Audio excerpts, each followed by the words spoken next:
Hello, and good morning from One World Sports Radio. Guerilla Cricket South Africa on One World Sports Radio.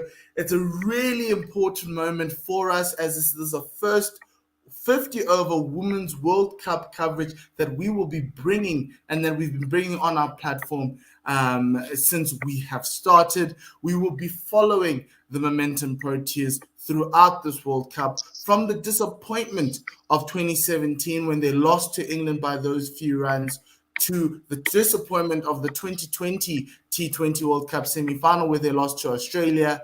This team arrives in New Zealand, the second best team in the world, ready to conquer the world, ready to get to that final and eventually win the crown. They see this as their best opportunity to get there. Yes, the road there hasn't been perfect. They don't have their captain in Dane van Niekerk, but Sinead Lees is a very capable replacement. They start in the southernmost tip of New Zealand, which is Dunedin, which is perfect because we're the team from the southernmost tip of Africa. They're at the University Oval today in Dunedin, getting ready to set this World Cup alight. Their opponents today are first-time opponents, Bangladesh, first time at the World Cup. They qualified through those qualifiers in Zimbabwe. Yes, they made it via the ranking system, but they do deserve to be there, and it's really awesome to see that Bangladesh are ready. There are a couple of things that we need to discuss before we go through. We say rest in peace to Rod Marsh,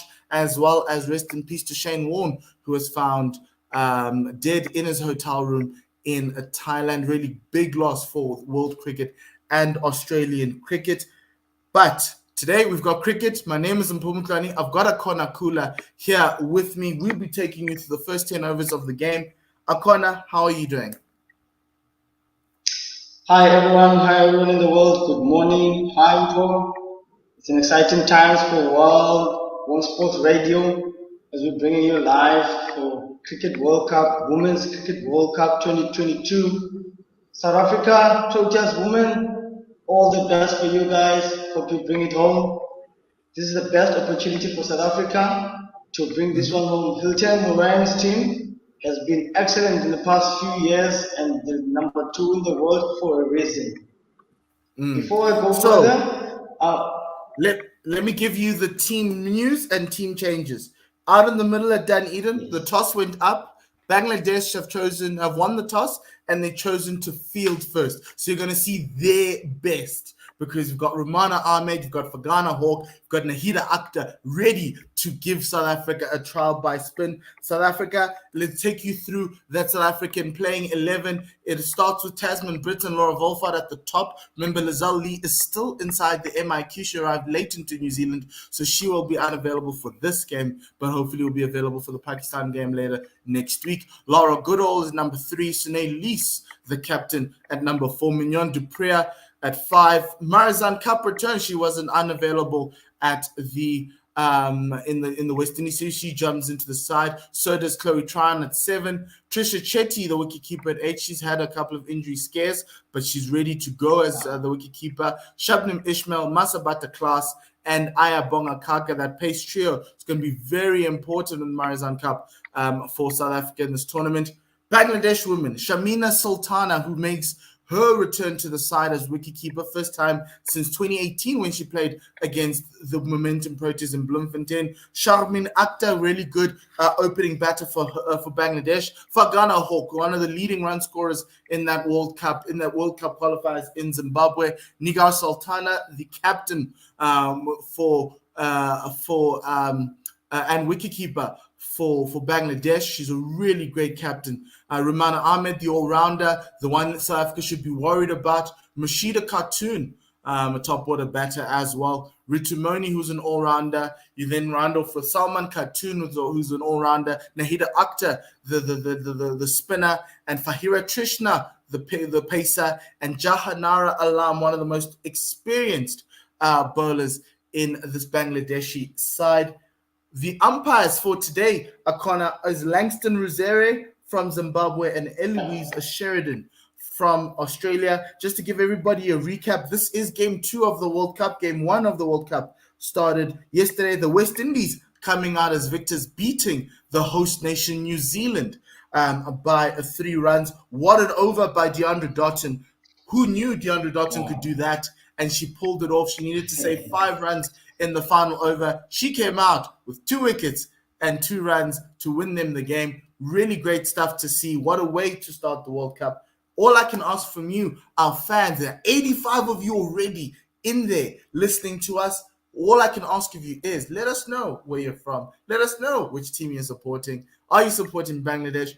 Are you supporting South Africa? We'll be here with you, taking you through to all the South African games. So, to our Bangladeshi fans, welcome.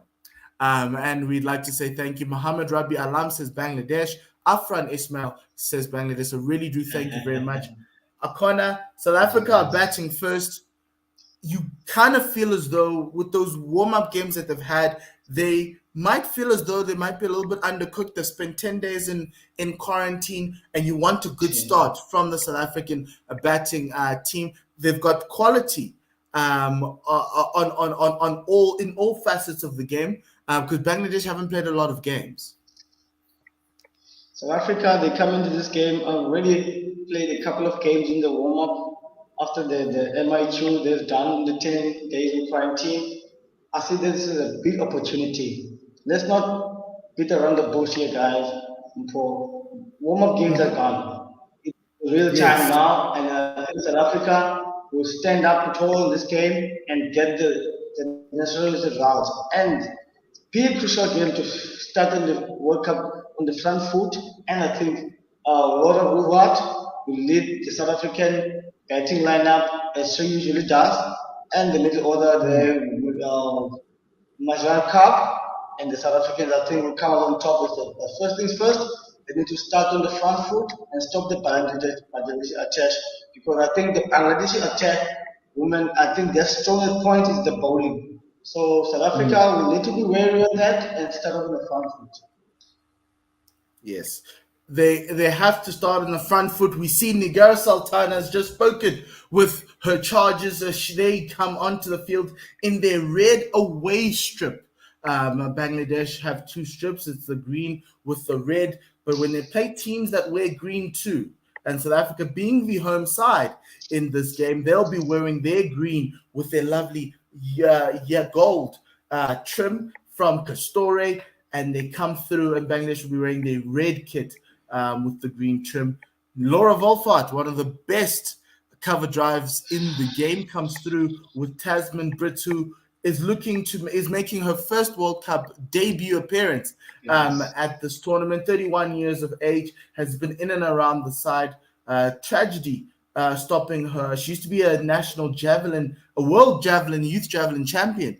But before the 2012 World Cup, she got into a car accident that effectively ended her javelin career. She worked in some restaurants, worked to get some small jobs, odd jobs, but she had a gift in cricket, and now she's ready to represent her team. Her family are amazing. She's from the Northwest, from Potchefstroom, really lovely. They were really excited to watch her play in that West Indies series, finally getting that breakthrough to be in the side. Obviously came on the back of Danefa being injured, but nonetheless, still a really good opportunity anyway. Jahanara Alam getting the first ball, right arm medium from the mount end. What I can tell you about Jahanara Alam is that she's the most accomplished, most recognized Bangladeshi player outside of Ramana Ahmed. She played for the Velocity team in the women's IPL. She has played around about 39 ODI games, has taken about 38 wickets, and has a best of 3 for 18 with an economy of 4.05. So that's going to be quite interesting to see how South Africa navigate her. She's the only quick, one of the 2 quicks in the side. The players are taking a knee for Black Lives Matter. The game was supposed to start at midnight.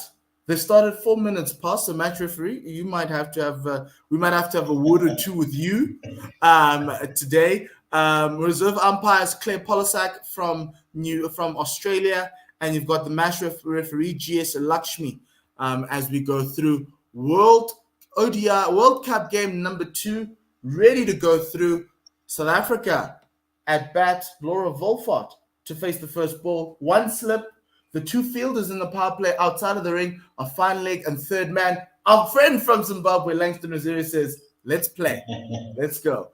Jahanara Alam running in right arm over into Laura Wolfart off the back foot. Laura punches that through the covers. It beats the fielder in the ring. It won't make it to the boundary, but South Africa get their first runs at this World Cup going. Here we go. The train has left the station, ladies and gentlemen. Where will this train end? Is it going to be in that final with South Africa lifting the trophy, or is it going to be somewhere else? I suspect Akona might be in the final. I suspect in the final, yes, indeed. South Africa need to go one step further. And a beautiful punch there for Olafur to start the innings. A change of away of swing there from Jahanara as we see, try and see what the pitch is for us. Now there's a bit of a stoppage in play now, so we're still trying to get ourselves through. So for the South Africans who don't know, some of the key players in this Bangladesh side, number 3, Fagana Hawk, really strong batter. Rumana Ahmed, leading wicket taker for Bangladesh. She's a really good spinner. So South Africa would really need to be watchful of him. I spoke about Nahida Akhtar. I've also spoke about Salma Khatun. They can bowl 45 overs of spin. And obviously we did a podcast earlier on in the day, this week, preview podcast with Sean Mayers, who played against Bangladesh for Zim in those ODIs. She spoke about how they can bowl a lot of overs of spin, something South Africa is not really good at. I think the men's team is also not really good at that. It's try by spin and ball. But if you look at that South African batting attack, the batting unit, if you have Chetty batting at 8, that'll tell you something about South Africa. They're very deep. So it should be a good hunting ground for us this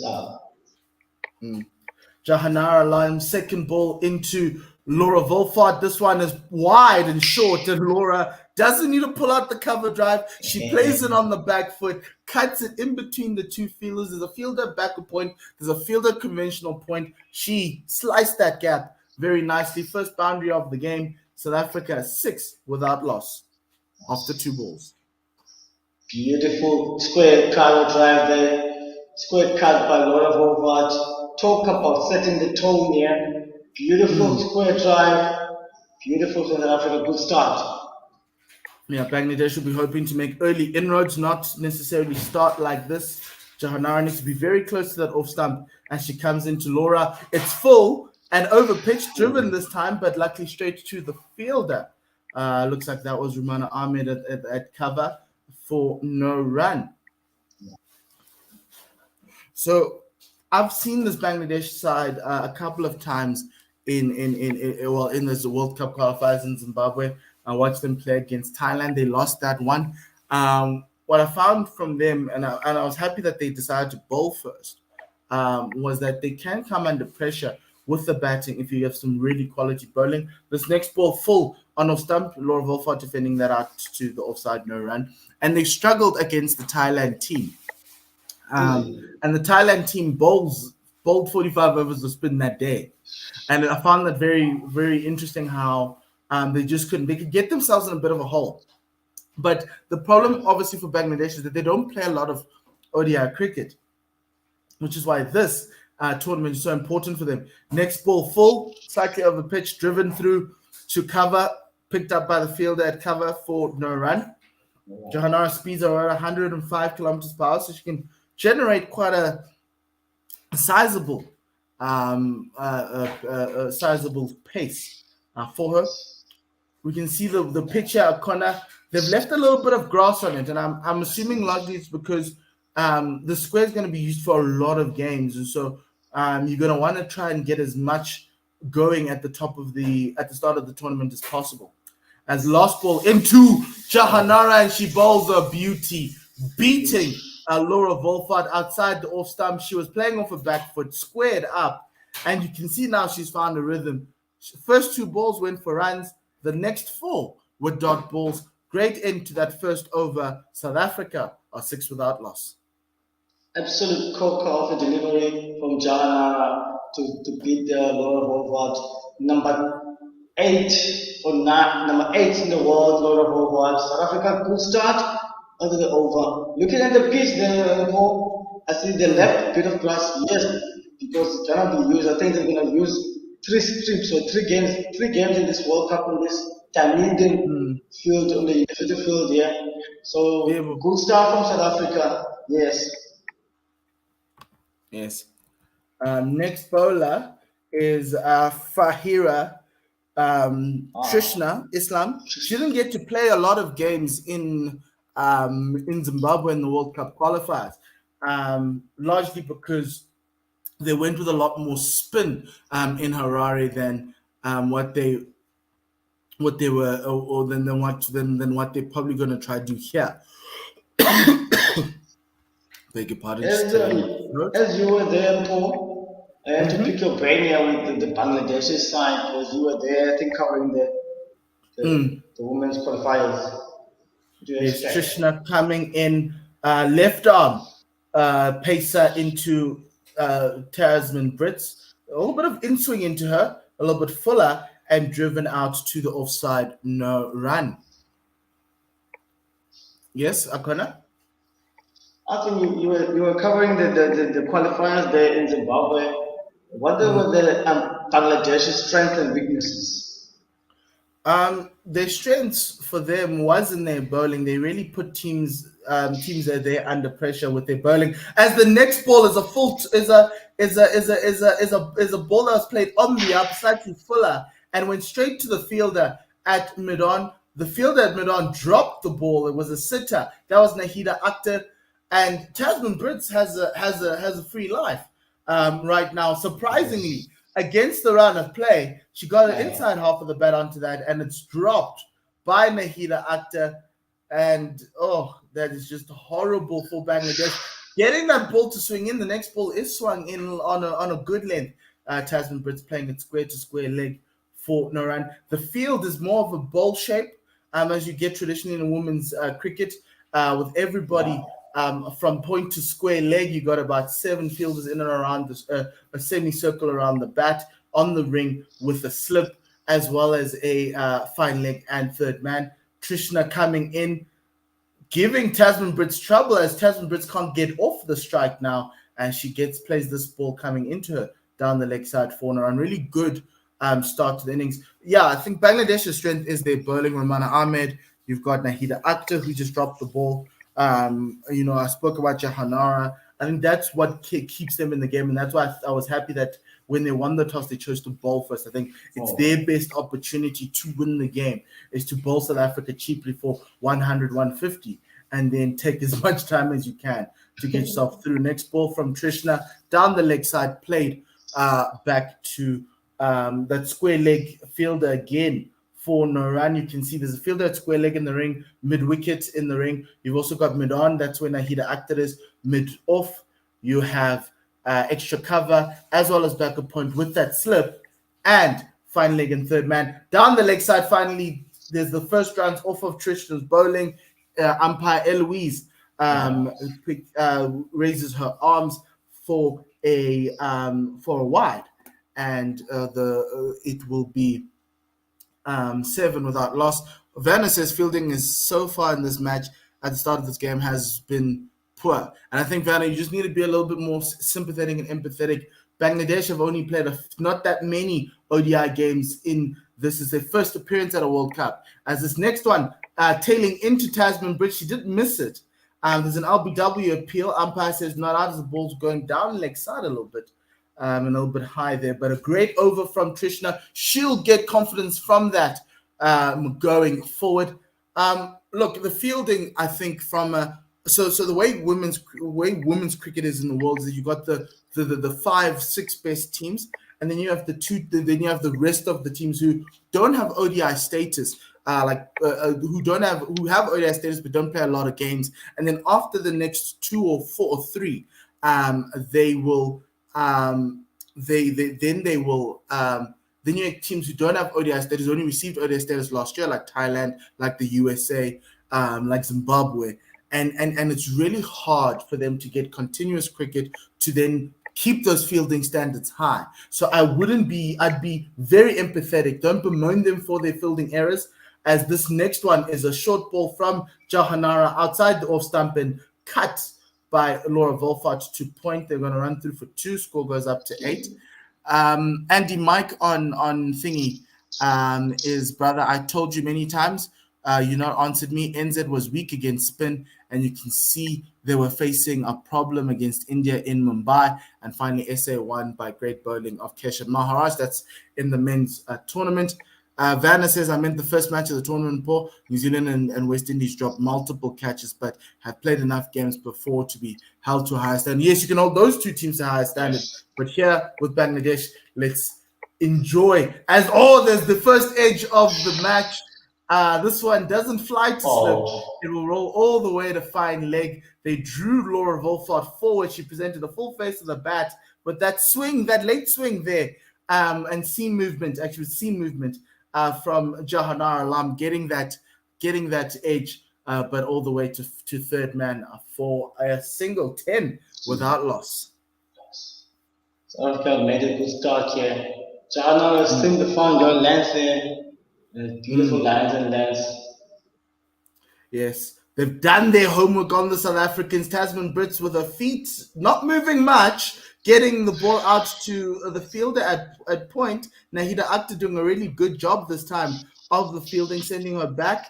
A good shot at the stumps from her, straight to a wicketkeeper and captain Nigel Sultana for no run. That last ball there from Tasman Brits, that Tasman Brits face, she didn't move her feet at that much. Feels like she hasn't found a rhythm in her batting to either come forward or to play back. She just dropped her back down, which is really not the best place I want Tasman to be. As she's only faced 7 balls. Yes, it is her first World Cup. A lot straighter from Jahanara this time, starting on middle and shaping into Tasman Brits. Defended that back out to the bowler for no run. If you're just joining us, Bangladesh won the toss. They've chosen to field, as you can see on our scorecard there. It's their first appearance at the World Cup. They've done so well so far. Just Tasman Brits has been dropped on naught by Nahida Akhtar as Jahanara Alam coming in. 2 Brits with the slip and toe. She plays it off the back foot. Good fielding there, a little bit of a slip at cover. For no run. Tasman Brits is struggling for rhythm here. Connor, what would you normally do if you are struggling for rhythm with the bat? Just try look. What would you normally do? Definitely, what I would tell Tasman Brits is forget about the previous ball. Forget about what has happened before. You just need to focus on the next ball and just try and set your mind and move forward. Jahanara into Tasman Brits and another beautiful. Brits coming forward for it, not getting the edge to Nigel Sultana, but she is in a little bit of trouble trying to get that rhythm out. Luckily for her, the batter on the other side is one of the best in the world. That's Laura Volfart. End of the third over, 10 without loss. Volfart on 9 of 8. Brits on 0 of 10. Looking at the landmarks for today, Akona, Rumana Ahmed needs 5 wickets to get 50 in ODIs. Remember, she's Bangladesh's leading wicket taker. Laura Volfart needing 9 more runs to get to 2,500 runs in ODIs. Laura Volfart, ladies and gentlemen, scores 50 runs every 3 games. That's how good she is. And then Mignon Dupre, also known as Minxie, she needs 119 runs to get to 500 runs in Women's Cricket World Cups. Trishna starting again to Tasman Brits, not giving her to Laura Volfart, not giving her any room on the ball on a good length. She's played that back to the bowler, no run. It's funny now, Corner. I'm seeing Trishna bowl today for like the first time because she didn't bowl in Zimbabwe in that tournament that was cancelled due to Omicron. And I'm asking myself, why don't they trust her enough there on those Zim pitches? Because she looks really good, has a lot of control. As the next one, just outside the off stump, but Laura Volfart with a classy back foot punch straight down the ground. She's going to run all the way to the boundary for 4 runs. That's where I think Bangladesh might find it hard, is that good balls like that, a corner, will be put away for. The class of Lord of Volgard showing up.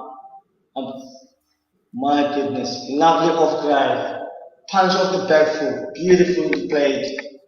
I think we must be we must be having long time in Paul with Trishna because she's running through her overs quickly. No, she is. She's running through them very quickly. Trishna into Laura Wolfart. This is a lot straighter on that middle stump line. A little bit of swing into the right-handed Wolfart. Played it out wide to the leg side to Shamin Akhtar there. So a single has been taken, 15 without loss. That ball went to mid-wicket. South Africa with an okay start. I think we've had. If you want to listen to commentary around this team, we've got podcasts on our YouTube site as Trishna comes through to Tasman Bridge. She defends it back to the bowler Nora, and we've got podcasts on our YouTube site. We've spoken with the coach Hilton Moreng. We spoke with him last year September. We had a podcast with him, so you can go check that out. He tells you what he wants from this team, what he believes from this team. He's been with this team for over 10 years. And he believes that this is their moment. We also have a preview podcast where Sean Mayers talks about this team and what she's seen. She was a commentator with us when we were doing the West Indies tour before this World Cup. Next ball into Tasman Brits coming into her. She just can't get the ball off the square today, struggling with the pace of the bowlers. And she plays it out to, hits on the pad, goes out to point to offside for no run. We've got a lot of Bangladeshi fans who are telling us whether Bangladesh will win or lose. We'll talk about that at the end of the over. Next ball in tight on that off stump, defended back to the bowler. No run. Tasman Brits, no runs off 12. Wolfart, 14 off 11. South Africa, 15 without loss. We've got Abdul Basir BD, Bangladesh. Shaheen Alam saying he loves Bangladesh. Shujit Kumar Parida, he says the worst team is Bangladesh. Shaheen Alam, hello. Sujit Kumar Parida. MD Fayaz, Sheikh Prince, we see you. All Sheikh Rubel, we see you. Andy Mike replying says he believes Australia or New Zealand can win the World Cup, the Women's World Cup. It's very interesting to find out what you think about yesterday's performance, Andy. Yanni Hendrick says, hi, Paul, good commentary. Thank you very much. Andy Mike says, I like Meg Lanning. Meg Lanning batting. She plays like Ricky Ponting. Next over from Jahanara Alam. She's finding those edges. She draws Laura Wolfart forward, goes through to third man for a single. Would you try and bring in some sort of like a fly gully? If you can see Jahanara is getting the swing, she's getting Laura to come forward to push at the ball. She's pushing hard at the ball this morning, is Laura Wolfart. Would you try to do that? Probably so. Probably for one or two balls, but if I was a Bangladeshi now, I'll try and bring on strike Brits because she's really struggling at the moment. I wouldn't mind that single to get Brits on strike. Yes. Jahanara into Tasman Brits. It's the shortest ball outside the off stump. Tasman just plays that to the fielder at point 9. You can see she's starting to get a little bit frustrated with how things are going. And the but as Sean was saying, in the first 10 overs, the aim is to get to 50 runs, but the lowest you need to get to is 40. So there's a little bit of work from this team, but they're not too far away from that, and then from then on, you can build the foundation by keeping wickets in hand. Full and straight over pitch driven. And that would have been runs for Tasman Brits, but Jahanara's footwork was even better as she managed to ricochet the ball to her fielder at mid-off. Their fielding's become is a lot better than it was in November. Remember, this Bangladeshi side also was looking to qualify for the Commonwealth Games. They lost in Kuala Lumpur in the qualifying tournament to Sri Lanka last month. So they're really disappointed, but they're happy to be here instead of Sri Lanka. As the next ball in gets a bit of an inside edge, there's a gap between bat and ball between Tasman Brits. She managed to get her inside edge onto the pads for no run. That nearly snuck through there, Connor. Beautifully bowled, scrambled seal. She was looking for an extra bounce there. Not in the away stringer, scrambled seal, going on straight. I think the Brits were trying to play for the away swing there. She's really piling on the pressure to Hanara onto Brits. Yes, Andy saying his top four teams will be Australia, England, New Zealand, and India in this World Cup. Down the leg side, Tasman, you can't get runs off of that, but South Africa gets one extra run, um, second extra of the day. Langston Reserve, the umpire, stretching out his arms. That's the other thing about the teams that aren't necessarily like the top six in the world. The extras can accumulate. Um, at this format, but it's a great test for Bangladesh for them to get 7 games against the best teams in the world. You wouldn't have thought of that. And then on top of that, they'll be traveling the world in the next Women's Championship to play against these teams and be even better. Next ball, short on the back foot. Very good shot from Tasman Brits, but still finding the fielders. 0 for 17. The fielder there was number 62. And it was number 69. That ends Shamin Akhtar at extra cover. Really good fielding from her. 4 dot balls in this over, 1 wide, 1 run off the bat. Jahanar Alam, 2 Tasman Brits. This one straight to the fielder again as she tries to play that way outside the off stump on her back foot for no run. End of that over is 17 without loss. Do you know what that means? Tasman Brits is going to ask for a change in bat. It's just not sounding right. Something's not right for her, and she's looking to get through. Remember, in this World Cup, all the teams will play each other. There are 8 teams in this World Cup, so each team is going to play 7 games. And then at the end of the 7 games, the top 4 will play in the semi-finals. 1 plays 4, 2 plays 3, and then the winners of that play in the finals.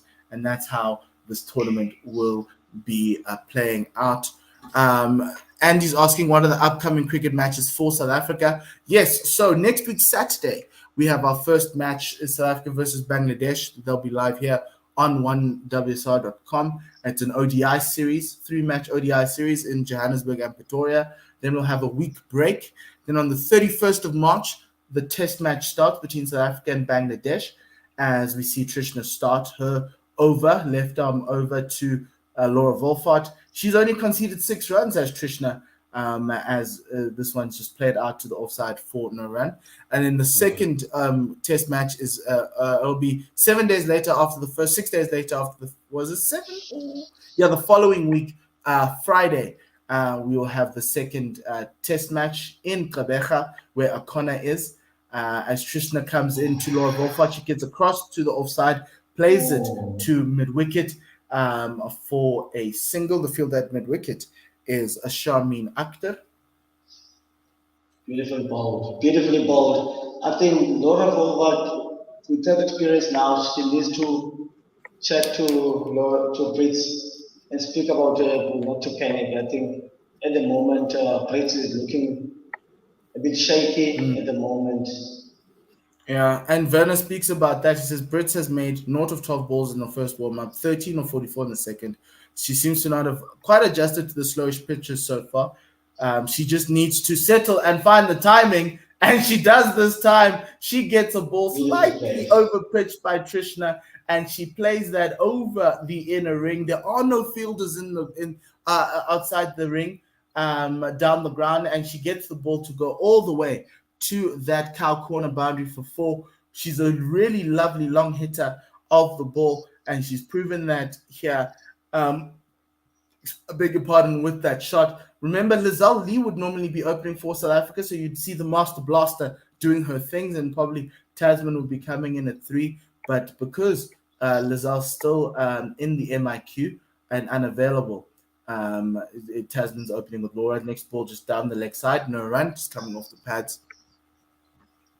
And you will see them, Paul, if this was probably an ODI and 50-over match or random 50-over match, Brits would probably smash those balls. But the fact that it's a World Cup match, she's a bit tentative at the moment. So it's either decisiveness or tentative. You have to be decisive in your movement or shot. Commit. That and it is a first World Cup game, so she also fighting for her spot in the team. This one's full and hit over the top again. Ball plugged in the outfield at mid-wicket. The fielder there was number 32. That is Nahida Akhtar. Good fielding from her, but they'll take 2 runs, 2 more added to the South African cause off the bat of Tasman Brits. This bat feels a lot better for Tasman, and it seems to be working out. She's on 4 for 20 as they go along. She's still not finding that middle of the bat.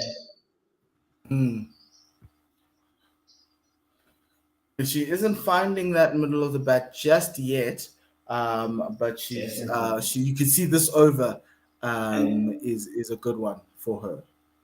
The best place to be at the moment for Brits to be on the non-strikers is get a single, get Lorna on strike. Next one is a lot easier now. There's a little bit more pace now, and she's played that 2 square leg past the field at square leg. They're going to run through for 2. She's getting her rhythm now in this over. Score goes up to 26 without loss at the end of the 6th over in the power play. Remember, it is the power play, so only 2 fielders are allowed outside for in these first 10 overs. End of that, Brits on 8 of 22, Volfart 16 of 14, South Africa 26 without loss. Andy says Shane Warne died yesterday in Thailand. Shocking news for us. That is truly shocking news, and we wish our condolences go out to his family as well as Rod Marsh's family, because he also passed away earlier in the day, and Shane Warne tweeted about that. Only did he know that a few hours later we'd be tweeting about him passing away. One of the guys who got me into leg spin, and I'm truly appreciative of that. What a character, what a bowler. And he had literally, I think, 6 different balls, and he could bowl 6 different balls to batters, and they didn't know how to pick him. Jahanara Alam with no slips now. They've got that fly gully to Laura Volfart, a lot straighter this time, and Laura plays called it Paul. Guerilla Sultana just listens to me, guys. She listens to me. You called it. Yes. Just on South African watch, yesterday we had a South African in the opening game. That was Lauren Achenbach. She's also been on our channel before. She sat on our couch before COVID. Really lovely up-and-coming umpire. Really good to see that she got the first game of the tournament. Down the leg side from Jahanara Alam, Guerilla Sultana appealing for a caught behind, but Langston Rosario is like, nope, not it.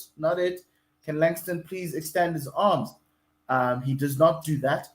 Which means the ball did hit something. There was a sound, but it wasn't the sound of a bat.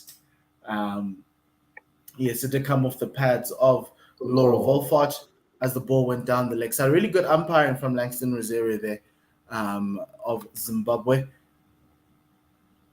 Jahanara Alam into Laura Volfart, and that brings in that fly gully. She drives that one outside edge on the bounce to that fielder. At Fly Gully, and it was Fargana Hawk, Pinky there at Fly Gully, and she is not necessarily happy about that. She just knows that there was probably an opportunity if she came forward and brought her hands forward, as we see. Now Alam into Laura Volfart, a lot straighter on that off stump line. Laura playing out to leg side. For no run. Wow. As South Africa going on, Paul, what do you make of the South African side's chances of this World Cup? They should win the World Cup. I know Sean said final. I'd be happy with the final because anything can happen in a final, but I do think this team has it in them to win the World Cup. The number 2 ODI side in the world, they shouldn't be afraid of anybody. Jahanara Alam into Laura Volfart, full and driven. Out to mid off, no run. Look, they've done well. I think after that 2017 World Cup, done really well. They played some incredible cricket. Laura Volfart coming through as well, and I think that's helped this team move forward and be that next level team. A lot of our players play in the Big Bash. A lot of our players play in the 100. A lot of our players play in the IPL. So it's really important that they come through. As we see the first cover drive of the day that goes through to point.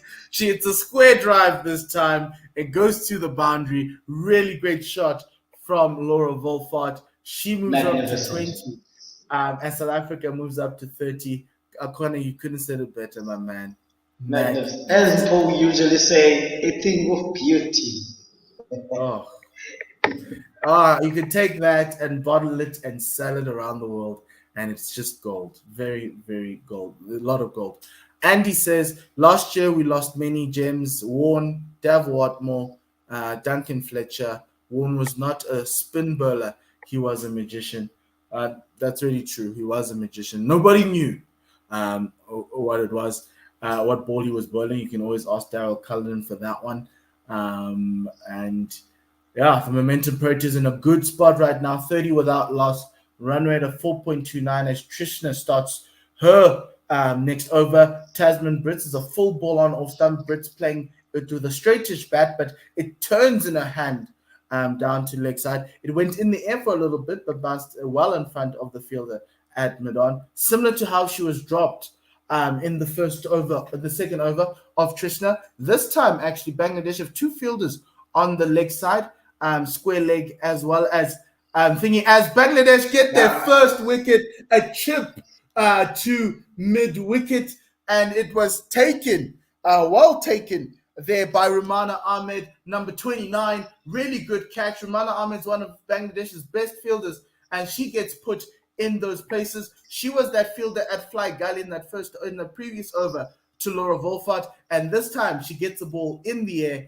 and banks it as Bangladesh get their first wicket in ICC Women's Cricket World Cup. So welcome Bangladesh. What an opening. And South Africa are 30 for 1. It has been coming for brilliantly bowled by Trishna. She's been threatening Tasman Brits on that line, on off stump, coming into leg stump, and Brits has been struggling that line. And that fielder mid wicket. If you've seen the fielding position, there was deep mid wicket and a short mid wicket. So yes, it has been coming beautifully bowled. It was a bit of like an in out type of field on that leg side. And so Tasman Brits goes 8 for 24. She was out caught Rumana Ahmed at mid wicket, bowled Fariha Islam Trishna. You then have the next classy batter from South African cricket. She is a left-hander in the South African team, Lara Goodall from the Western Province. Akona, you keep on saying good player. I can't disagree with you there. 25 years of age, number 64 in the ICC ODI rankings. A lot is expected from her and Tasman in this tournament. And South Africa are going to be competitive. These two are going to have to try, and Brits and Goodall are going to have to try and give South Africa a lot of runs in that top order of South Africa.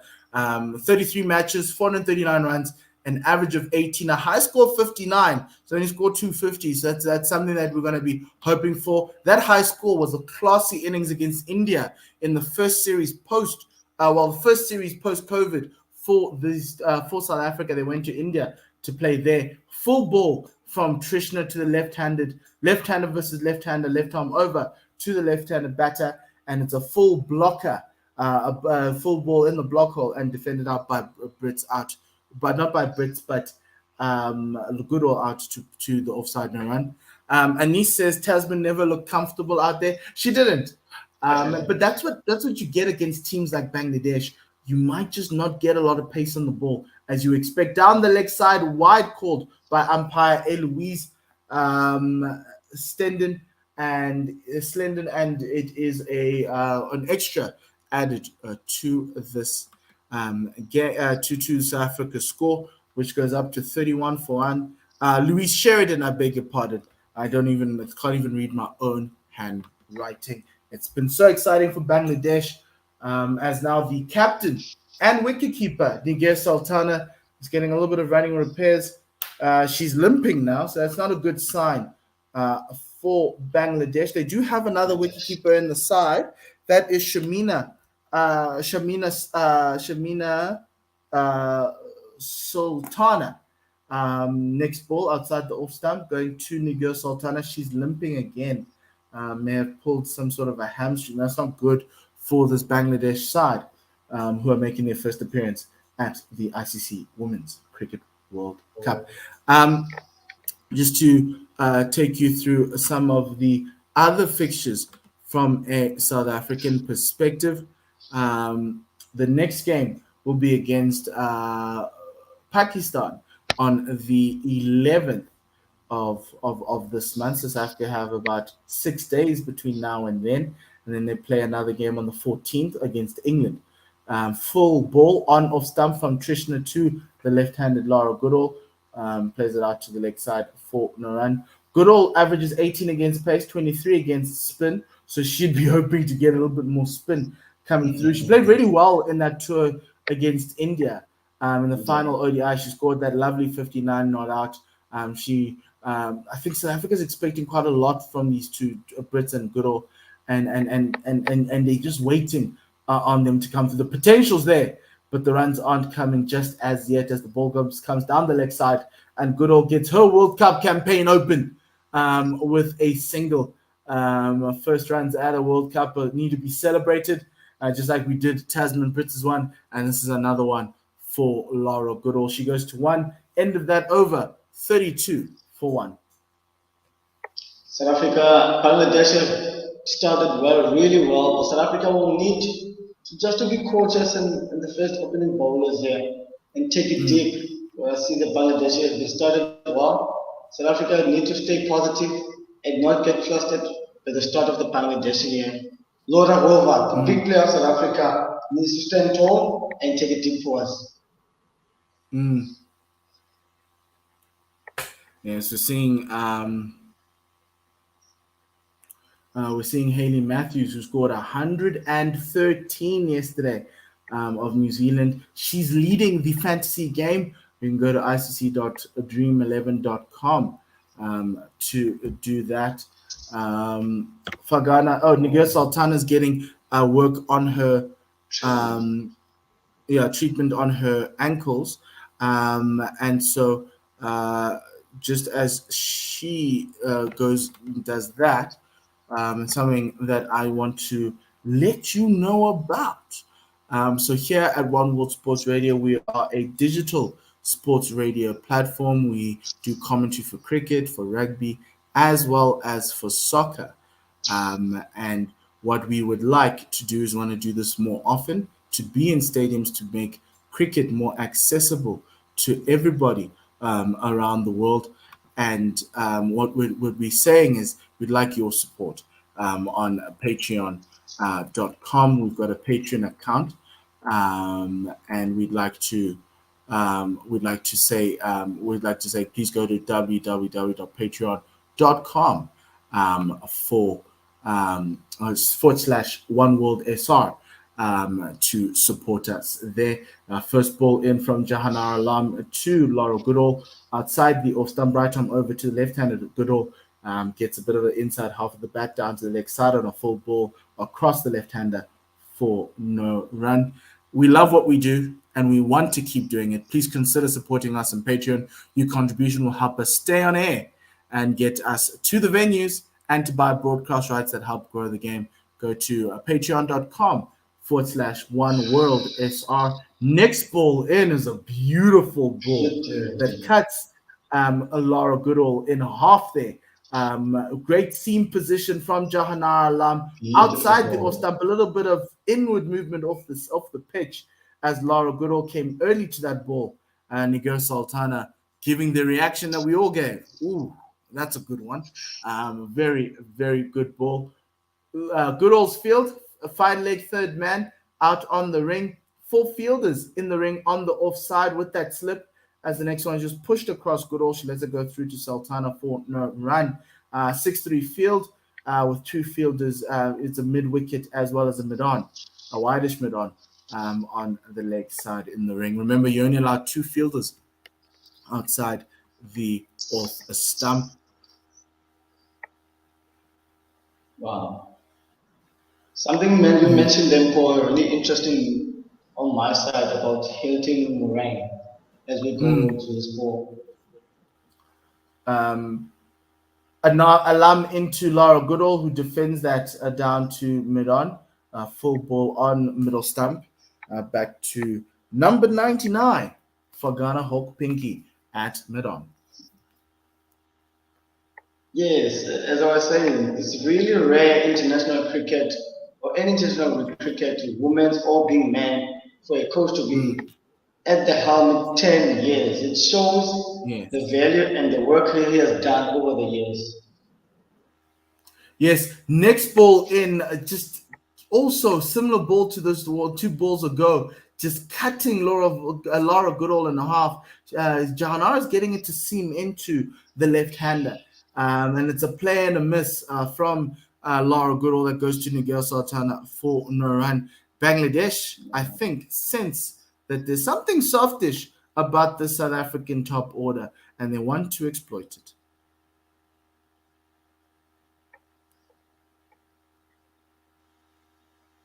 Jahanara Lam in with a slip and Oh, toe God. way wide outside the off stump, God. um, and goes through to the keeper for no run. End of that over. One more over left in our stint here, O'Connor.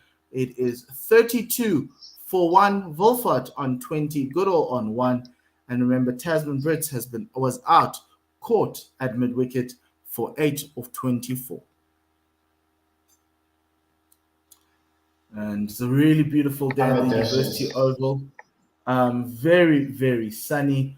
Laura Volfart has now passed her milestone of 2,500 runs in ODIs for South Africa. She's fourth highest on that list behind Mignon Dupré, Lizelle, who was 3,599, Lizelle Lee, who has 3,234. Trisha Chetty, who's the wicketkeeper, batting at number 8 today, Yep. 2,599. And Laura Volfa, 2,502. Think about this. She's got more runs than Danae van Niekerk at 2,175. We have a Since star. 2021. South Africa has a star in Laura Volfart.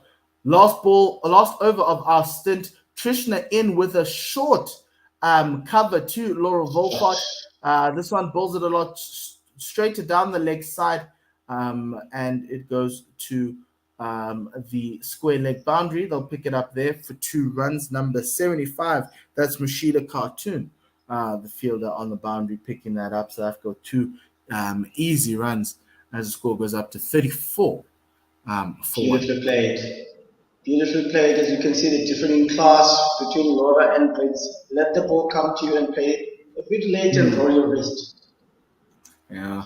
Trishna into Volfart. Lot straighter. There's an LBW appeal as it hits her on the front pad. Umpire Sheridan says not out. As it looked like it was going down leg. They're getting the ball. The Bangladeshi bowlers are swinging the ball. Trishna swinging it into the right-handed Laura Volfart. Jahanara Alam swinging it away from the right-hander. As you'd get. If you look at the field now, square legs going out to the boundary. Third man coming in. You've got mid wicket there, mid on. You've also got that silly mid off in Rumana Ahmed this time, as Laura Volfart finally gets a ball that she tries to play on the back foot out to the offside, a little bit full there, just pushing her back in her crease straight to that fielder at silly mid off. Number 75 is Mashida Cartoon on the square leg boundary, getting ready for the pull shot if a short ball does come through. Trishna into Volfa down the leg side. Now the LBW appeal, she misses that one and wraps her high on that front pad on that off stump.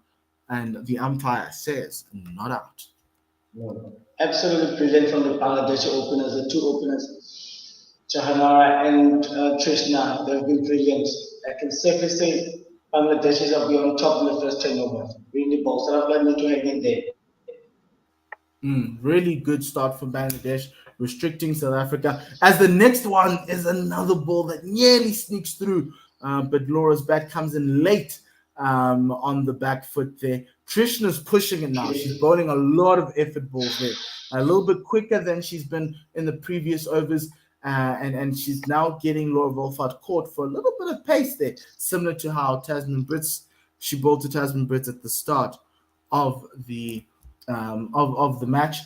And the next one is a little bit over pitch, but a lot straighter, driven down the leg side. Quick single was taken. End of the 10th over. Remember, said if you're looking at how well South Africa is batting, they need a minimum of 40 up front. They only managed to get 35 in the first 10 against Bangladesh. So a lot of thinking in the minds of the South Africans. As that's the end of that over. Akona, that's the end of our stint. So we're going to say goodbye. We'll be back again later on in the match as we add Dave and Anise to the broadcast. Yeah, good morning, Mpo, and thank you for your first stint there up front. It's a pleasure to be with you for the Women's World Cup. And alongside me is not Anisa Mohammed. She's playing for the West Indies. It's Anisa Mohammed. Good morning, sir. Good morning, and it's good to see my mother's namesake is doing quite well for the West Indies. A solid start from the Proteas. They didn't get off to a flyer, but they're keeping it calm. Hopefully they can build on this going forward, and hopefully these two young ladies from the Western Cape can bat deep and bat long. Yeah, it's been an interesting start by Bangladesh. I think they've utilized conditions very nicely here. As Janara, she's going to begin her sixth, and she goes now to Volfart, right arm over the wicket, and just punched out through the back, through the cover region, off the back foot, and sweeper fielder does the collection work. So 36 now for one, and Volfart goes to 24. Yeah, I've found that, I mean, we're just seeing in a replay there, Laura Volfart batting outside her crease. And I think that was precisely an indication of the ball's not coming onto the bat. You've got to be able to be patient and play it very late. I think if you try and force the effort, that's when you're going to find yourself coming undone. And that's exactly what happened to Tasman Brits when she was caught at mid-wicket from a looping type shot. She played in front of her traditional contact point. Jahanara coming round the wicket to Guerilla, and this is just tucked away off the legs of Guerilla. It's going to run very fine, and it's going to run away to the boundary. It's 40 up for the South Africans. It's 5 for Guerilla. It's leg buys in the end, and bit of fortuitous work there for South Africa. Yeah, Brits just as you said, didn't play with within a contact point. She played it a bit early, like well in front of her, and she didn't look comfortable at all in this for her entire innings. And the Bangladeshi quicks are swinging the ball. Janara in, and this is pushed it hard by Guerilla. She again not patient enough, but not a victim of anything as that one goes out into the covers. Anise, I mean, this is World Cup cricket. You've got to be up of a certain standard. And I think that's why South Africa felt like maybe they would have been missing somebody like a Lizelle Lee. Definitely. Lizelle Lee is a bit of a big loss, but it's time for the younger ladies in the team to step up and make a name for themselves. They also need to realize, all these ladies know and probably realize that this World Cup is a great way for them and for a majority of the players from the smaller team to advertise themselves for the bigger tournaments. And not that the World Cup isn't important, but it's basically a dress rehearsal for the 100 and the IPL and the Big Bash. So yeah, they make the most of their money. Make the money, yeah. Particularly in the women's game. Especially the ladies from like Bangladesh, from the smaller teams. Cricket is a way out, and is a justifiable way to a better life. So yeah, it's going to be interesting. It's going to be really hard cricket. World Cup cricket at its best. Jahanara, have I said it correct? Jahanara. So Jahanara. This one's worked away to the onside, backward a square from Goodall's patch. She's, as is any left-hander, doing very well off of her pads. I think that's where you'll feel the most confident, and to get now to get a second score. She's 2 from 13. Yeah, she needs to be calm. The bat balls will come. This is Jahanara's 6th over, so she's only got 4 left. This is pushed hard out into that middle region. Great bit of fielding to cut it off there. Paul was talking about bottling the drives from Laura Volfart. I think you might get arrested because that stuff's addictive. It's a thing of beauty. There was a poll on Cricket Info, and and she won the poll for the best cover drive.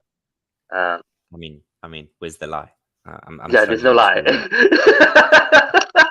Yeah, Nara in now for the final ball of the sixth, and this is wayward down the leg side, so we'll have to see that one again. And the umpire from Zimbabwe, Langton Rusere, stretches out his arms.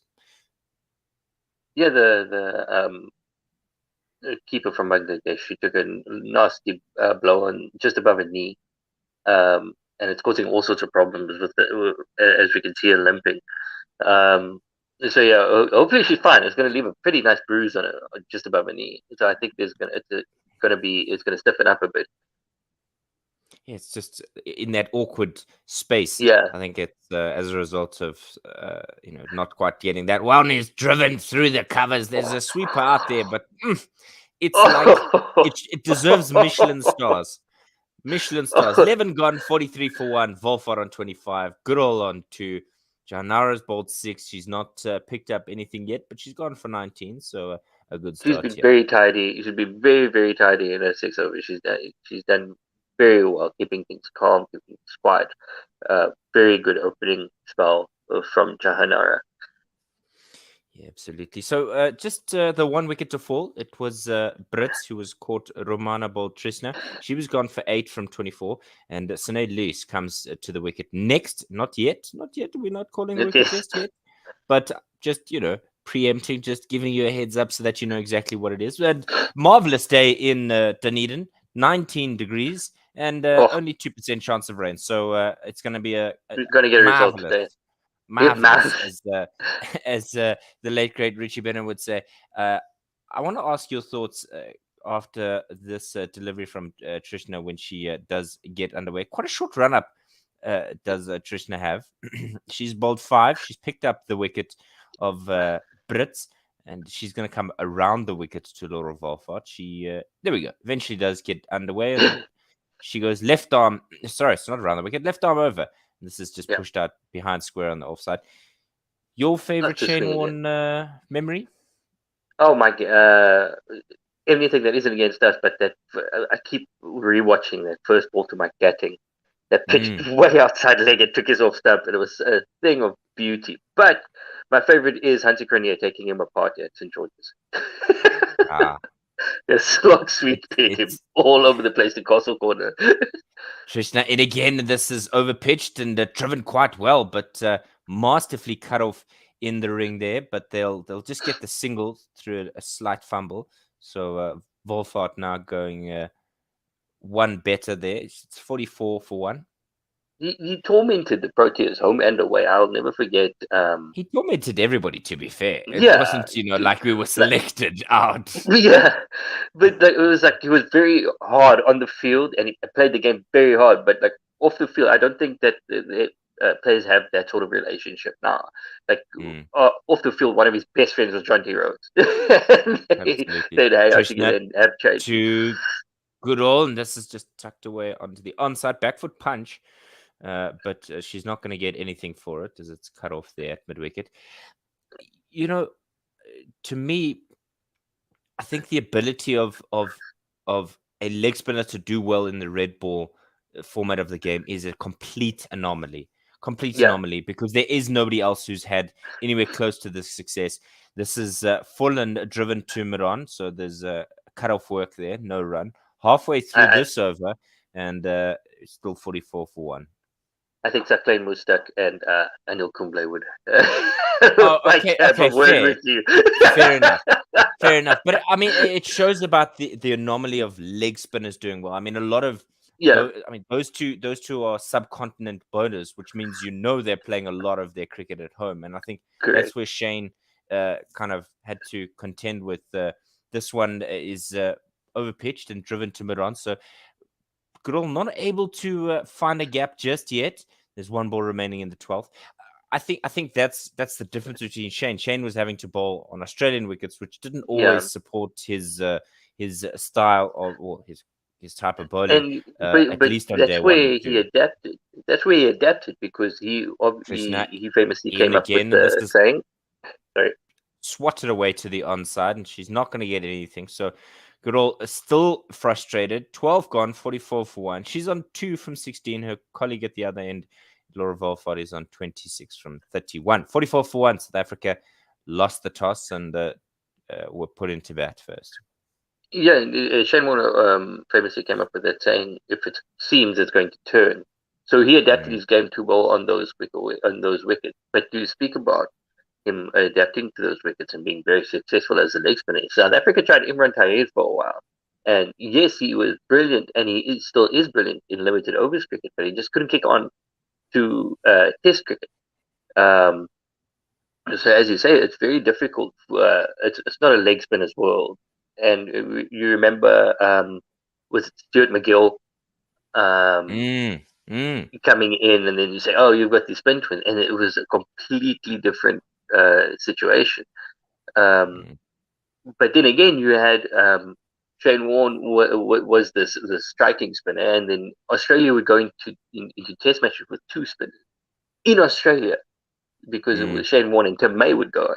And you'd think that Australia, with those quicker wickets, wouldn't be that brave to play 2 spinners permanently in the Test team.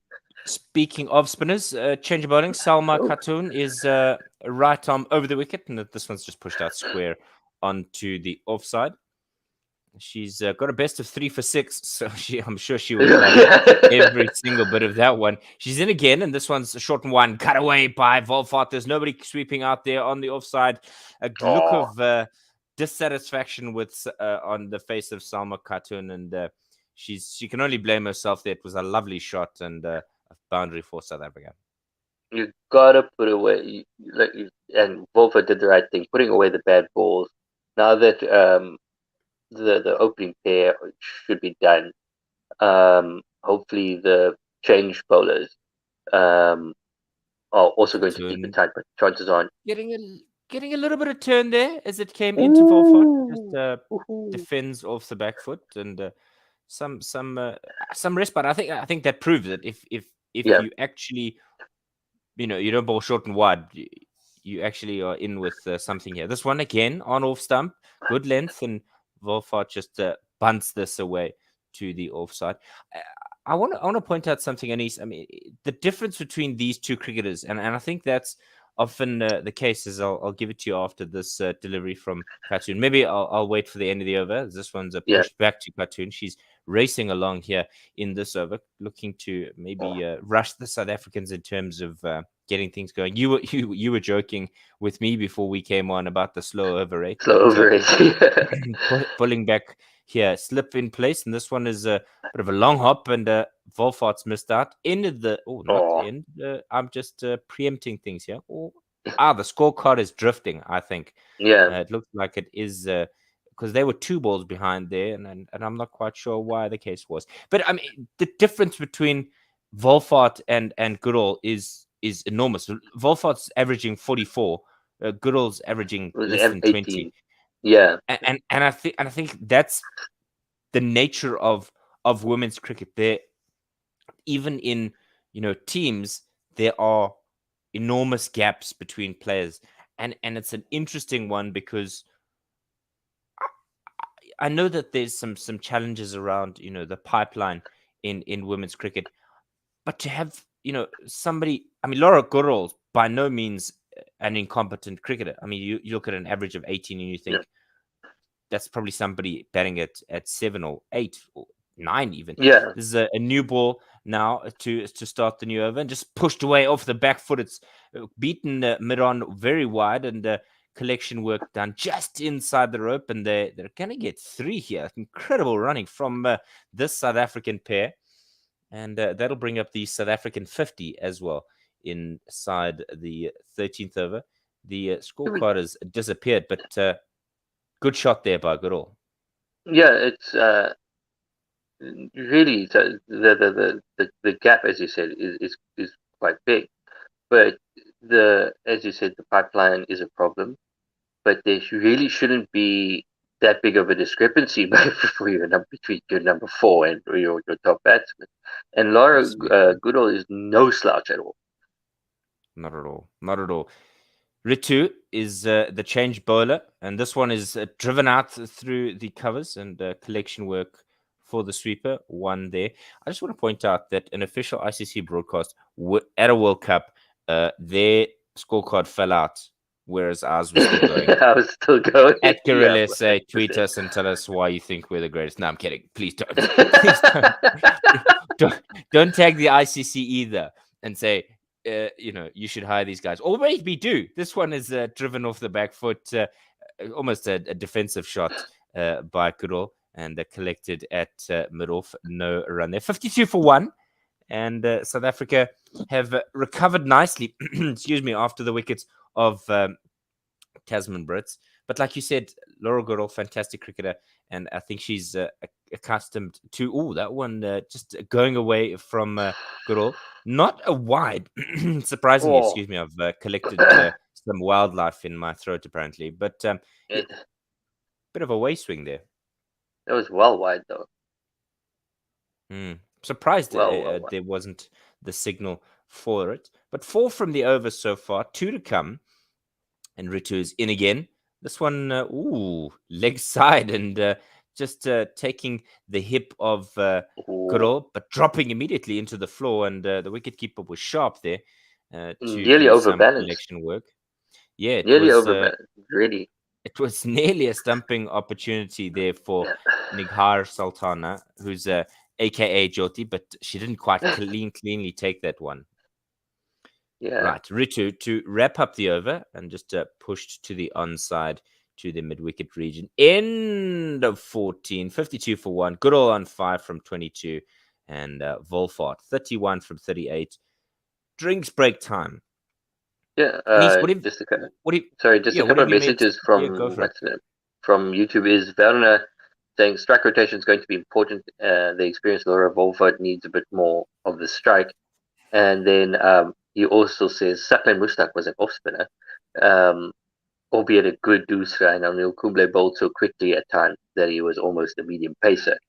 So I'm rightly chastened. I apologize for getting you stand down, sir. You think about what you've done. You take your unicorn and you go think about what you've I'm going home.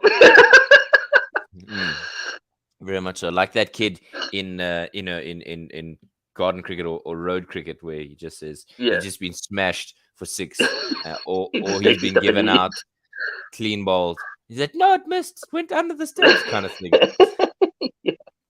But you can always tweet us at Guerilla SA, Guerilla SA. You can also find us on Facebook live. We're there. Go give the page a thumbs up.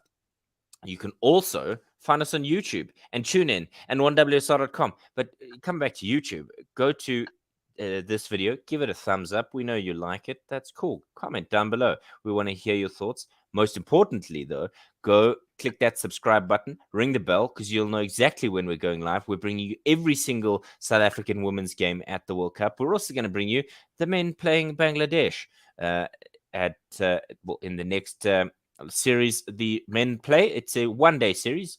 2 at Supersport Park, 1 at the Wanderers, and the one at the Wanderers is going to be Pink Day. I'm thrilled. I cannot wait because we've recently had Black Day for the women, so it's time for pink. Yeah. I've got to go fetch my pink tie. Yeah, you're gonna be there. You're gonna be live at the ground, so you better be wearing pink. Yes, I want to look sharp. Have you thought about wearing a pink shirt? No. I've the only pink I have is a tie, so it's gonna be a full suit. No, you need to be like a little powder pastel pink. The pastel pink shirt.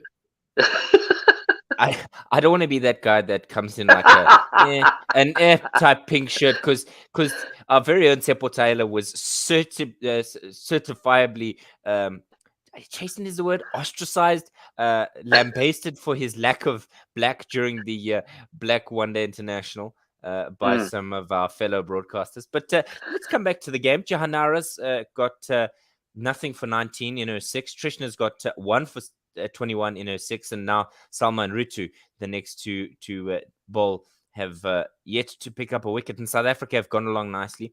Werner spoke about strike rotation, and I think key to that is partnerships, and we spoke about it at length during the women's series against the West Indies at the Imperial Wanderers. And that's exactly what South Africa have done here. After an early-ish wicket, they've recollected, their thoughts and their plans in terms of how they've gone about preparing and planning for the next session, in inverted commas, of play, because one day cricket is not necessarily about sessions, but rather about portions of their innings that you almost break it down into 20 overs, perhaps 20, 20 and 10, or that even as little as 5 overs each. And so South Africa will be quietly confident about how they've gone about this in response to that wicket. Anis, what's the plan post drinks here? The plan post drinks for me would just keep going and then bat along and have wickets in hand for the last 10, and that's when you start launching. And if these two are still in with 10 overs to go, South Africa will be able to, or should be looking to put up a very, very big score. We've seen in recent times that teams don't worry. They'll go big if they can in the power plays, but the majority of teams are now looking to have wickets in hand in the last 10 so that they can accelerate. Absolutely. This is short and wide and cut out, but there's a sweeper out there by Volfart. Well, this shot, this one is by Volfart out into that square cover region, and they've done some cleanup work there. Nahida Akhtar is the one who's collected there. So Salman starting the new over with just a single, and absolutely, I think, like you said, rotation is going to be key here, because South Africa scored 300 in that Windies Women's Series. This one is into the left-handed Goodall. She pushes this out onto the onside, and almost, it was like, but wait, what happened there? Because she just pushed it out onto the onside, and you thought, okay, cool, no run there, and then suddenly they set off for a quick one. Somebody was maybe slow off the mark there. Madon just didn't make any effort to get the ball. It was so weird. Next one, driven out into the covers, and Sweeper doing the fielding once again. And Volfart collects another one for her score. She's going along nicely. And just having a look at that previous injury there to the wicketkeeper for Bangladesh. This one, rather, as we're back live, is just defended. Front foot defensive shot. No run. So Nighar Sultana, she's AKA Jyoti. You'll see on the back of her shirt, it says Jyoti. It's actually a nickname, according to the official things. But she just got it on the ligaments above the kneecap. This one is pushed to the onside, just bunted, really, down the ground. And Long on does the fielding. Goodall goes to 7 from 25. Volfart 33 from 40. And it's that soft spot above the kneecap, which, hurts like a mother chucker. Some ice and some magic spray. That numbing spray. Oh.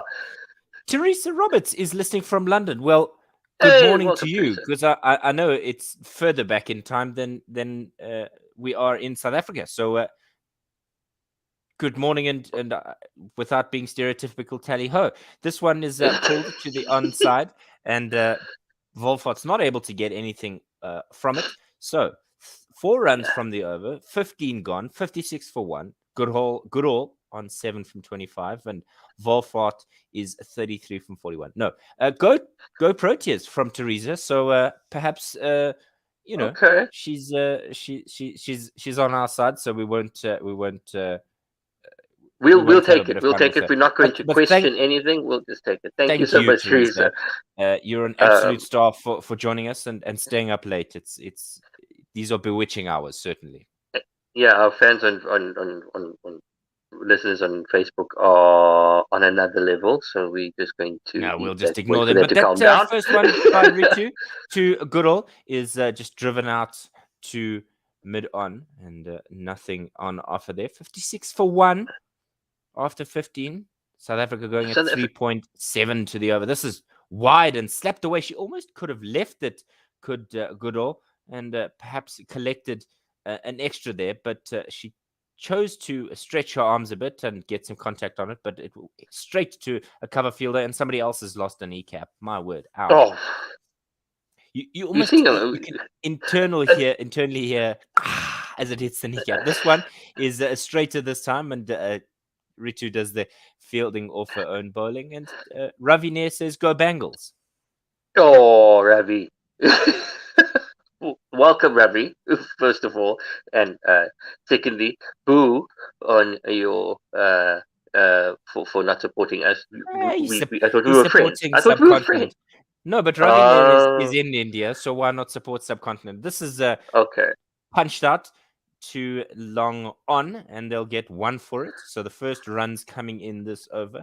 Teresa Roberts saying, "I'm a born Sappho. Wouldn't miss this for the world." Well, how's it? As Ah! opposed to telling her, because you're a local yokel. No, we should rather say Teresa Awe. Absolutely. So 2 balls remaining in this over. Like I said, South Africa going at 3.6, so not ungainly at all. This one swinging a little bit and driven out square by Volfart, but cut off at point. So there is still assistance, and I think that was something that Mpho spoke about. That Bangladesh doesn't necessarily bowl express pace, Wait, yeah. but that means the ball doesn't wear as quickly as you would traditionally expect it to be. Again, this one a bit of swing through the air as Volfart just nudges this too long on, and she'll get one. Ravi Nair says, "I support Jahanara, Cleopatra, Alam." Okay, fair enough. Okay. Because Yeah. Bangles walk like the Egyptian. Got it. 16 gone, 58 for 1. Teresa, Volfart on 34 and Gurul on 8. Yeah. Teresa says, please send Bolton. I'm not sure we're allowed to send meat over to the UK right now. But yes, we might have some for you later. What if we ate biltong, like as a Yeah, kind of this is a an question. ASMR thing? It'd just be like into the mic. First ball of the next over, and Volfart, a little bit of almost a shot in anger. She bashed this back to the bowler, but didn't quite time it, and so it was nerfed really for the Yeah, first she ball needs of the to. next over. In again, and Should this one's driven out square and cut off again in the field. Maybe a bit of frustration here. Salma collects 2 dots to begin her third. Yeah, she needs to get off strike unless we could feel the frustration building in her, and we don't want her to play a rash shot or a shot out of anger because she's feeling bogged down. Yeah, cut off there in the cover region, and she gets one and deeply There we exhales go. as she gets to the other end. There was long on, long off, and a mid wicket sweeping. So those were your 3 fielders out, and so she can rest easy at the non-strikers end. Just needs to woosa. Like good old absorb some pressure right now, and try to get her run rate taken. Salma in to Gurul. A little bit of drift there from the right arm off spinner. She came around the wicket, but a dot ball. So not much there. She's gone for 9 from her 2.4. She goes again to Gurul. She's going to come right arm around the wicket, maintaining her cap. And this one's almost bunted in a return catch, but not able to get a hand to it is Salma, and they'll get 1 for it. 1 ball remaining in her third. Ravi Nair says, Bolton, send a whole bride. Now we definitely can't send Bolton we might get away with because it's cured meat, but I don't think we can send raw meat I don't think we can send raw meat to India. This one is short and pulled away square the wicket. It's going to run away to the boundary backward of square. It was a long hop. Away. Volfart leaping onto that, and she gets another boundary. She goes to 35. South Africa 64 for 1 after 17. Well put away there. The ball got the treatment it deserved. Just a long hop, and Laura Volfart is quick to pounce on it and just slaps this one in front of backward of square for 4. Beautiful shot. Sultan King on Facebook saying, "Where can I join the match?" Well, you can't, mate. It's a Women's World Cup game. Yeah. If you're a king, you You certainly definitely can't be can't, in the yeah. Women's World Cup. No, shit, certainly not. Yeah, well, unless there's something you have to file a whole lot of paperwork, and take some therapy, hormone therapy, maybe. We're I'm not thinking. getting involved in that. That one's wide to begin. Has she left it?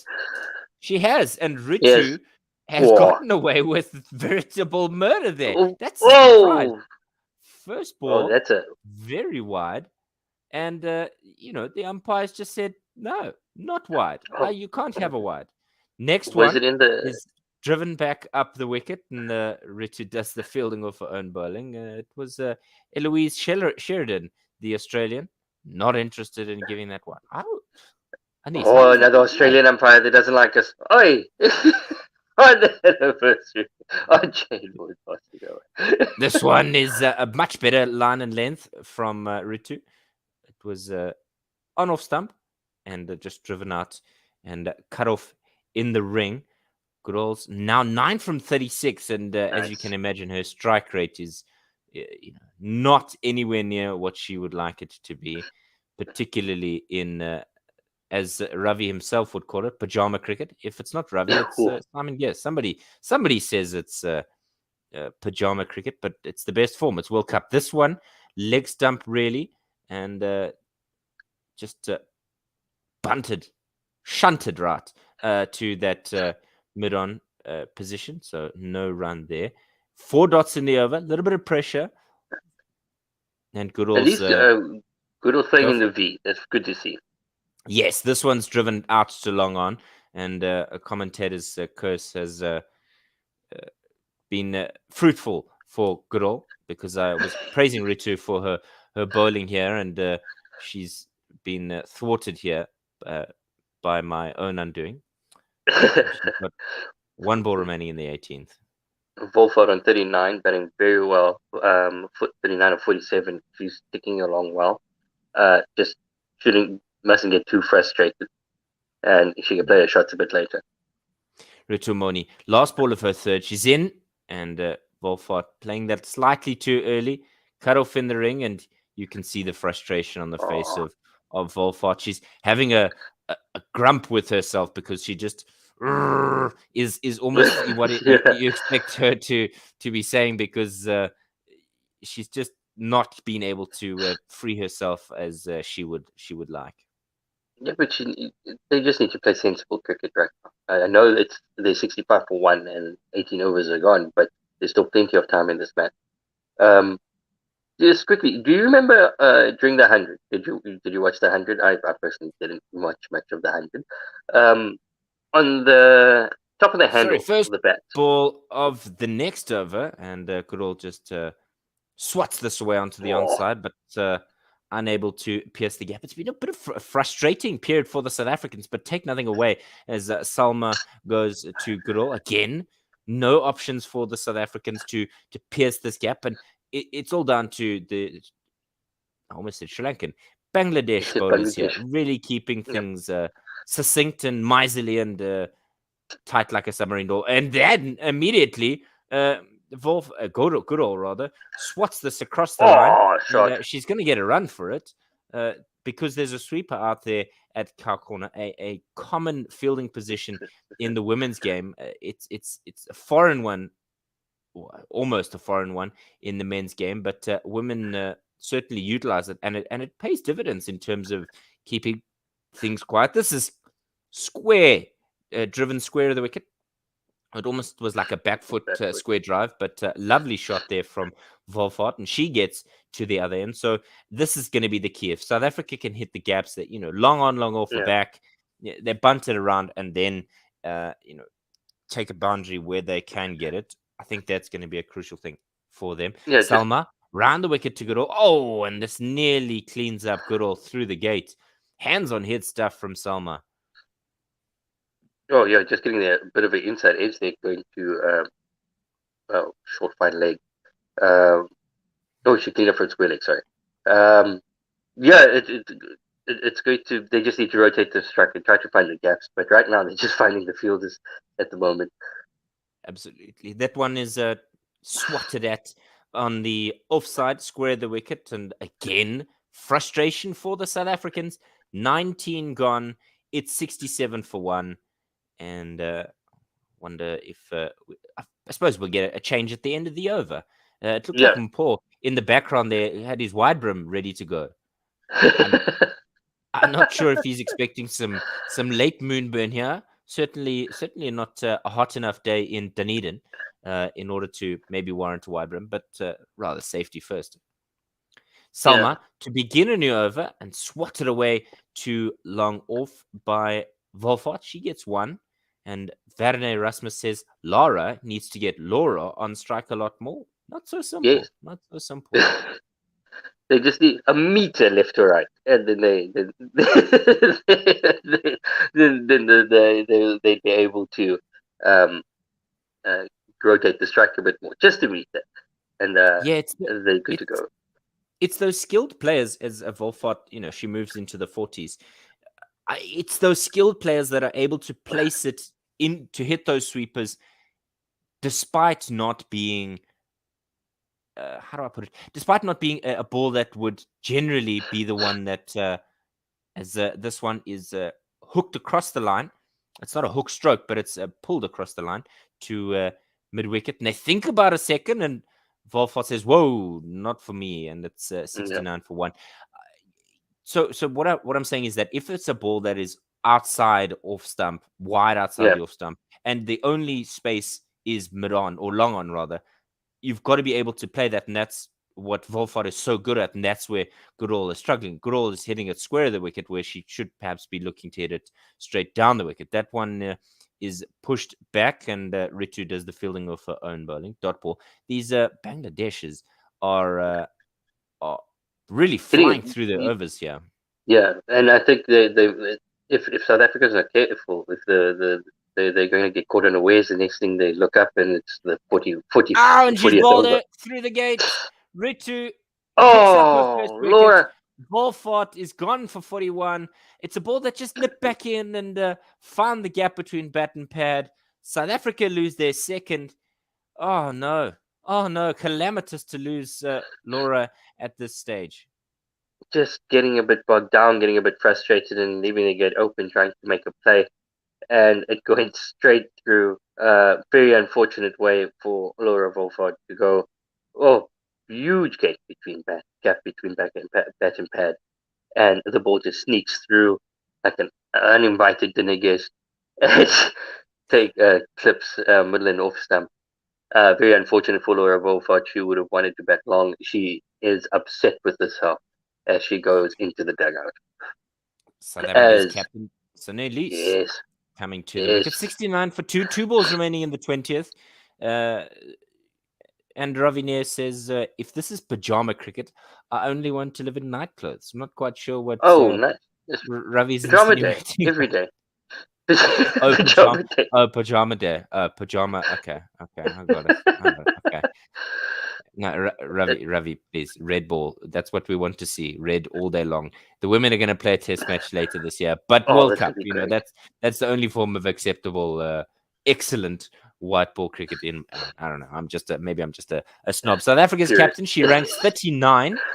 26 years of age. She's stand-in captain in the absence of Danae van Niekerk, who's had her boot come off that you may have seen during the women's ODI series against the West Indies. Ritu in again, and this is short and wide and cut away, but into the ground, and Luce is not able to get off strike. Oh, chopped down into the ground a bit hard, and just trickles to point for no run. But just looking at that, Wolfart looked like she was trying to push the tempo a bit. It's very unfortunate.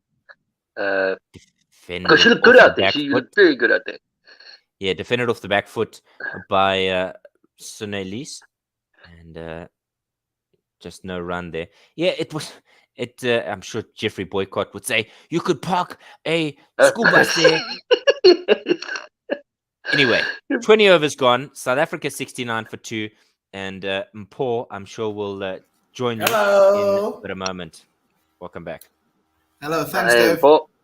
Yes, South Africa 69 for 2. Bangladesh strangling South Africa as Salma starts her over, and there's a wicket as a Oh really good no! catch by Romana Ahmed. She is everywhere. Second catch of the day, caught off a reverse sweep from Laura Goodall. 2 point.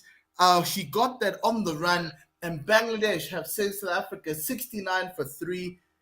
Salma Khatun has the breakthrough, and remember, Romana hasn't bowled, and nor has Nahida Akhtar. So this is going to be very important for South Africa. They could find themselves in a lot of trouble, and they currently are 69 for 3. You know how I feel about the sweep. I think I actually need to change the unicorn. You, you know how I feel about the sweep. I think if she just did it, if she was going to play a sweep, a lap sweep would have been fine because she had to go fetch that ball from outside while her legs stump. And there's a huge gap down to find leg.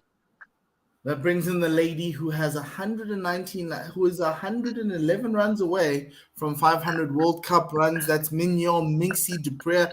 She's been with the side for over 10 years now, 32 years of age. Number 15 in the ICC ODI ranking, has an average of 33, a top score of 116. South Africa need that top score today, 3,599 runs. Top run scorer in South African cricket walks in with the team in a lot of trouble.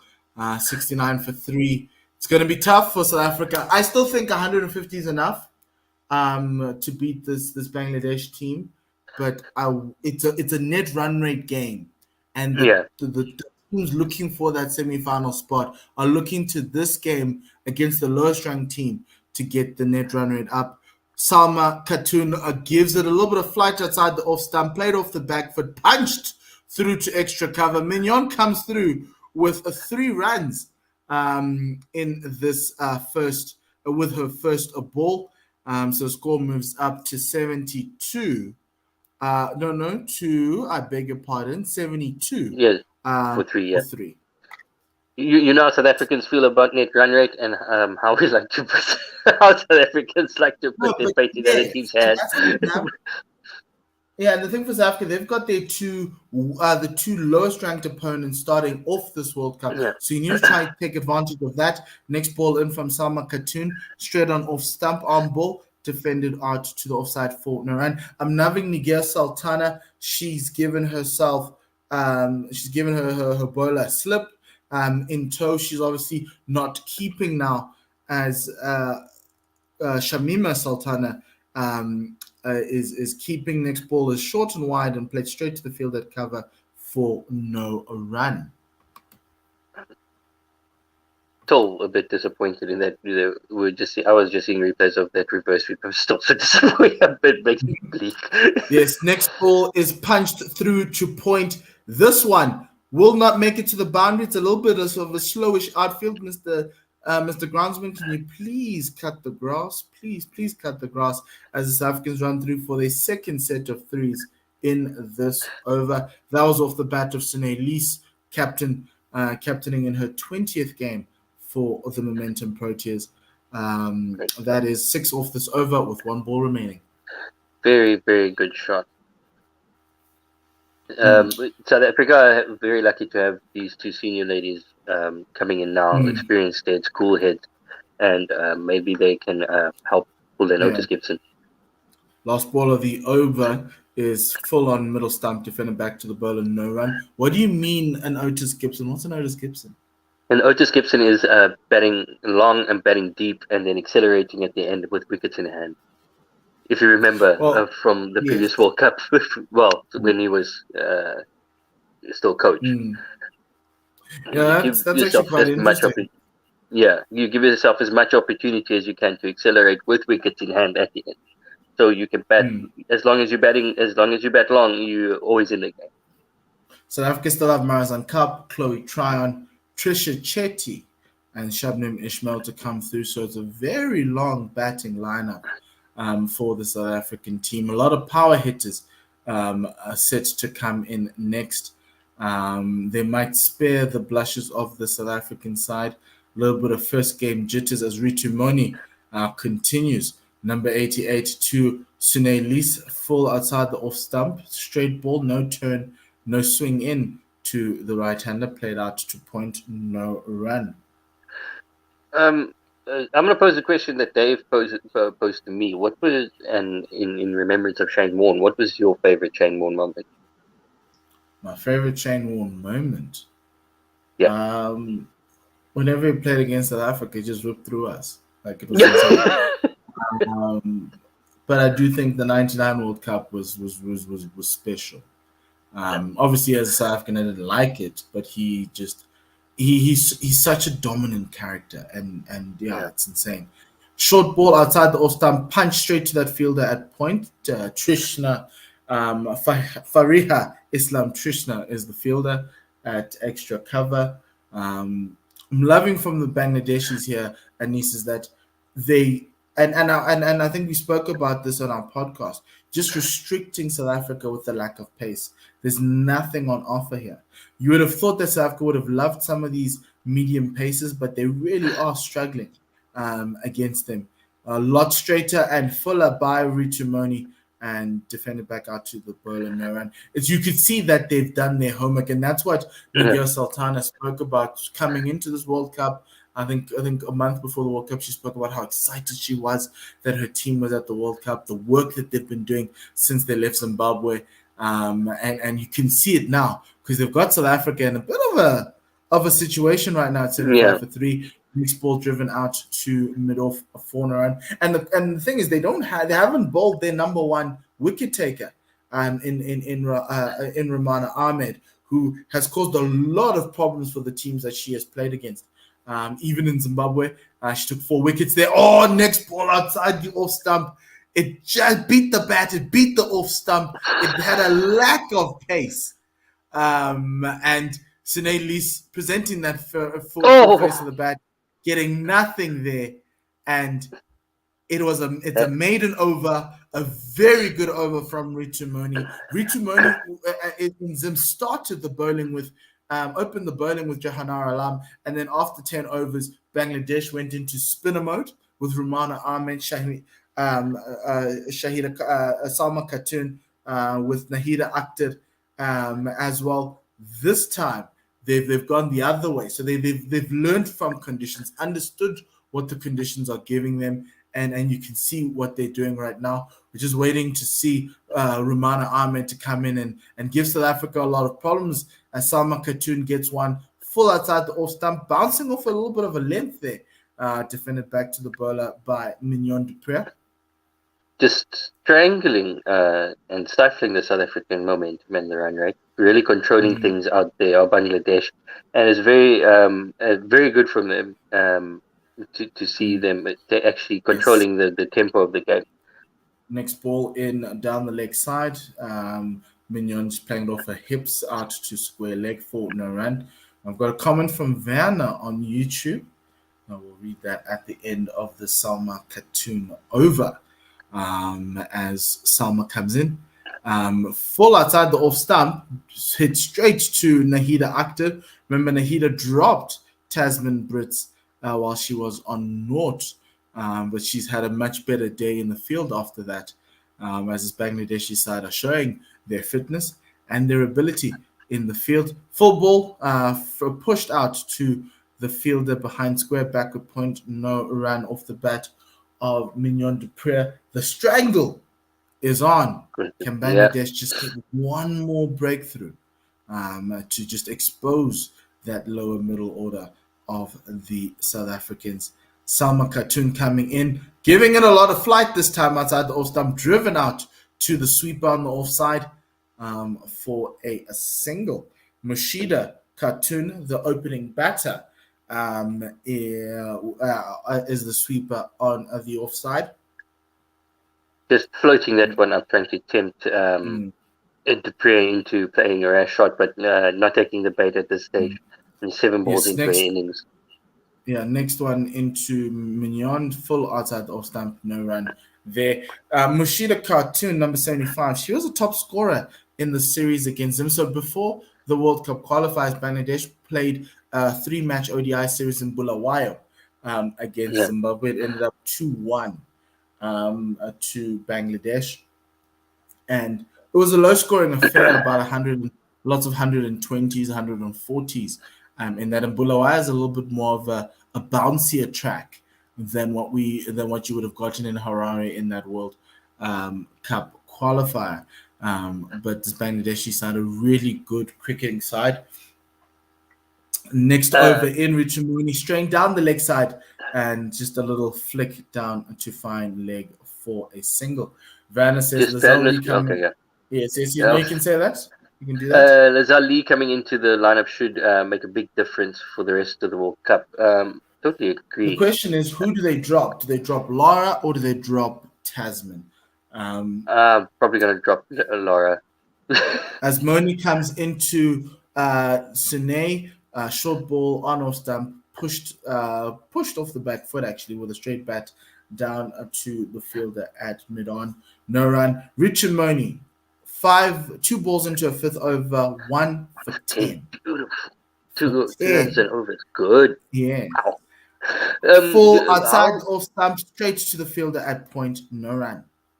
How is the Bangladeshi teams batting in that warm up game and in that 1-day series? Look, I think that's where I'm really worried for them. I think with the pace of the South African attack, they will struggle. This one outside off stump pushed out to the field at extra cover, no run. They struggled with the Thailand spinners in the game that I was commentating on with them. They don't do a lot of strike rotation, even though I think it should work, be in their favor, as the next ball is full outside the off stump, driven in on the up, ball's in the air for a little bit, bounced just in front of the fielder at mid off for no run. So yeah, I think they might struggle a little bit here against the pace of our bowling attack, which is why I do think that, even like I think I tweeted this one's full outside off stump driven to cover no run. End of that over, 77 for 3. I tweeted that Bangladesh will be happy to have restricted South Africa to under 200. I think they would be. Yeah. But I don't think they have it in them to get there. So for me, if I was Bangladesh, a massive win is to be able to restrict this team to under 200, because it gives them a chance. You never know what will happen. You've got Fagana Hawk, who's a good batter. You've also got Mashida Khatun, as I've spoken. You also have the captain in Nigor Sultana, as well as Rumana Ahmed. The only problem that you'd have here is whether they have it in them against a quality attack. We now see Nahida Akhtar coming into the bowling. This is she took 11 wickets in that series against Zimbabwe. I think she took 3 wickets in that World Cup qualifier in those 3 matches that they played. Nahida Akhtar, average of 17, 26 wickets in ODI cricket. Left arm spin, as she comes into around the wicket to Mignon, who plays that back to the bowler for no run. Average of 17. Now, if you look at it, that's excellent. Number 2 bowler in the side. She's got a slip and toe to Mignon, gives it a little bit of flight just outside that off stump. Mignon plays it off the back foot, punches it to the fielder point, who makes a meal of it. Easy single. There is a sweeper on the offside. 78 for 3. If Bangladesh is showing that taking pace of the ball is working wonders. So and you mentioned South Africa's pace attack. We have to see how that's going to work on this track. But it's going to be interesting. I'm really excited to see Ishmael go full ball. Yeah, it's 2 contrasting styles. Round arm action from Nahida Akhtar, just driven out to the sweeper on the point boundary. Mashida Khatun for a single. So as I said, this Bangladeshi team can bat. but I think they haven't played many cricket games against the world's best, and Yeah. this is their first time. So it might just be a shock to the system as to how quickly people can bowl. As Nahida comes in to Mignon Dupre, she places out to the offside, straight to the sweeper, who does a great job covering the ground there. Does Mashida Khatuna on the boundary for 2 runs to prevent 2 runs there. Scorpion is up to 81 for 3. Mignon goes up to 6 of 10. Baron just letting us know that there are 104 dot balls out of the first 144 deliveries. That's a really worrying stat for Hilton Moraine to Yeah. try and work out, because we've got Pakistan next, Yeah. and they are gonna come with all their spinners at you. Next ball outside the off-stump, no run, and Bisma Maruf is back from maternity leave, so that's a good thing for Pakistan. You've got Nida Dar, who's a really wily bowler as well. So it's going to be quite a tough assignment for Pakistan, who I think are stronger than the Pakistan we saw early on in 2021. Another round-on ball straight to Mignon on ball there. She tries to cut it, but cuts it straight to the fielder back a point. End of that over. 81 for 3. For 3. Nahida Akhtar's first over, only conceding 4 runs. Still keeping it tight. Good. South Africa can't get not getting on top of her. I'd like to see. I know I said they need to bat long and play sensible cricket, but I'd like to see them just tick the scoreboard over a bit more. Just trying to pick those gaps. Like they did. 4 runs and over is fine. 4 runs off that over is fine, but they've got to be consistently getting it. Here we go. First signs of Bangladesh's top wicket taker in ODI cricket. Rumana Ahmed is going to be bowling next. I spoke about how Bangladesh have done so well to this point without even using their 2 best bowlers, as Rumana starts leg break bowler outside the off stump of Sunay Lis. She defends it out to the offside for no run. Rumana's got 2 fielders in the ring on the offside catching, backward point and conventional point, as the next one goes straight to that fielder at conventional point, who's slightly behind square there. And then she's got 3 fielders on the offside, extra cover and a conventional cover, as the next ball is swept to the boundary, but there is a sweeper there on the leg side for a single mid-wicket, deep mid-wicket. Rumana has no problem just looping it up, just tossing it up, and making the batsman or batter, go really have to do all the work, which is very brave cricket. Now, next ball is just down the leg side. It'll be an extra to the South Africans. That wasn't a leg break. That came straight out of the hands, looking like a medium pacer delivery, as the next ball is played. Now that's a leg break and played out to the fielder, one of the 3 fielders in the covers for Rumana Ahmed. That was Fagana Hawk Pinky, who was the fielder there. Flight from Rumana Ahmed and driven down the ground with disdain by Mignon Dupre. First 4 in a while, a very, very long time for the South Africans. Score goes up to 87 for 3. Dupre using her feet, just coming down the track and swatting it straight down the ground. Good to see, taking advantage of a ball. She got there on the full and dealt with it accordingly. One way to deal with the leg spinner, don't let the ball bounce. Next ball in outside the off stump, and great little presence of mind from Mignon to just dot it down and get to the other end for a single. End of that over, 88 for 3 after 26. Africa run rate at 3.38. Jagannath has comments on YouTube. Jagannath says, just want to how come Lara gets selected? She plays too slow at least. She should be able to rotate the strike. Mind you, she is playing at 3. Lara's not a bad player. It's just that domestically, it's just that maybe the step up is a bit too much, and it's getting Look, I think not it's too much the for her. strike rotation. The strike rotation Yeah. is the problem in international cricket, women's cricket, Mm, across all the teams. correct. Nahida Akhtar to resume, but Laura has struggled in international cricket a little bit, trying to get some runs as this one's just full outside the off stump, just played square to the field of point. She did get that really lovely 59 against India at the beginning of 2021. Um, but she hasn't actually got a couple of runs under her belt in the two West Indies tours. So there is a bit of a thing, and I think in the next game she might not play, and Tasman might bat at 3. Three. Next Yeah. ball, full on off stump, defended back to the bowler, no run. This is a really interesting bowling partnership to watch here. And you got Nahida on one end, you've got Romana on the other end.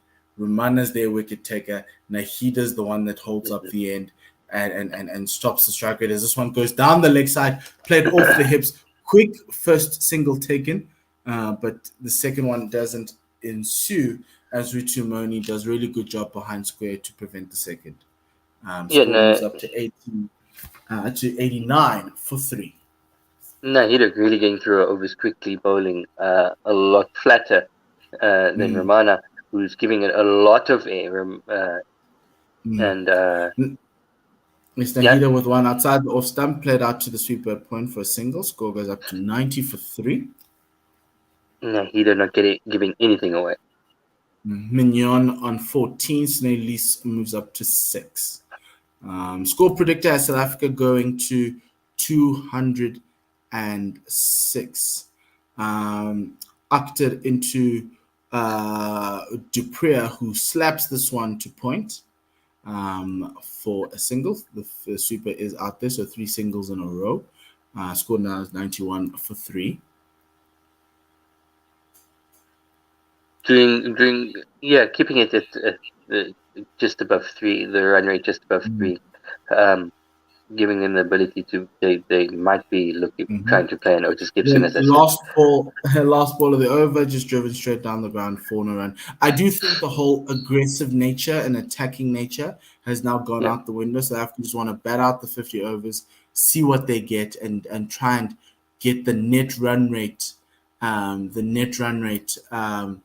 win using your bowlers. So just putting them under pressure, you literally can bowl them out for under 100. That's how the golfing class can be for this Bangladeshi side. So that's the end of the over. 27 overs gone. 92 for 3. I'll hand over to you if there are any comments. Jagannath says even Clark or Bosch could have been a better selection in the squad rather than Lara. Okay, we're ready with the Lara. I think he's being a little bit harsh on Lara. I know. As the next ball just comes in full from Romana Ahmed, leg break ball to Snailus, defended back to the bowler, no run. Nadine de Klerk's not a great batter. Let's put it out there. I think Nadine de Klerk reminds me of Vian Mulder at times. Got the talent, he's just not there. Short ball played out to the fielder at mid-on, who does a great job at fielding, and manages to parry it off, and the South Africans run off the misfield, 93 for 3. Annika Bosch is an interesting one. I think the selectors believe Laura's a much further forward in her career. The only thing that Annika Bosch has, outside of her pretty good batting, is a really good agent who got her that job in the IPL. So that's a thing for you guys. Always get good agents. The next ball is played down the ground in the V for a single. As the next one comes in from Romana Ahmed, Sunelis just plays that back to the bowler. No runs, slightly outside the off stump there. Field's very interesting. 3 fielders on the leg side, cow corner, long on, and deep mid wicket on the boundary. As the next one's gone to point to cover. And the South Africans run a quick single. This is like the strike rotation you'd want from the South Africans at this point in time, but you want a lot more from the dot balls. You can't have those 104 of 144 dot balls. And the next ball in from Romana Ahmed is a dot ball to end off that over. 95 for 3. South Africa against Bangladesh in their first innings at this World Cup. Ravine sends us a message. South Africa seeming to be wanting to make the boring middle overs last the entire innings. Then Kumar and Neil saying 269. Are you optimistic? And then Pirate Badsha saying the boring middle overs are perfect, Ravi, for the late night. Don't want too much excitement. I want excitement. Give me Me excitement. too. Not in the form of wickets, by the way, as the next ball from Nahida Akhtar, left arm over the wicket, left arm around the wicket to the right-hander. Sunelise plays it off the back foot to the bowler, no run. But Miguel Sultana will be very happy right now. 95 for 3, 28 overs in. They just need to hold this game. She's got control of this game right now. As Akhtar bowls another one full outside the off stump, played off the back foot by Sunelise. She can't get it off the square, and she finds the fielder at point from a run. As I was saying to Dave, this is basically a dress rehearsal for all the ladies from the smaller teams to try to get one of those IPL, BBL, or 100 contracts. Oh, Nahida Akhtar with the ball that just goes straight on with the arm, slightly wider than the first two. She finds the sweeper at point, Sunelise, and will come through for a single. 96 for 3. 1 run off this over. Really good bowling from Nahida. So far, 9 runs conceded in 9 balls. So 1 run a ball. And actually, not 9 balls. As the next ball is slapped back to Nahida Akhtar, she dropped it. And there's another chance. This is the second drop she's had, this time off her own bowling. And she'll be very, very disappointed in that. Next ball in from Nahida to Dupree, who's just dropped off the previous ball and has played through to the sweeper on the cover boundary for a single. Yeah, I think they got to really start working Nahida around a bit more. So score goes up to 97 for 3. 100 before I go off. Next sweep shot coming out from Sunelise that goes straight to the fielder. That's Trishna on the boundary at square leg, and it will be 99 for 3 at the end of that over. 1 run away from your century. Anis, 29 overs in. South 99 for 3. Dupree on 17. Lease on 12. Really impressed by this Bangladeshi performance. Very, very strong very well from them. Yeah. And I think Nigel Sultana will be quite impressed and happy with how her bowlers have gone through in this innings. Definitely the happier of the two camps is going to be the Bangladesh team. They've really controlled the pace, controlled the tempo. Final over in the stint, and Anis gets his 100 as Rumana Ahmed bowls a full one to Mignon, and they'll take the single to long on. Yeah, well Rumana played, straight down the ground. Rumana bowling a mixed bag, some off-break balls, some leg break balls. This one is more of an off-breaker to the right-handed Sunelise, who plays it to Milan for no run. Next ball in from Rumana Ahmed into Sunelise, played out to that field that wideish Milan, no run. Actually getting through the overs really quickly. Yeah, she is. She sweep shot in the air, but it'll bounce 3 times before it gets to the fielder at square leg. Number 69, that's Sharmeen Akhtar on the boundary, who's the fielder, and it will be no run. No, be a single, sorry, to a square leg. Next batter to face is Mignon Dupree. Rumana Ahmed coming through, and she chips it back to the bowler, does Mignon Dupree, and Rumana Ahmed is doing everything from this Bangladeshi side. She's taken 2 catches. She's now taken her 3rd off her own bowling. And Oh, as I said, this is what you need to be watching out for. Bangladesh's leading wicket taker, that strike bowler for them, has answered the call from her captain, and Romana Ahmed has Mignon du Preez going back to the dugout with South Africa on 101 for 4. oh, taking 4 wickets. I feel bad. Yeah, this one just stopping in the pitch. Mignon du Preez, but early on the shot and hitting it straight back to Romana. So Lots of Mignon pressure du Preez, now. 18 off 26, caught and bowled Romana Ahmed. Hasn't been the best start for South Africa. If this was a car, Yeah. this car is driving on the highway in gear number 2. Yeah, just stuttering along. South Africa really can't get any forward momentum in this game at the moment. The Bangladesh is keeping them very, very quiet. 4 wickets down. They have 10 overs to get through before they can launch. Do they have enough in the tank to get to over 200? Which, as Paul has been saying, they should be safe with 200. But I think even 150 they should be safe, but you yeah, just never know in this game, especially with a team like Bangladesh. Marizan Cup joins South Africa in the middle. She is 32 years of age, 26 ODI ranking, a right-handed batter, very powerful striker of the ball. She could change the momentum of the game. I thought she should have come in a lot earlier earlier. to try and push back against the Bangladeshis, but Romana Ahmed gives her a really lovely ball, leg break outside the off stump, 71 kilometers per hour. She defends it out to the offside. End of the 30th over. It's South Africa 101 for 4. Marizan Cup on 0. Sinelis on 13. Anis, I'm probably going to give you a break. I'll hang out with Dave until Akona arrives. So thank you very much, my man. Let's add Dave in. Hey, Davey.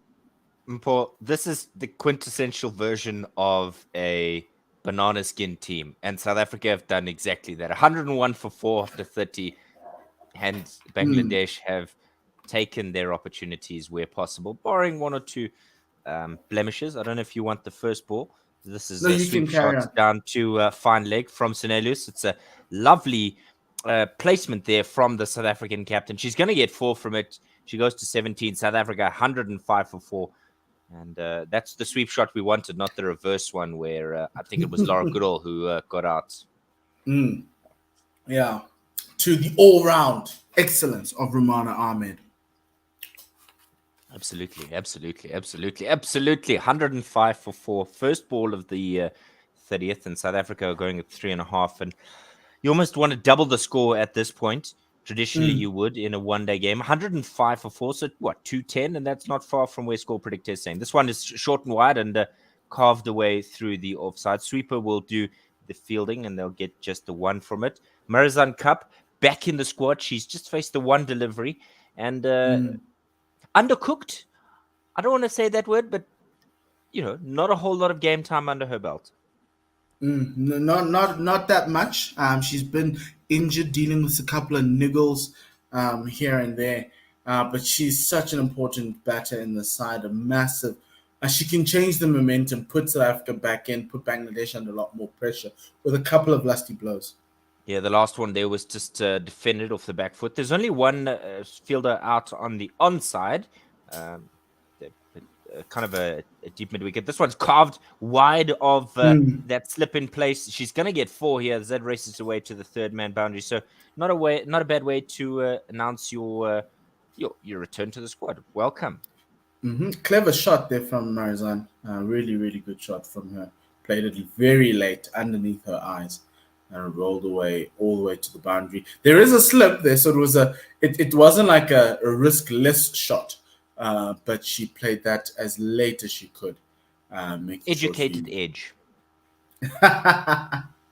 If you want to call it that. I'm trying, South Africa are in the doldrums here. I'd love to see them doing a little bit more. 110 for 4. 2 balls remaining in the server. It's 9 from the over so far. A little bit expensive.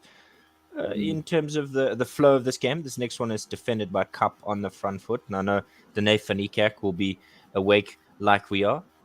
She's gonna. Yeah, she may as well join us on commentary. I mean, we are the very best. This one is driven square of the wicket, 2 points, cut off, no run there. 31 gone, 110 for 4. I mean, Danae, if you're listening, drop us an inbox, Simon at 1wsr.com.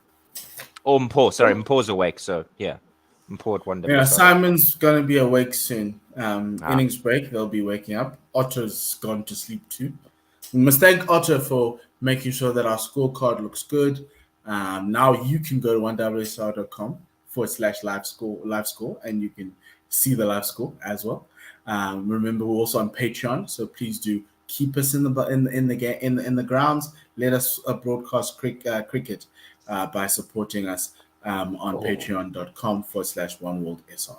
First ball of the next over, and Romana's getting a bit of turn. She's already picked up 1 wicket so far. She got a little bit of turn into the right-hander. She goes again now to Sine Loose, and this one's the arm ball, and Sine Loose trying to beat the 2 fielders there, backward of square on the offside. Not able to find the gap there. South Africa's captain is on 18 from 38. So what I love about the Bangladeshi performance, they know they're up against it, but they are doing what they can control, and they're doing it well. Romana Ahmed again flighted this time, so 3 dots in a row as that one is pushed to Maran. She comes in again quickly through the over, knots a flight once again, and Sine Loose is able to sweep that from really an off stump line or even outside. Excuse me, off, and she gets 1 for it. Pardon me. 111 for 4, and it's time for Nelson. Feed up, everybody. Why do we allow colonial powers to dictate how we view the game? Nevertheless, 111 for 4, 2 balls remaining in the 32nd. This is cut away, and it beats the fielder at a gully region. And there's a lot of work here for the Bangladeshi to bring it in. They do in the end, and South Africa will get 2 for it. Yeah, look, I've been impressed by the way Bangladesh have played. Normally, teams who are underdogs, like massive underdogs, would try and come, and if it wasn't working out for them, they'd just throw in the towel or just let things slip. But they've really fielded well, bowled well, and they've done what they can, and they've played to their strengths. And Nigel Sultana should be very proud of her team, because they have truly been impressive so far in the first 32 overs. Similar type shot there. This time it's a little bit straighter, but not able to break the barrier there in the cover field. So 32 gone. It's time for a drinks break. 114 for 4. And for the assessment from your side, has it been brilliant bowling by Bangladesh, or have they taken the opportunities? And inversely, have South Africa just not played for the surface? I think South Africa haven't played for the surface. I think South Africa should have put Marizan up at number 3 in the power play once Tasman got out, just to put pressure back on the Bangladeshi bowlers, because essentially when you're playing a team, when there's a gap between you and another team, especially if you're the side that has a lot more quality, you'd want to put them under pressure from the word go. This is your opportunity for South Africa to score 300, because I know if Australia play this team, they're going to score 300. England are going to score 300. New Zealand will score 300 against this side. But you just want to always just be thinking on your toes. Laura isn't that type of a player. And I remember chatting to Cass Naidu in the last series that we were at the Wanderers, and she said Bangladesh is the one she's earmarking as the banana peel, largely because of the amount of overs of spin that Bangladesh can end up bowling, and how slow even their quicks can be. And you can see Rutumoni in Zim. They opened with Rutumoni, and Rutu bowls at 71 kilometers per hour. Whereas in the nets you're facing Aya, Shabnim, and Marizan, who are cranking it up close to 100. So there is going to be an adjustment, and so I would have wanted Marizan to come in a lot earlier to try and push the pace a little bit more. And some people might suggest that, well, Marzan hasn't batted, don't bring her in just yet. But certainly against Bangladesh is a perfect opportunity for her to have some extended time at the crease, so that by the time South Africa gets towards the back end of the tournament, she's firing on all cylinders because she's had that extra time at the wicket. Nevertheless, 113 for 4 after 32, just the 9 extras. And you were speaking about the extras, but the other thing, I think Coach Hilton also wanted to give her give the ladies a lot more batting practice, because the warm-up games weren't sufficient enough. Very low scoring affairs, and so you are stuck in that conundrum as a coach to be like, do I start playing around with the batting lineup, or do I just give everybody an opportunity? And normally, if everyone bats okay and not necessarily well, we still get to a point where we've got enough runs on the board to beat Bangladesh.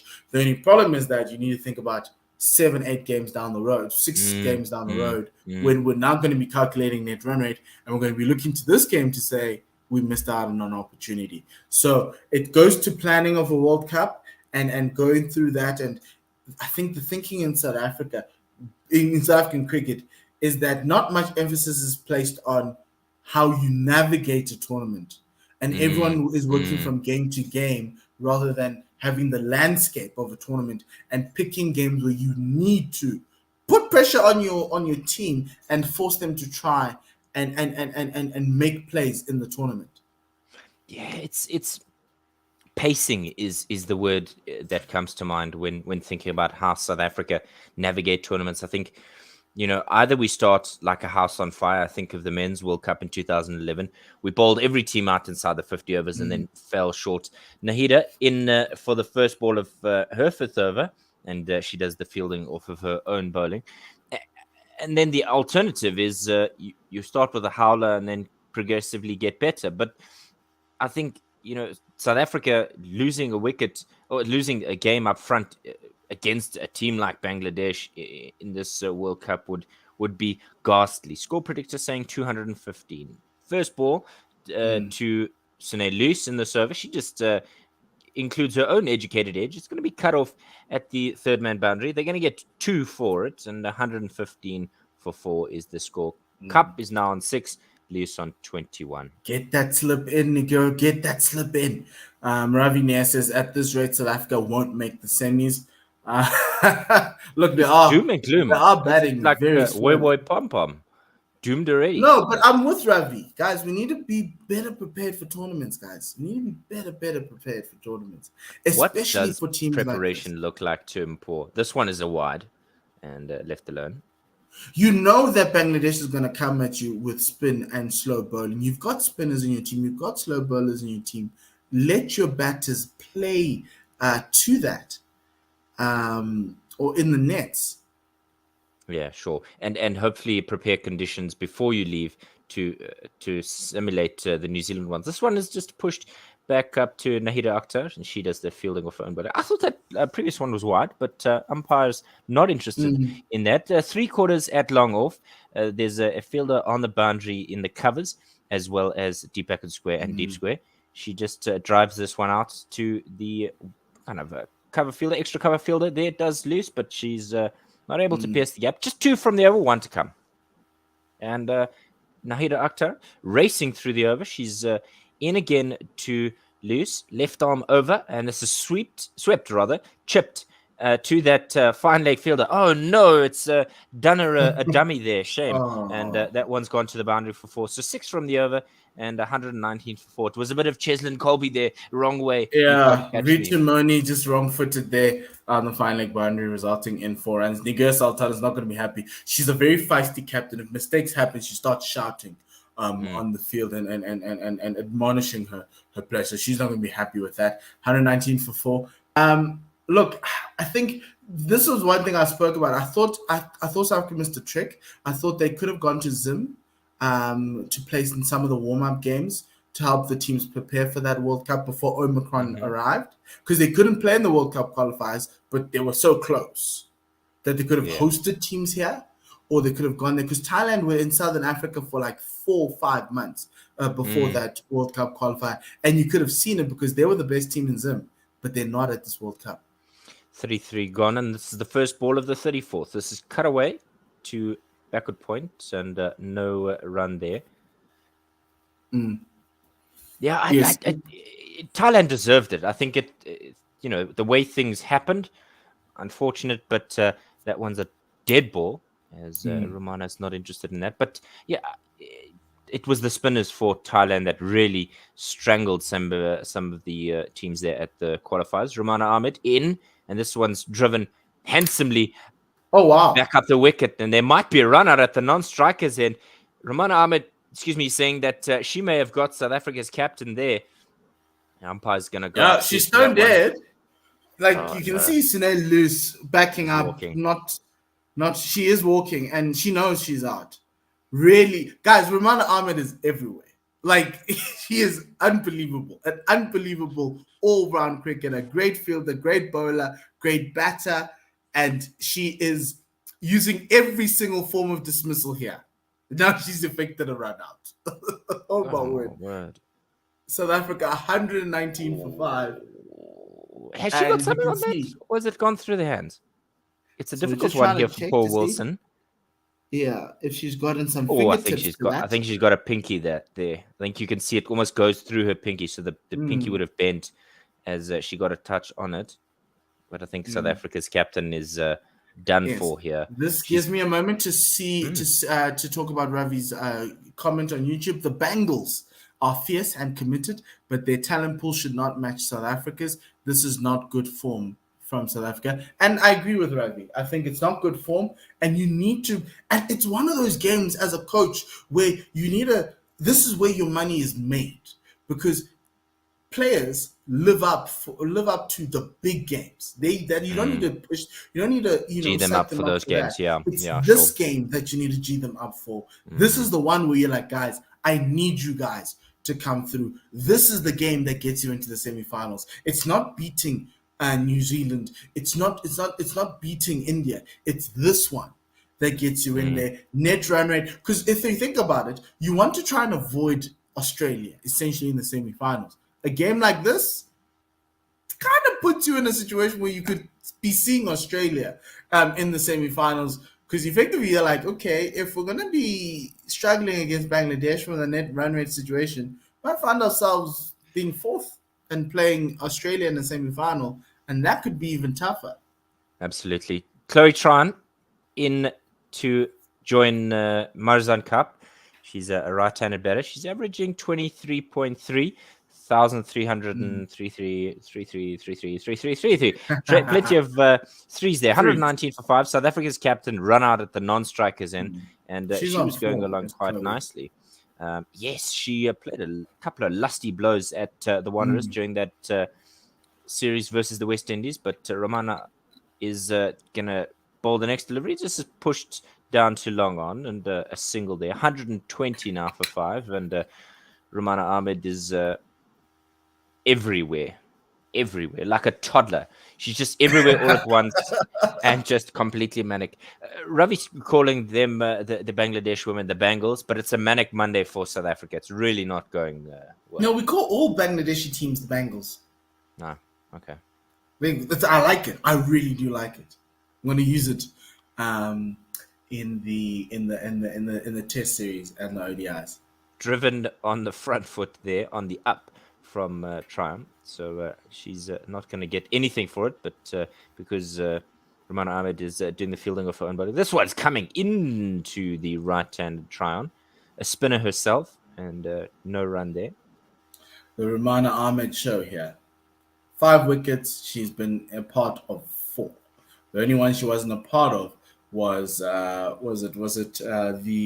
wicket of Laura Wolfart that came through the gates, where Wolfart was bowled. This one not able to pierce the gap as well, so it's 1 run and a wicket, and South Africa are still struggling here. They're 120 for 5. You know, we talk about in the field when, you know, the ball is following someone, and when you have a howler, you really have a howler. But in this case, Romana Ahmed is having a dream game, and she's involved everywhere. Yeah, so the next thing she needs to do is score a fighting 60 to win her team the game. And that would close out probably one of the best performances in Women's World Cup cricket. Absolutely. South Africa with just a couple of batters to come halfway through their spell. And Trishna is going to make her return. She's got 1 for 21 from her 6. She comes left arm over the wicket. And Kapi just pushes this to the onside. No run. And Fariha Trishna. Yes. She's not bad too badly. I think it's just South Africa, not really batting all that poorly, but she's hoping she can contribute nicely here. She goes again to Cup, who gets a leg stump length delivery, tucks us onto the onside backward of square. They think about a second, but they'll only just get the single for it. Cup goes now to 8, 121 for 5. Trishna made her debut in that Zim series in Bulawayo. She didn't bowl in the World Cup qualifiers, but she's been very impressive so far in this match. Teresa says we must give her more description about the actual game and what the momentum Proteas are doing wrong. So that one is just driven out square. And sweeper will do the fielding. They'll get 1 from it. And Tryon is off the mark. Lovely stuff from Tryon there. Just off the back foot and punching it out to that sweeper in the cover region. That, you mentioned Bulawayo. And immediately in my mind, it's that Andile Petlukwayo jingle. Bulawayo, daylight coming. We're going to come. We're going to go home. No. It's Bulawayo. Mzilikazi's Bulawayo. He ran away from Shaka and landed up there. Right. Trishna in again. And this one is pushed hard by Marizan Cup, but it'll be collected in the end at long on. And they'll get 1. So 3 from the over. Much better over for South Africa. Cup goes to 9. Tryon is on 1 from 4. 2 balls remaining in this over. And she comes in again. 3 fielders on the leg side, 1 on the offside that's out. And this is a massive shot here by Trishna. She's given out. Tryon is gone. Left arm over the wicket. And sometimes it can be a non-issue for umpires in terms of pitching outside leg stump. But Tryon is going to go up here. But the Zimbabwean umpire didn't really hesitate. He gave her out straight away. Yeah, Langston Rosario may have been a little bit too... You can see the ball swung in. Might have been a little bit of inside edge, and she needs a little bit of bat to save her. Chloe Tryon is very confident in her DRS appeal, so let's have a look. And I'm sorry, we might be slightly late here. Quickly before it's given out 1, 2, 3, 4, 5. We're going to be chastised if we don't say 1, 2, 3, 4, 5. So okay, I'm quickly saying it before the group lambastes us. But yes, it's an interesting one.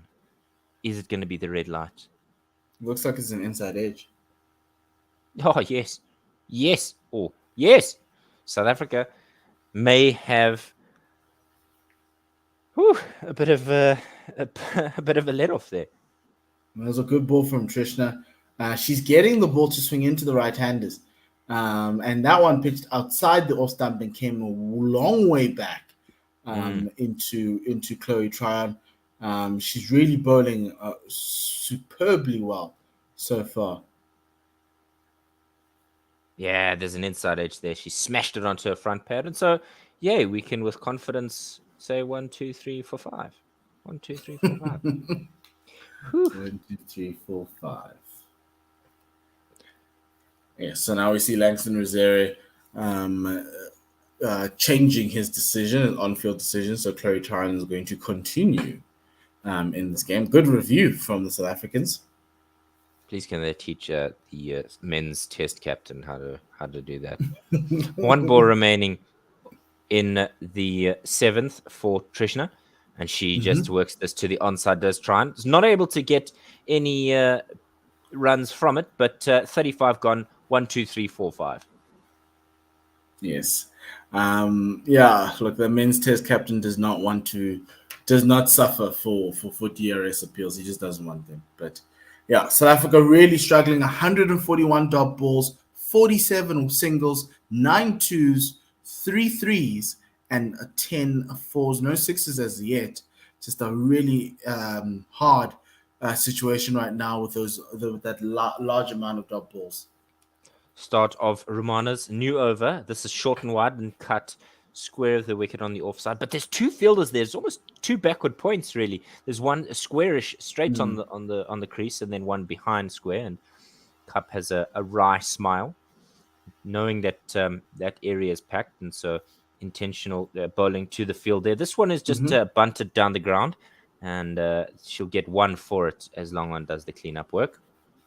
Look, I think Bangladesh wants South Africa to play as straight as possible, because that's where the runs are, down the ground.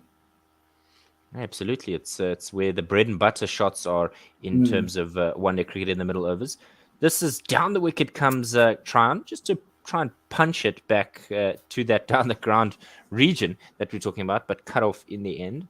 1, 2, 4 for 5, and one from the over. Halfway through, she comes in again. And again, down the wicket comes Tryon, this time flicking it to the onside behind square. And she'll just get the one there. You've got to be careful. You come down the wicket like that and the ball comes back in. You might find yourself, in some dangerous territory. 1, 2, 5 for 5. Romana in again. This is slapped away in front of square this time, and Cup will be able to get that single that she was looking for earlier in the over. She goes to 11 from 16, and 3 from it so far, 1 to come. It's really tidy bowling from the Bangladeshi spinners. Yeah, absolutely. Squeezing the South Africans and racing through the overs as well. Down the ground is where Tryon punches this one. She'll get her third run from that shot. Long off does the fielding. 36 gone, 127 for 5. And Romana Ahmed has been bowling spectacularly well. And she's picked up just the one, but in her 6, she's really been everywhere.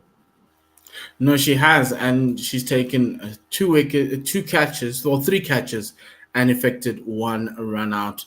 So she has had a really good day in the field, and I think it's one of those situations where in Bangladesh's first ever Women's World Cup game, it's going to be one of those memorable performances. Trishna to Tryon rather, who's clearly intent on using her feet. I think it's because of the lack of pace in this wicket, but dot ball as Trishna does the fielding of her own bowling. Both are experienced campaigners, played in the 100 last year. Yeah, absolutely. Well qualified. This one is pulled by Tryon. There's nobody there immediately at fine leg, and there's a bit of sweeping work there. So they'll get 2. And South Africa now getting closer to that 130 score. But score predict is not favorable. Tryon played for the London Spirit, and Marizan played with her wife, Danae, and in the Oval Invincibles. Fariha Trishna, she's left arm, and she comes in again. A short runner, left arm over the wicket, into Tryon, who tries to play this out into the offside, but didn't quite time it, and grimaces with a wry smile on her face. There's a couple of fielders out on the leg, or 3 fielders out on the leg side, deep backward square, deep square, and long on, as well as a sweeper 3/4 of the way on the offside in the cover region. So clearly that's where they know she prefers to score, is on that leg side. Trishna in again, and this one's tucked away nicely, neatly onto the onside. Chloe Tryon looking for a second, but not going to get it, so she'll just get 131 for 5. So South African dugout seems a lot calmer now. Just a couple of jokes flowing through in that dugout between Lara Goodall and Laura Velfart, the Western Province ladies. Having an apple. Good to see some healthy eating. Healthy indeed. She won't need the doctor today. Yeah, wasn't she studying medicine anyway? This one is driven back to Trishna, and she just cuts that off. No run. So Cup, a little bit frustrating.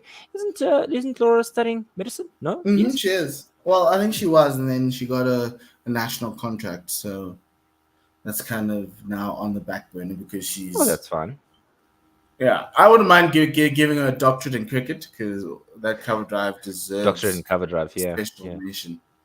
Trishna to wrap up her eighth. And this one doesn't, it was a shortish ball, but it really didn't rise at all. And Cup had to just nurdle this to the onside. She runs for a second there. Great bit of work there from the South Africans, putting the Bangladeshi fielders under pressure. 37 gone. That's 132 for 5. Yes, looking at South Africa's Manhattan, not a lot of high skyscrapers. Looking more like a town in the middle of the USA, with just a few skyscrapers and everything like 2-3 story buildings. Akron, Ohio. I don't know why that came to mind. Yeah, you said it Midtown, so Yeah, but Akron's not. But Akron's like a township actually. If you so they've got to have one tall building at least. Maybe if it's the church spire, who knows? The local church, almost like Grofrenet. This is up and over. What a shot! Chloe Tryon bashing that over the boundary. 6.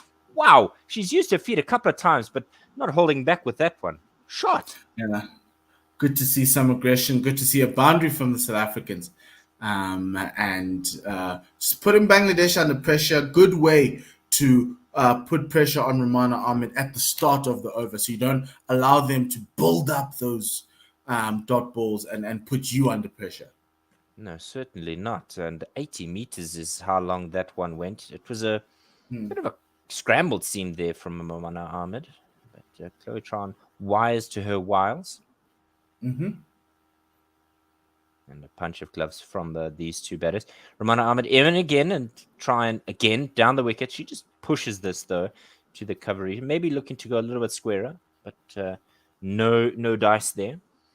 Mm-hmm. 2 balls in the over, 6 and a dot. Ravi says the amazing thing is that Bangladesh spinners are doing so well on a New Zealand wicket with a little bit of grass on it, so that's really exciting.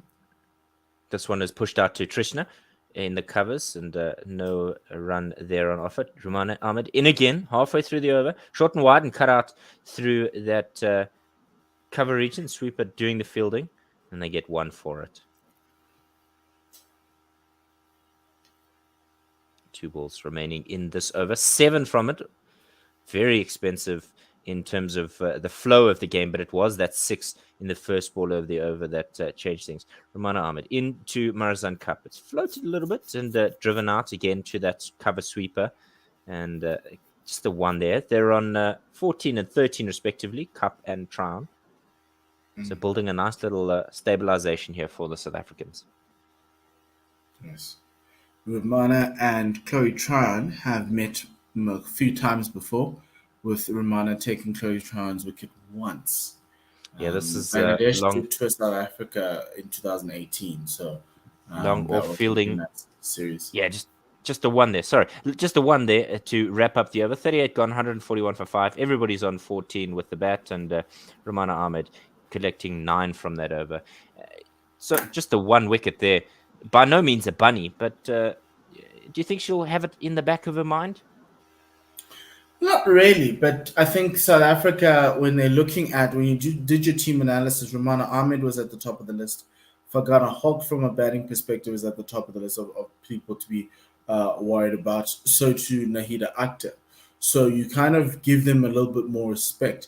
But it was good to see in that over that Chloe Tryon got to the pitch of the ball and hit that ball over the boundary. Not afraid to make use of her feet. Lovely work from her, and I think that shows a bit of confidence in terms of her hands there. Because if you're not aligned there in terms of hands and the pace of the wicket, you're going to struggle. So change of bowling now for the Bangladeshis, and it's going to be a change in terms of the bowling style. This one is right on over the wicket, smashed away through the covers. Lovely shot from Tryon. A little bit of collection work there in the covers, but Ritumoni is going to have to concede 1, and she's got a bit of a Nelson going there. 1 for 11. She's bold. She's been one of the better Bangladeshi bowlers, especially coming in at first change. Certainly, and I think that's what you want, is when you feel like you're on top, you want to continue that pressure. That's short and wide, and open blade there from Cup as she's going to get 1 for it. Cover sweeper doing the work once again. 1 for 4 for 5. So the question, obviously, for Nigar Sultana is to close out the game. You've done so well to get to this point. Now, in the final 10 overs, you're going to need to try and close out this game and not allow these two to tee off. No, certainly not. And Ritu, with 3 runs conceded so far in the over, she's going to concede another one as this is pushed to that long on region. They'll meander through for just a single. And South Africa now 145 for 5 and excessively below par from the South Africans. It's been a substandard performance, particularly since their current form would dictate it's far better than they have performed. But another single there through that cover sweeper. So South Africa rotating marvelously here, but I think it's almost 10 overs too late, the way that they're going about this. Look, I don't think it's ever too late. I think rotation of the strike kind of gives you a rhythm, and makes the fielding team think a little bit more rather than, oh no, we've set the field, they're just hitting it straight to us. So just making Nigar Sultana think a little bit more, because I think even 6 and over from here might be beyond the reach from a Bangladeshi perspective. So they just need to try and eke out a few wickets here. Almost a carbon copy shot there off of Ritu Moni's bowling. It's out to the sweeper, and they get 1 for it. In again for the last ball, and she just drives this, does Chloe Tran to a wideish long off position. So this is 1 what from it, 148 for 5 after 39. If I was Nigar Sultana, I actually would have gone to Shameen Akhtar, as well as continued with Nahida. I would have gone all in on spin at this point in time until probably over 45, and then you can bring in Jahanara and Trishna or even Rutamoni. But I would have tried to go deeper with the spin because it's working for you. So just keep going with that, especially now because obviously you're going into that final power play. You might have to you've got those fielding restrictions against you. So just try and do that. It's already, I think the score's already in and around that area where Bangladesh will struggle to get to, but you just don't want it to get to 200 too quickly. Particularly since the surface is assisting the slower bowlers. So, really continue that squeeze where you don't give them any pace to play their shots with. You've mentioned that they've not, Bangladesh don't bowl the quickest, but certainly their spinners could make this a fantastic performance for them. Try on just works this away to the onside. I think about a second. Yeah, and so there's no run. Yeah, so there's a bowling change. The one actually not Shameen Akhtar, but Salma Khatun. That's the one I was looking for. Yeah, and Salma good to see that Nigar has gone to her. She heard you, Mpho. She heard you. She said, "Let me channel my inner Mpho Mutlwane to see what I can do to put pressure on these South Africans." So she's 1 for 24 in her 6.1. She goes in again to Cup, who gets a little bit of a flighted delivery on off stump, and Cup just defends up the wicket, no run. And there's going to be a change of commentary at the end of this over. And again, and this one is a guided edge past that backward point fielder, but because of the slowness of both the surface and or the outfield rather, and the bowling, they'll just get 1 for it. 150 up now for the South Africans, halfway through the 40th. Salma, she's going to go to Chloe Tryon, and she comes around the wicket, and this one's tucked nicely onto the onside, and the cow corner fielder does the collection work. 1 there, and they're trading blows here, are the South African batters, 1 each. 1 for you, 1 for me. Very, very, kind of them. It's sharing is caring. 3 runs from the over, 2 to come in this over. She goes again round the wicket, and a lot more flighted this time, but a slightly shorter length. And Cup isn't able to get anything from 1 ball remaining, 151 for 5.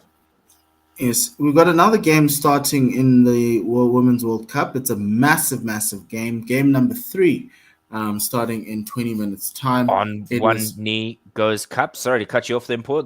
She goes on 1 knee, and almost sweeps this really to behind square on the onside. They're going to race through for 2, 153 for 5, and there's the last 10 overs to go.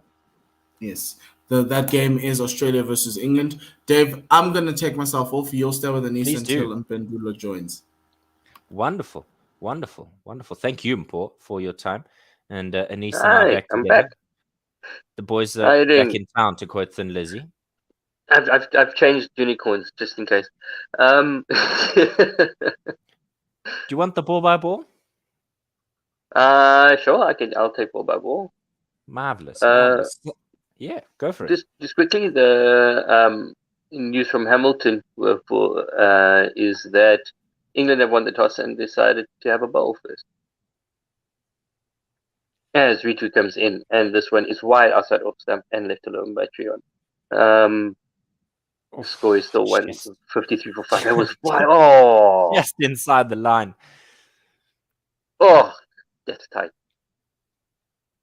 Umpire is being very lenient as she comes in for her second ball. This one outside off a bit fuller and pushed to backward point for no run. I made a comment now on the YouTube thing that this innings is reminding me of South Africa versus the first time South Africa faced Sri Lanka, as Ritu comes in for the third ball of the over, and this one is straighter on the stumps and pushed down too long off for a single. Score moves on to 154 for 5.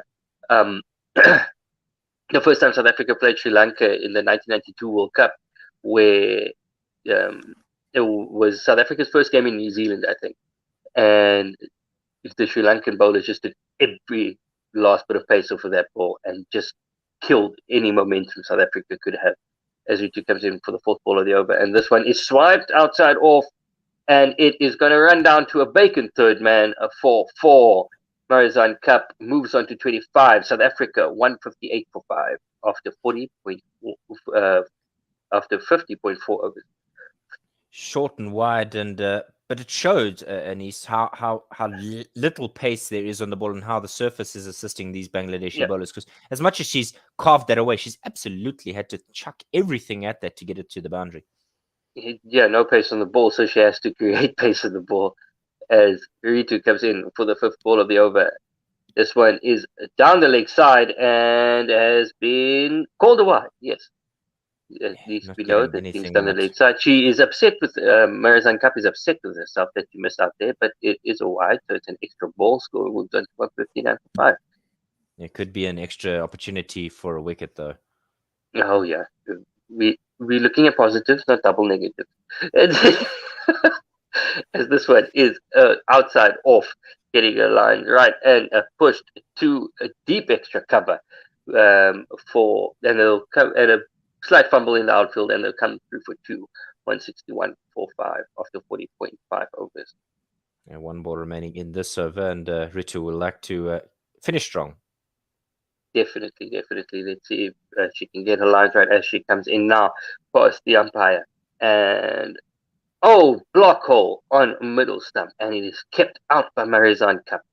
And the score remains 161 for 5 after 41. I wanted to bring this up earlier. During the 100, the batters had a little gizmo on the end of their handle, which would measure the bat speed and the bat angle and would basically track the entire inning.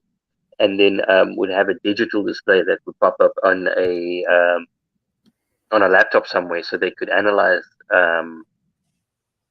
the different variations, like I said, bat speed and the angle of each shot that is played. I wonder if that's going to be the future of cricket going forward, and it becomes a constant thing because it is ICC approved.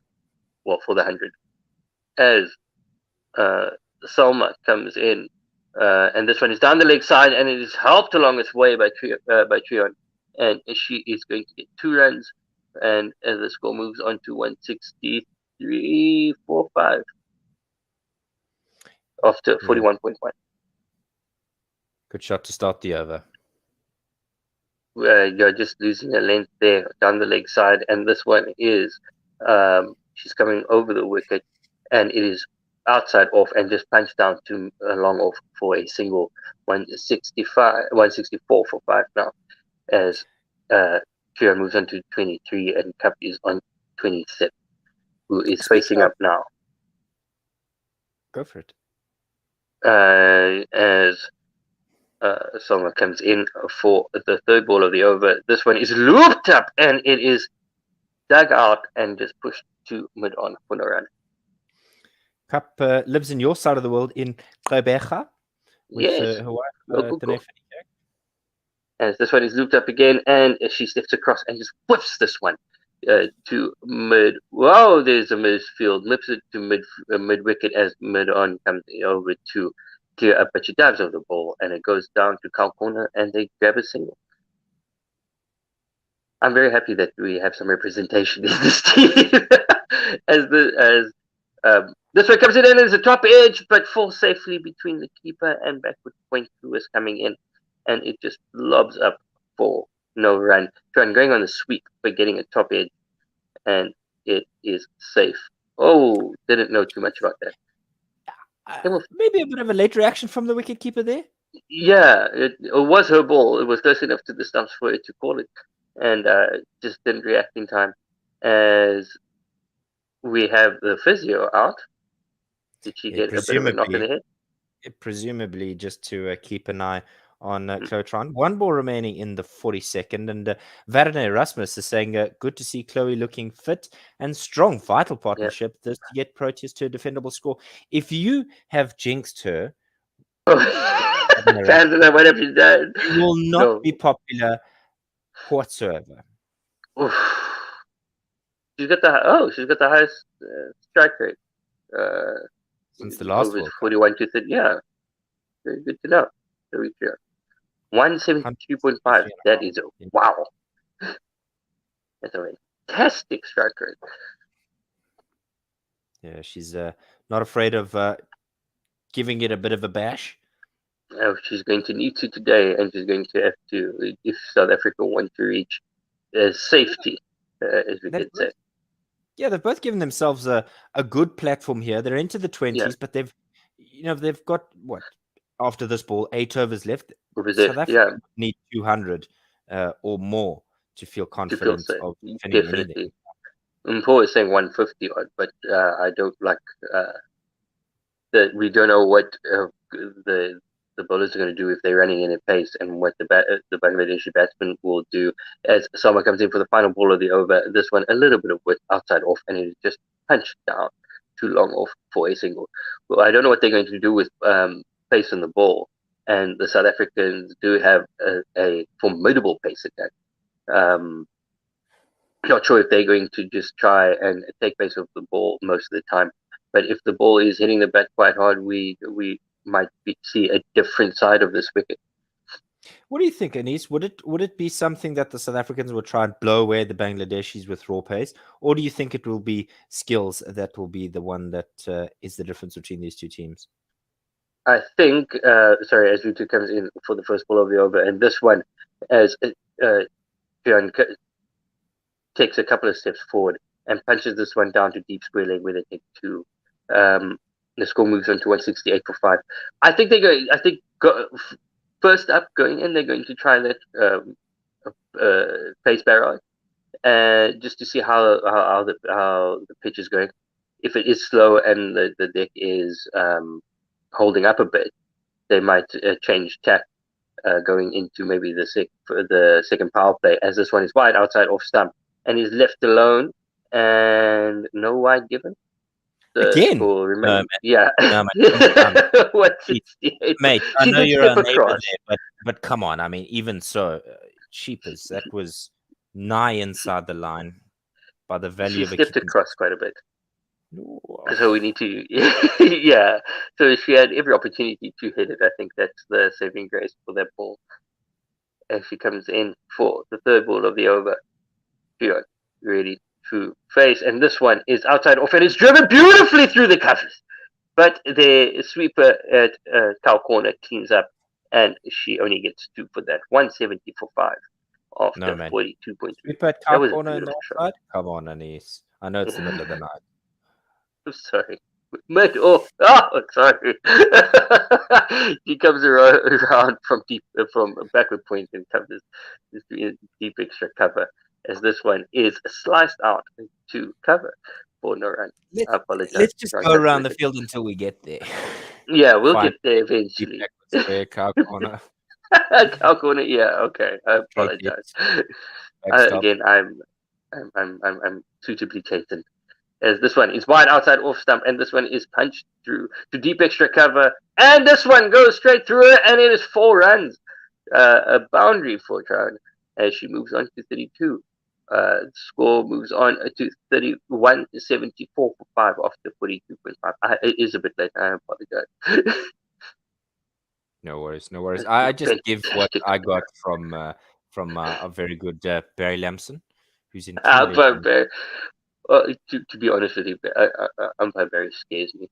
As, scares all of us. Don't worry. Yes, me too, because this went a lot straighter and pitched up, and he's just blocked out by Treon to off for no run. Score remains 174 for 5 after 43. South Africa moving along nicely now. 220 might be on. I think they should be feel a bit more confident after they get to the around about that region. This partnership is now 55 with 55 runs or 59 balls coming at a good pay, at a very good pace. 7 overs remaining, and the South Africa need to go along a little bit quicker here. As Salma comes in, and this one is whipped on down the ground to mid on for no run. I think it's time for them to just they might start letting loose within the next 2 overs, as this one is looped up again, and there's a oik from outside off, and it goes for 4. That one went through cow corner for 4. She went to fetch it outside off stump, and Cup plays a slog sweep to cow corner for a 2 bounce 4. The score moves on to 178 for 5. Marizon Cup. Sorry, moving on to a score of 32 as well. 33. Yeah, she had to reach for that one, but certainly the strength coming through there. As the next ball comes in, and this one is just worked to the leg side for a single. And Marizon Cup moves on to 33. Summer coming in for the fourth ball of the over to turn, and this one is looped up on a middle and off and punched down the ground to long on for a single, and the score moves on to 180 for 5. SA Sujan is asking for the video. No, sir, we are One World Sports Radio, so you're only going to get the audio. We cannot show you the images, but you can see our gorgeous faces here. I mean, look at Anise and I. We're #beard gang. And the unicorn, don't forget the unicorn. Yeah, I think you need to make a beard for the unicorn when we're on together. Just like okay. I'm gonna make a paper mache one. Yeah, something like that. Beard gag. And someone comes in for the fifth ball of the over, and this one is looped up. She's coming over the wicket now, and this one is punched down the ground, and Marizon Cup takes the single. She moves on to 34. South Africa 181 for 5 after 43.5. 1 ball to go in the 44th over. We might see the ladies start upping the tempo as Tarian comes in and slog sweeps this one to cow corner, and that one goes for 4. See, I called it for 6. Used her feet very well there, and just lifted this up and over the it's 6 boundary, and just going all nice the way shimmy. there. Now shimmy down the track and just Shimmy's still in the shed. She hasn't come out to bat yet. Oh, okay. just lobs this one over cow corner for 6. I wonder if it's because of the weight of the bat, or or just the technique in general, that cow corner comes into play a lot more for the ladies than it does for the men, or if it is easier just to whip it that way towards that part of the ground. I'll give it to you. Yeah, I think it's the easiest strokes. If you think of youth cricket, the easiest stroke is to play across the line, and Yeah. and that's exactly what we're seeing here. As we see pace reintroduced, and this one is outside off, and it is chipped over the circle, nearly getting cover, nearly getting a finger to it, but it is cleaned up by deep extra cover, and they come through for a single, and the score moves on. Two, sorry, 189 for 5. Yeah, Cup and Tron accelerating a little bit here. They'll want to keep up that momentum. 189 for 5. So playing well with the Otis Gibson, accelerating with wickets in hand, but not too many to play around with as the second ball comes in, and this one is driven down the ground, and they'll take a single. This one goes down too long on for the single. Jahanara is doing quite well. What she got? 29 runs in her. Oh, that's the actual. So South Africa have scored 29 runs in 3.2 overs, going at 8.7 an over. Marvelous. Partnership Northwest 71 as South Africa 190 for 5. 3 from the over. As Jahanara comes in for the third ball of the over. Past the umpire now. This one, slower ball outside off, and Turin misses out as she punches this one straight to cover. A couple of inches either side, and would have gone through for some runs, but really missed out on that. It was basically a long hop outside off, and it was there to be dealt with, but just harmlessly punched to cover. Yeah, Bangladesh have been really good with their ground fielding. Paul was talking about the fact that you didn't have to, you would have to G up the South African women in this game, but it's not for the Bangladeshis to be G'd up. They're going to be fired up here.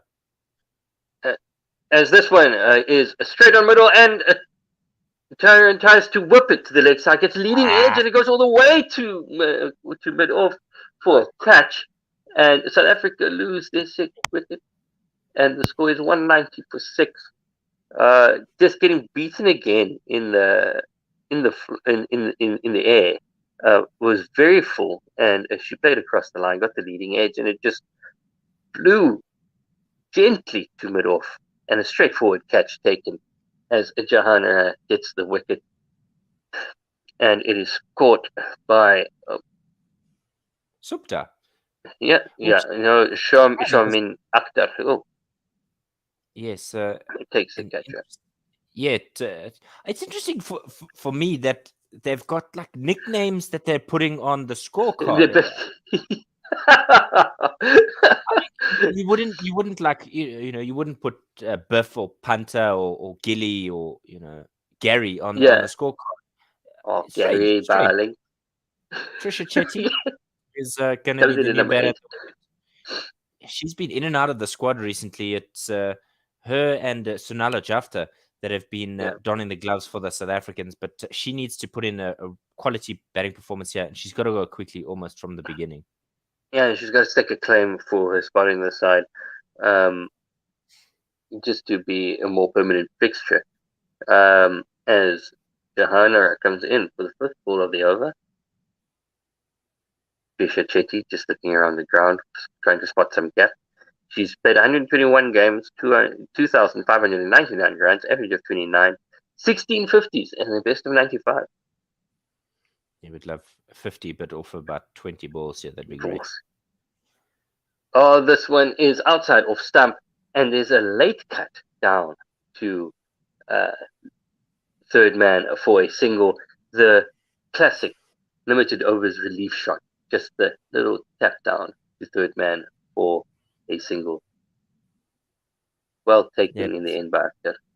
It was a mistimed shot, and Trine can be absolutely correct in being disappointed with herself. She smacked her pads with that. Oof.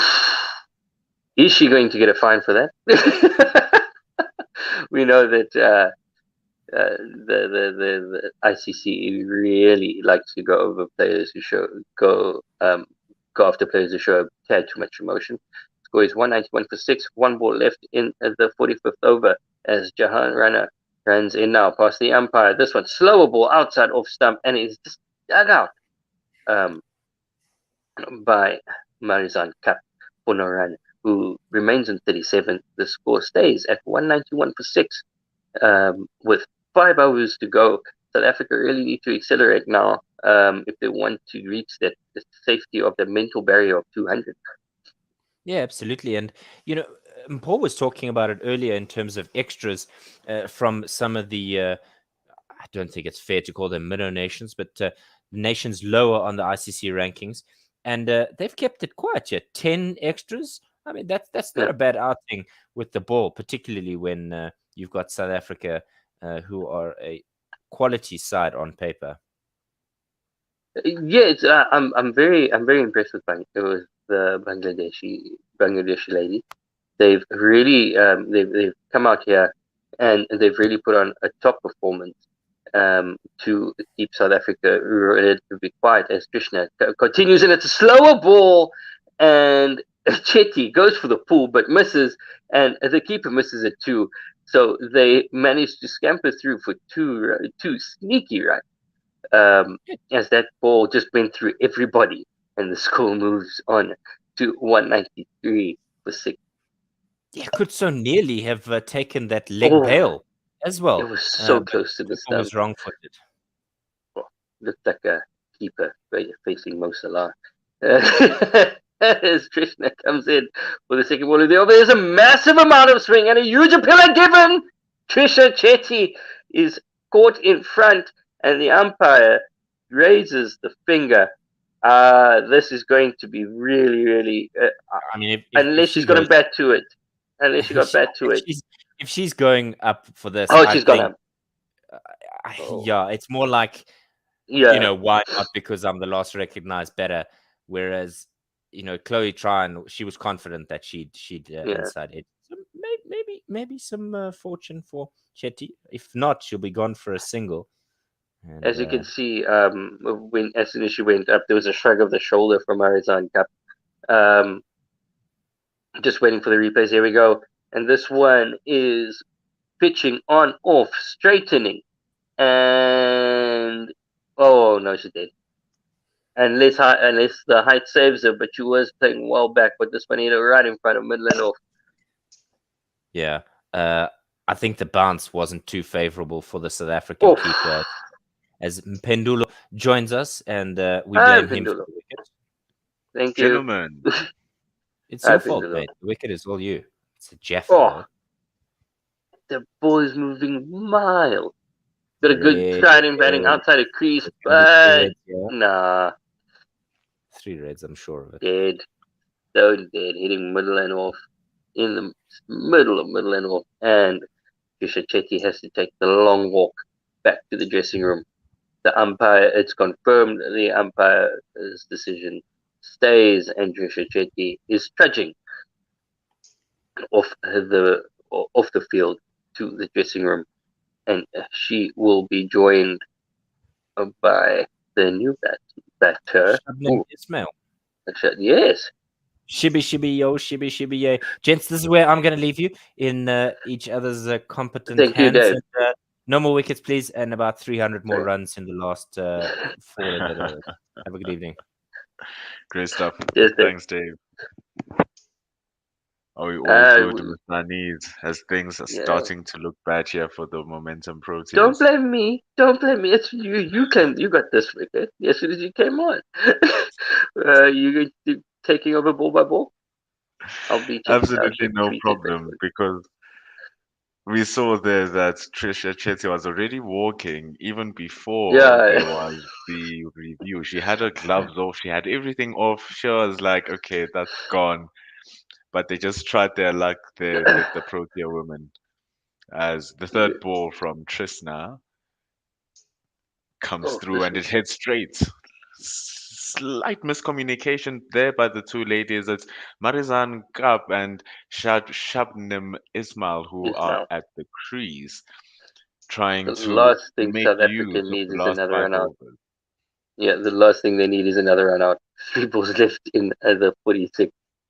100%. And here's the No problem. It's Trisna there who just bowled it full and wide, and Ismail didn't engage it properly. She just rocked back into the back foot. But there's protection for those types of shots, for those types of deliveries as well. So South Africa, as we were saying, that with the last 4 overs and a bit left, will want to make sure that they preserve their wickets and they start attacking those balls.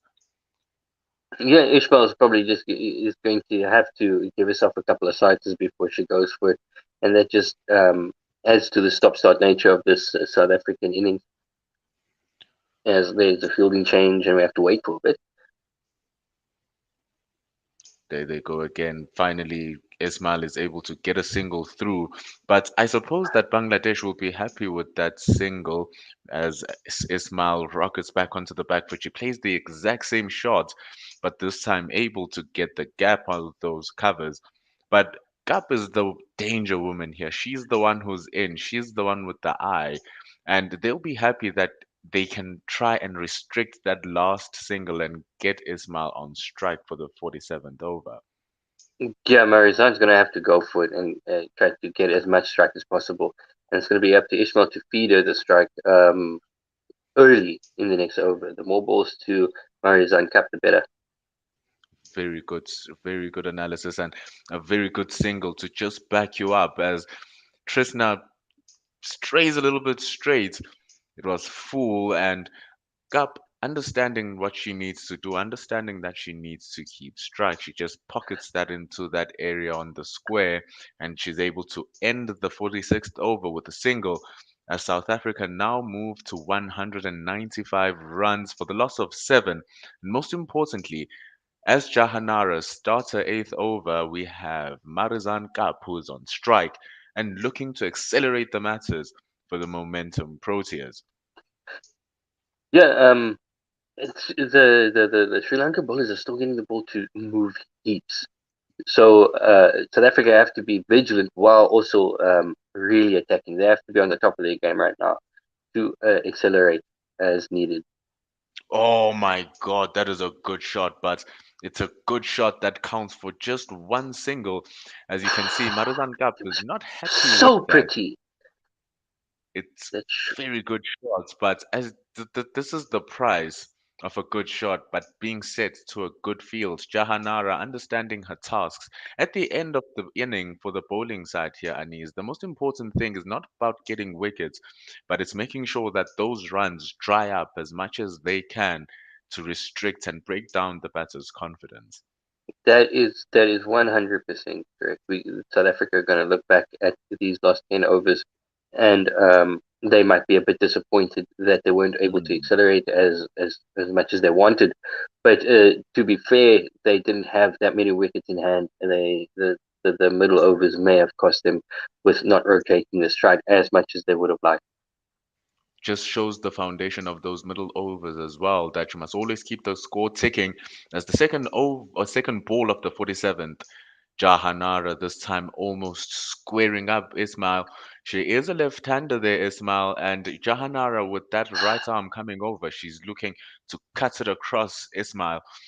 But that one reaping no results for either team, but a dot ball for Bangladesh means that it's a tick in their books as the score remains 196 after 46.2. Very, very good ball, keeping it tight. Dot balls right now in these death overs are like gold dust, as the saying goes. As Ooh, as they get another one here, Anir. She swings wildly, oh, Ismail. They'll be very, very happy about this, will the Bangladeshi women. They are doing exactly what needs to be happening for them and keeping Ismail on strike for as long as they possibly can. as Marathon Cup is giving her some advice, very animated advice. Um, Probably if you're gonna swing, swing hard and hope you get an edge and keep your eye on the ball. Just keep the Oh, score going. you look at that, you look at Oh, the replay, and there was a huge gap between bat and ball. ooh, my good. The fourth ball there, Oh, Anis. Right. Let me try pause my stream a little bit so we can be more yeah. synchronized because I This wanted was us to enjoy that ball together. because it This was one, straight and then it got that movement away as well. beautiful off cutter she bowled, and this one uh, just outside off missing the off stump as the ball went across Ishmael there, not getting any back to it. She has now faced 3 balls for no run, and the stop-start nature of this innings is continuing. It stops starts indeed as 4 deliveries now have gone for a dot ball. The pressure is firmly on South Africa's shoulders now as they've only scored 1 run out of this 47th over. The dying embers of the game as Bangladesh are starting to win and win and win a little bit more of these psychological battles. Marizan Kap is getting cold on the other side of the pitch as Jahanara starts the last ball of the 47th. Shots from Ismail as she hoiks that over the point. But that's the price of having a fielder there and There we almost go. a run out there, Anis. It was very close for it happening. Ismail Yeah, finally getting contact with the ball, but the value of that sweeper on that boundary, making sure that it only comes down to 2. But that 2 means Marizan Cup will start and face the beginning of the 48th over. South Africa exactly, 198 for 7. exactly. That's why they pushed for the 2, because we can't have, or the South Africa can't have Ishmael eating up too many balls now at this late stage of the game with only 3 overs left. That's 18 balls for South Africa to cash in and put on a respectable total, to give the bowler something to bowl at. Mpho was saying earlier on that 150 should be enough, but the psychological barrier of 200 might be all that might be something that South Africa really needs, and they're 2 runs away from that with It's 18 absolute balls remaining. it's absolutely important that and they can back their bowling attack, can the South Africans to defend their score, but Trisna starts the 48th. She's still getting that movement back into the right hand, as you were saying, Anis. The Yeah, Bangladeshi is still getting that movement, but now lots of as as Gap played that with the front foot as she punched that through the covers, we have now a situation where Ismail has to face 5 of those deliveries because they just got that single to go. So tactically, you can question the running there from Marazan Gap yeah. and Ismail, but the They score is now 199 for 7. should have pushed there if there was something available. Sultana may have missed the trick. There 3 overs left, and she's gone back to her quicks when she has seen that her slower bowlers have been a lot There's more a effective. chance here, Anis. There's a chance here. And as we were talking about the risky nature of that Oh, single, sending Ismail back in strike, South Africa dig their grave a touch more deeper. Now 8 feet under as they lose their 8th wicket. come Ismail, on. feeling the pressure of those dot balls, she lets loose and tries to punch one or hit one over the covers rather, gets the thickest edge as you would like, and Pointers gladly with arms open, ready to catch that as Ismail, after 9 balls, falls for 3. And that is South Africa's 8th wicket as they are on And 199. Certainly not what they needed, Anis. definitely not. Definitely not. Chabim Ismail trying to replicate the shot they got a 2 in the of the last ball of the previous over. Mm, This time not getting as much of it as she would have liked, and it just loops to point for a gentle dolly over catch by a dolly. Jaharana. A dolly. Man, I would have that in my toy box. It was such an easy catch there for the fielder. And it brings in Masabata. Masabata Glass to Oh, come and join Marizan Cup. The good thing is that I would have hoped that they crossed, but they didn't. And Glass now has to face the music that Trisna has playing in her hands because she's got that ball doing a lot of things. She's very economical in her spell, and now it's building that pressure and getting the price as the third starts. yeah. Ooh, risky there. Very Just weird get. shot. Oh, no. She just needs to get some bat on ball. Get Marizan Cup on strike. right now, with 15 balls left in this innings, there's no time for class, unfortunately, to Oh, good ball there see too from many. Trisna. I'm sorry to cut you, No Anis. problem. My apologies. The ball was nice and full, and as I think the misalignment in our streams is causing that disturbance, it was a good ball by Trisna. It went almost into the block hole, but it earned South Africa a very streaky single. We look Yes, at why. they managed to pinch a single there, um, with the throw being backed up well. However, we see that the throw may have hurt one of the Bangladeshi players. But everything seems fine as we continue for the last ball of the second last ball of the over. Marizan Gap is finally on strike of the ball and she whips that back to the bowler as the bowler was full once more.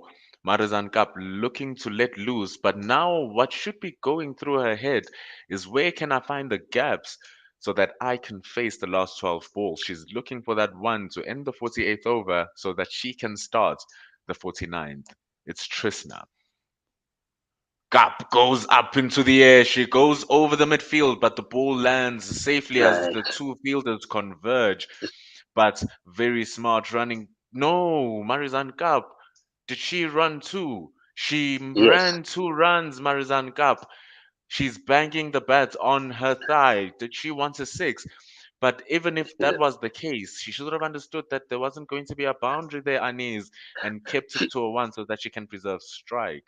she should have kept it to the one. You're right, but there was two on offer, and South Africa move on to 202 for eight.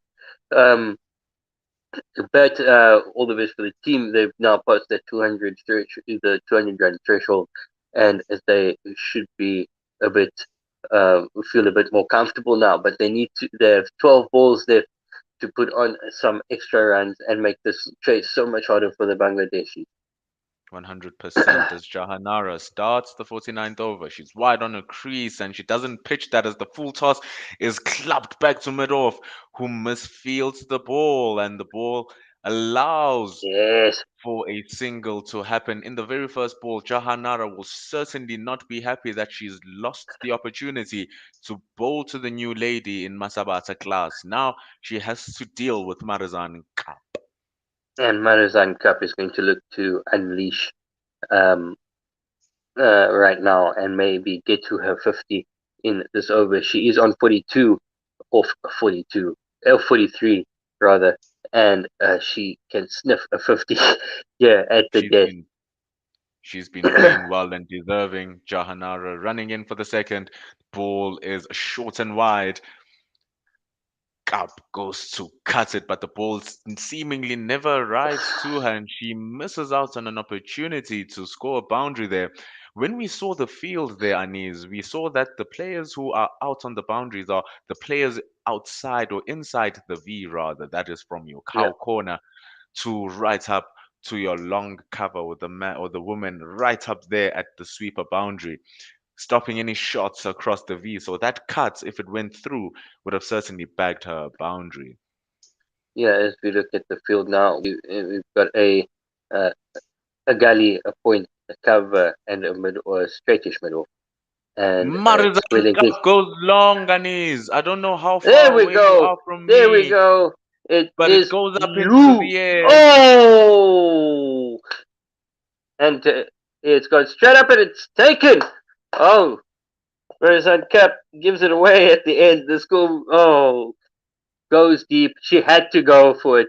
And this one is just lofted up high and deep. And Cow Corner ran, the player at uh, Cow Corner comes around and she picks it up in a very good catch, actually. Um,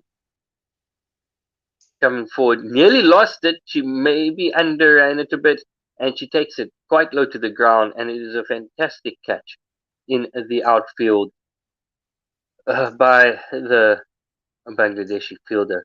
And Jaharana gets another one.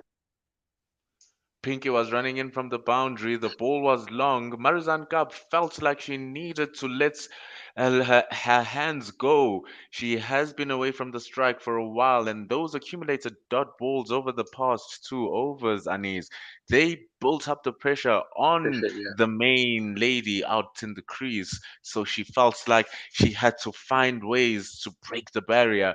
Unfortunately, she just didn't get the right type of connection that she was looking for. We saw with the previous ball, it was slightly slower and it just didn't reach the bat. We were talking about the lack of pace that the Bangladeshi bowlers are presenting to the South African batters, and none was more exemplified than that wicket where the ball felt like it never reached Yeah, Marizan Cup. She had to reach for it as much as she could, mistiming the ball and scooping it up in the air. An easy catch for Pinky. Well, a tough catch since she has to run in.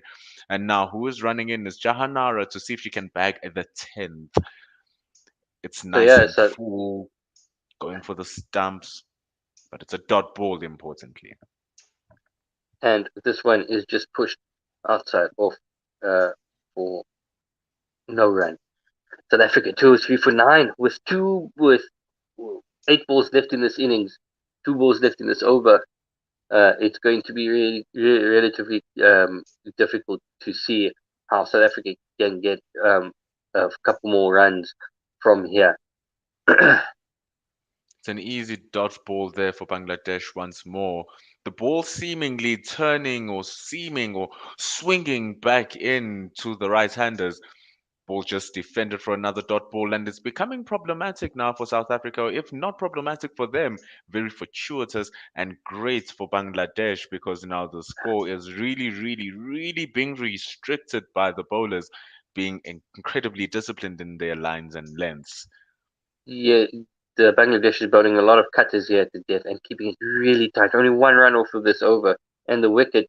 And this one is dropped a little bit shorter, and it's punched down to mid on for a single. The score moves on to 204 for 9 with 1 over to come. Can South Africa get to the next mental barrier of 110, 210 as we move over to the score in the England versus the Australian ladies, and the score is a 23 for no loss after 5.3. Over on in that game, South Africa are two. In this game, South Africa are 204 for 9 in the 49th, 1 over to come, and we got Klaas and Kaka, um, who is yet to face a ball, and Klaas on a 3 off 6. Ritu is the woman chosen to start the last over of the match. She goes in full and straight out, just outside that line of the off stump. So it allows Klaas to just try and get that ball forward as she hits it over the infield. But it's just one single as the lady in the deep is cutting it off. Yeah, just smack straight down the ground with a horizontal bat. Um, She tries for another horizontal shot there, but this time misses the cut, misses everything except it going to the goalkeeper, to the wicket keeper behind. Look at me thinking about football. But whatever it is, Kaka needs to score here for the South African ladies. 3-2. Oh, tricky delivery there from Ritu. Kaka And just going to reach out for it and she misses it. Wicketkeeper grabs it and with a sharp eye, she believes that she was able to stump Kaka. She was able to catch her out of her ground. The third or the square leg umpire sending it upstairs, trying to see what really happened. Oh, did she have her foot grounded as the bails were whipped off from behind? oh, we couldn't tell from this angle. Oh no! If we We need just square wait on with for front on, it looks like a foot was down. Mm, with they first checking for the catch, must make sure that there was absolutely no chance Oh for no! any other dismissal to happen. Clear as day as the ball moves past, but what we see is that the back foot was slightly dragging Oh itself no! out of the crease. And with quick awareness and feel there, Kaka, she is able to drop. Oh She is able to drop her foot down yeah, right on she's safe. time, just before the bails were whipped out. She survives, Anis. Just during the innings break, we will be playing the preview podcast of the of this ladies World Cup. Oh, As she slips. They misfield there, Anis. She just slightly it's a dances letdown. down the track, does Kaka. Then she just whips and punches that through the covers. It wasn't a strong enough shot for it to go to the boundaries, but it was strong enough to be cut by the fielder there. Just one run. Yeah, and It was South Africa moved. two, and this time it works, Anis. This time it works. She dances down There the we track. go. The Oh, ball is a gone. bit too wide. And then boom, Shama is able to claim the last wicket from her stumping. And Ritu finishes the game with one ball remaining, claiming her second wicket. And South Africa losing their 10th for 207. And with that batting performance, and Kaká dancing down the track and leaving her ground as she loses her wickets, South Africa have set a score for Bangladesh, which is at 208 for the Bangladeshi ladies to chase down. An interesting run build up there from the South Africans, but a rather disappointing end to it as the last couple of overs really failed to yield any result for the momentum Proteas there, Anis. Yeah, the purchase. I told him. I was saying that they need to bat sensibly and bat long and chase with wickets in hand. Unfortunately, they didn't have enough with getting to the 40th over with five down. So they couldn't really accelerate as much as they wanted to. However, they finished on a 207 all out after 49.5 with one ball to spare in the in the innings. Um, we have There was some Marizan Cup who top scored just with 42 or 45, and then Laura Volvard finishing for 41 or 52. If we run through the wickets, we had Tamsin Brits go first, and she was out for eight, bowled by Krishna, caught by Ahmed, and then Laura Goodall, uh, kind of the much like Tamsin Brits didn't look comfortable at all. Laura Goodall was dismissed by Ahmed and Rumana Ahmed again, and bowled by Salma for 12 off 43, and then Laura Volfart leaving a huge gap between bat and pad, big enough to park a bus. Yeah, well, park a bus in. Was bowled by Moni for 41 off 52. So Nailus then fell for 25, and she was run out by the lady Rumana Ahmed again, who cannot stay out of the game. She was out for 25 or 46. Mignon de Pré, 18 of 26. Caught and bowled Rumana Ahmed. And then um,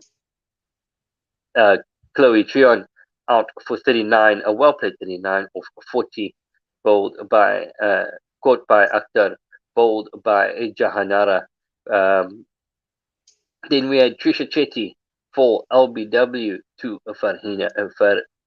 Fariha Krishna for one of three, and then Shabim Ismail, who also was a bit of a stop start, caught by Alam, bowled by Krishna. Then Marizan Cup had to go for it and was caught by Farhana, caught by bowled by Jahanara for 42 or 45, and the last wicket to fall was Ayabonga Kaka, stumped by she was out stumped, and that was bowled by Ritu out for two uh, after facing four deliveries. Pick of the bowlers has to be Salma, who bowled 9 overs. Oh, sorry, it is Krishna, sorry, who bowled 10 overs for 3.5, getting three wickets. Um, really restricting South Africa with the economical bowling you have the Bangladeshis.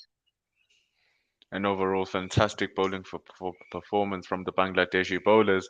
The main guys able to be the main guys, grabbing the wickets when they needed to, restricting the runs when they needed to.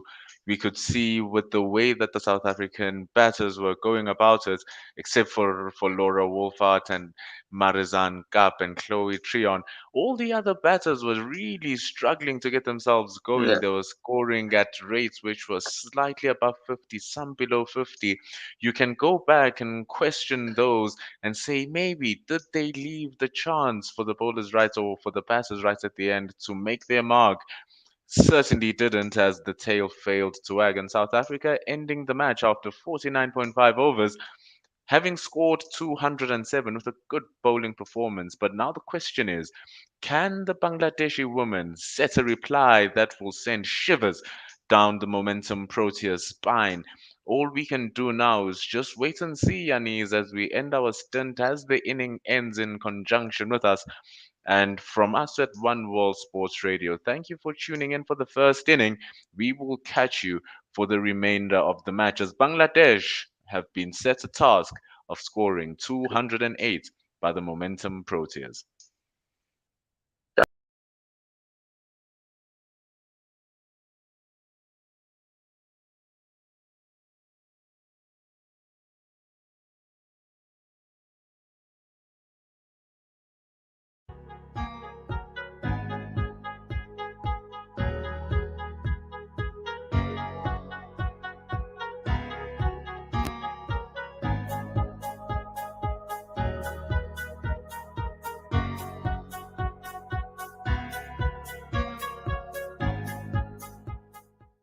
And hello, and welcome to the Full Quarter Podcast. My name is Mpumi Brandon, and I've got Tim Del Lace with me in a studio, one studio on the other side. And we are doing a preview of the World Cup tournament, the Women's World Cup tournament, which starts today. Not today. It already started the time we're hearing this show. Tim, who do we have today to discuss the preview of the Women's World Cup from South Africa? Also, Paul, yeah, this should be a good chat. We have a current player rather from Zimbabwe who's going to join us and discuss about the Proteas side and also the opponents that they'll be facing in their first game. Remember, thank you very much, Tim. Remember, you can subscribe to our channel, One World Sports Radio on YouTube. You can also support us on Patreon. We've got a Patreon account, so your support is really appreciated as we go and try get into stadiums, make cricket more accessible to everybody around the world. And most importantly, women's cricket will be live for all the South Africa games. So we'll put up the games as they as we discuss with Sean as we go through. So let's introduce Sean Mears. Let's bring her in. Hi, Sean. How are you doing? Current Zimbabwe International, Master Blaster of all. How are you doing? Hi, I'm Paul. Hi, Tim. I am fantastic and so excited for the World Cup. Excited to live it, breathe it, eat it, and definitely not be sleeping throughout it. Yes, and obviously New Zealand and West Indies. Start by the time you guys watch this, the result would have happened. I'm going for West Indies, I hope so, but I know New Zealand scored 325 in a warm-up against Australia, which is a bit of a worry and a bit of a scare there, Sean. Well, in all fairness, it is a warm-up game, but New Zealand, nobody put them up there as one of the favourites. But before the current form Sophie Devine is in, they are going to be a force to be reckoned with. You never know what you'll meet on the day. Okay, so let's start. We're talking all things Momentum Proteas. First question from me to you is, what's your expectation level with this side? What do you want at the end of this month from the side? Honestly, I want them to be in the final. That is my expectation. They've made so many semi-finals at so many World Cups that, you know, the players that are there know what it feels like. They know how to play in big matches. They have the experience of playing all over the world and playing for many, many years. So this is their time. They have a great mix of young players as well as some experienced players. So, and good signs. The warm-up matches, yes, the results didn't go their way, but if anything, as we've seen with South Africa in both the men and the women, is so you don't win the first match, but you know, resilience. They are resilient and they will come back and show you that the homework is done. So if anything, at minimum, it's a semi-final spot for me with the Momentum Proteas. Okay, semi-final spot. I want them to win the entire thing, so that's what I'm at. But I'll take the final. But You know, I think the final is a fair thing, because sometimes you can get beaten in the final if you play against a quality side. It could go either way in those sorts of games. Just on the side, so obviously they're going to be without the talismanic captain. What do you think that influence is going to have on the side? Without Dane there, it's going to be... Is it a huge loss, or is the fact that Sune has been there a little bit now and able to mold the team in her own way means that maybe the side's going to be in a better position than it might have been a few months ago? I think Danae is, as you said, she is a talismanic player. She is a leader, like to lead from the front, and we know that she can win trophies. She's been in the final of the Women's Big Bash. She was a winning captain of the inaugural 100 competition. So it is a loss, but with her injuries, it has allowed for Sune to get used to becoming captain, and it's, I would say, a great opportunity for Sune to take on that role long term, because that seems to be where South Africa is moving. Danae still has a lot of cricket ahead of her, but you know, this is a great preparation for Sune, and you know, an opportunity for her to say, I'm ready to take the lead, I'm ready to captain the ship, captain her country, and she's shown it. So it is a loss in terms of a player, but there's so much leadership that, you know, it's. I think South Africa is good with or without Danae as captain. So I'm going to put up the squad, but I want to know from you, Sean, who you think are the players that need to step up for South Africa in order for them to get to that to that final that you speak of, or to meet those targets. So I know that squad almost off my head.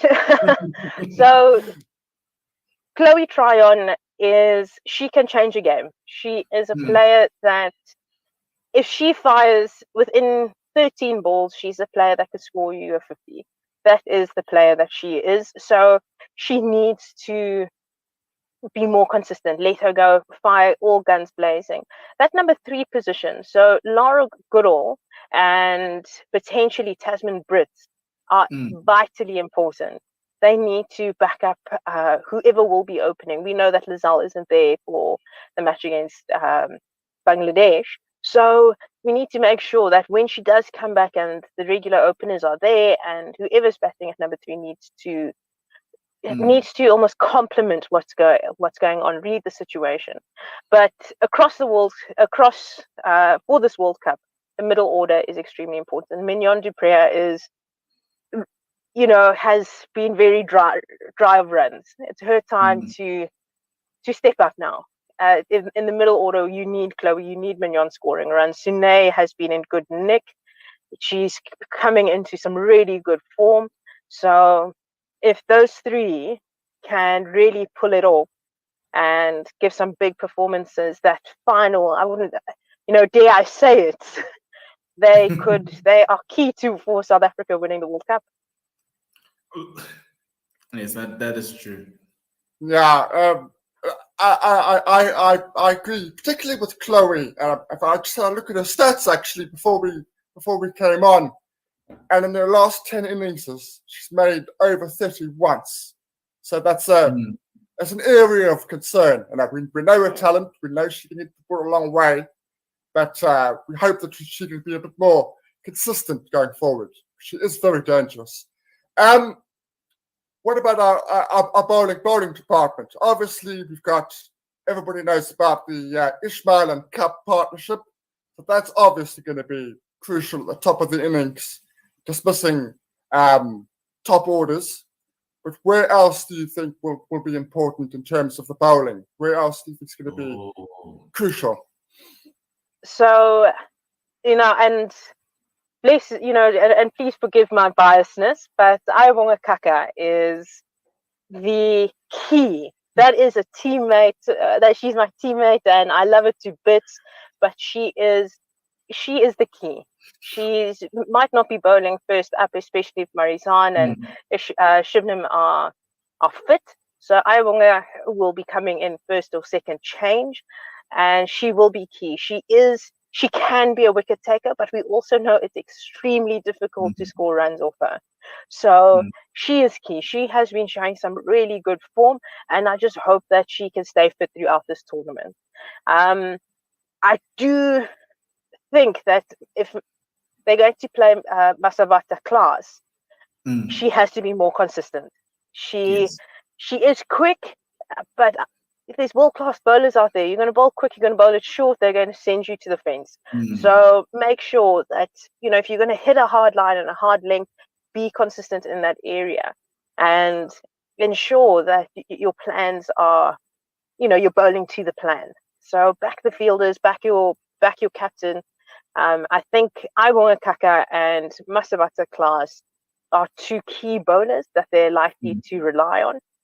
And I do hope that the spin department is where we might be lacking. The momentum approaches could be lacking a little bit, but there is some experience there, and what a better opportunity. We've been seeing some high scoring games in the warm up matches, but it might not matter. It could be a batter's competition. I hate to say it. Speaking about that, fan of Aya, love Aya. I think she's crucial to getting the momentum approaches into those semi-finals. But if I look at the balance of the side, obviously we didn't have Marizan Cup in the West Indies series. We also didn't have Lizelle Lee, and we know Lizelle's not going to be available in the first game. So effectively, that top six kind of writes itself with Tasman and Lara Goodall probably at 2 and 3.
will just give you spinners out of everywhere.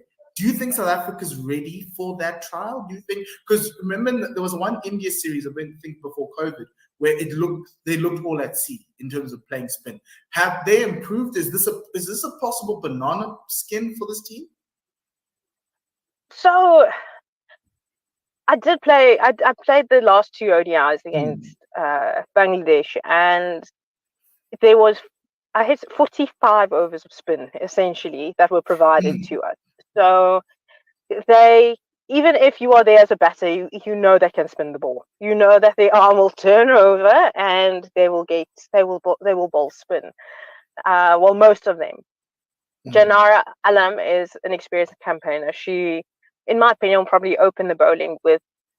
I doubt maybe given the New Zealand conditions, they might select an all-rounder, a medium pace all-rounder, but then the rest of the bowling attack will be spinners.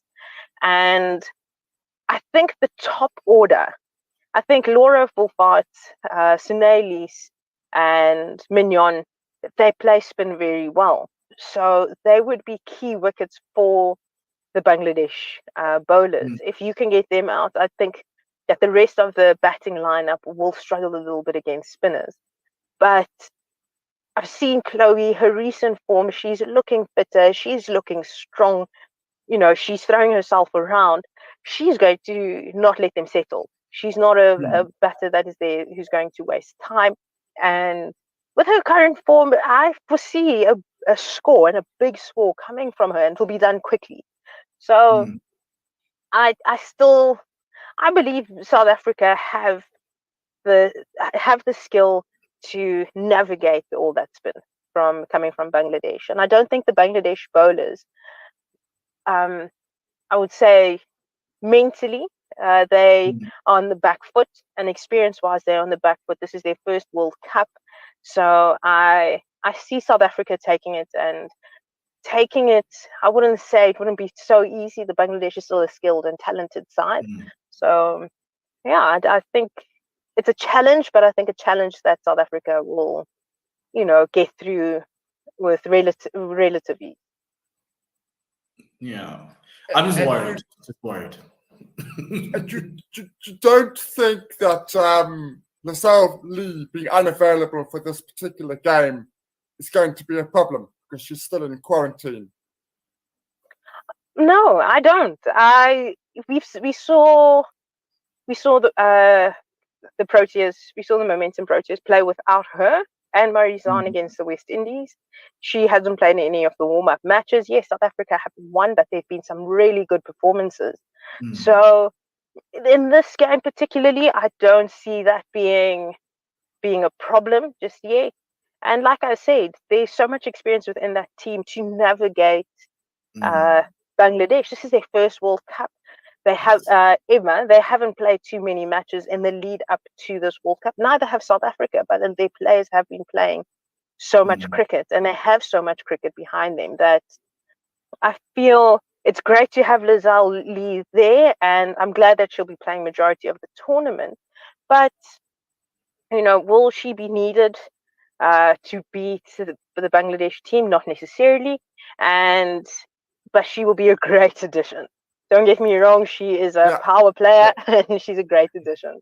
And then to a certain extent, I do think, Laselle likes pace on the ball up front. And if Bangladesh were going to start bowling spin, it might be a little bit of a struggle. So I'm a little bit happier that she's missing out on this one, even though it's easy runs. Like Saturday should be a day where the top order cashes in. And it's about being watchful. It's about being patient. It's about necessarily respecting what the bowlers are giving you. Don't be complacent, because we've watched teams even in Zimbabwe where teams got complacent against teams like Thailand and Bangladesh that give you overs and overs and overs of spin. Another team that gives you a lot of overs of spin, but they've got a very intriguing set of, and this is Pakistan, who always just come through and give you don't know what you're going to get from them. They're a very disappointing qualifier that was cancelled due to COVID, and it was a sense that they took many steps back. But in that Pakistan side, which is our second game, they've got some game breakers and game changers. who are the ones for you that South Africa needs to look out for in that second game in terms of just, being able to win that game? They did beat Pakistan at home in Durban comprehensively, but World Cups, anything can happen. And I'm also kind of worried about how this Pakistan team is shaping up. So, Bisma Maroof is back. She is an experienced campaigner and is coming back from maternity leave. So, I like to believe that a little bit of life experience, just in general life experience, as well as the cricketing experience and the leader that she is a great addition to that Pakistan team. Javeria Khan was captain at the qualifiers.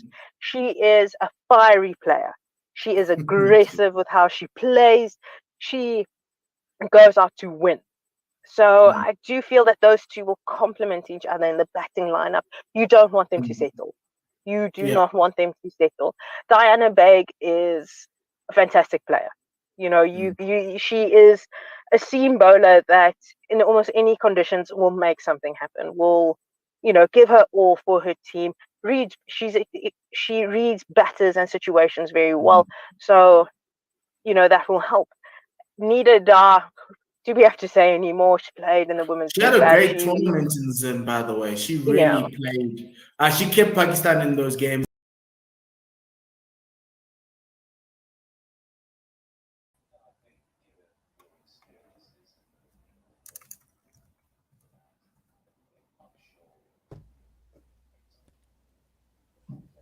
Hello. Hello. Good morning. Morning. Nice to join you from Australia. Welcome, Purav. How are you? Yep, good. Thank you. Sorry, let me just work on my technical difficulties. All right, so we've started here with the second innings already. The third delivery has just been bowled. They scamper across quickly for a single as Shibman Ismail bowled that one short at 114 kilometers per hour, considerably quicker than the Bangladeshi bowlers were bowling at. The Bangladesh batters are in search of a target of 208 runs that South Africa managed to get to in the end, largely thanks to Marizon Cup, who made 42 of 45 deliveries, as well as Chloe Tryon, who made 39 of 40 deliveries.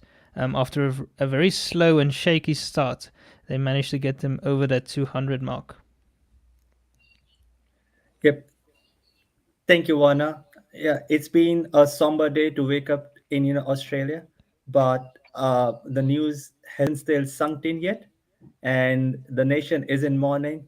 But cricket is the best healer, and yes, I am glad to join the Guerilla Cricket team from Australia here today. Thank you. We're glad to have you. It's a beautiful delivery from Shubman Ismail there. So he got that one full to swing away just outside the off stump as a play in the miss. That one up to 119 kilometers per hour. Yes, indeed, it has been quite a devastating day. Cricket news first Rod Marsh, then Shane Warne. Very, very unexpected and condolences to his family and all the friends, and so many tributes that have come in around the world. Just shows the impact he's had on cricket, as Ismail bowls that one on a length on off stump that's just defended into the leg side for no run. And I love the name of all the cricketers here now. One is Shamima Sultana, Sharmin Akhtar, and Shabnam Ismail. This just sounds so beautiful. That one is short from Shatim. Rushes the batters. It's on the splice of the bat, but it just goes away to the offside for no run. That's the end of the first over. Bangladesh are one without loss. And Bangladesh have a decent chance to do a second successive upset in the Women's World Cup. 208 looks gettable on the paper, but Bangladesh batting haven't been up to their strength yet. So it would be interesting to see if they can chase down this total or not. Yeah, it's even though South Africa didn't make the total they would have wanted, they still have a very strong bowling lineup, so they will back themselves to defend this. What is still a below par score. Marizon Cup talked about it being about 20-25 runs too short and being disappointed with the batting effort, so she'll want to come in hard with the ball here. She runs in on a length, just angling down the leg side as Shemima pulls this one down to fine leg for a single.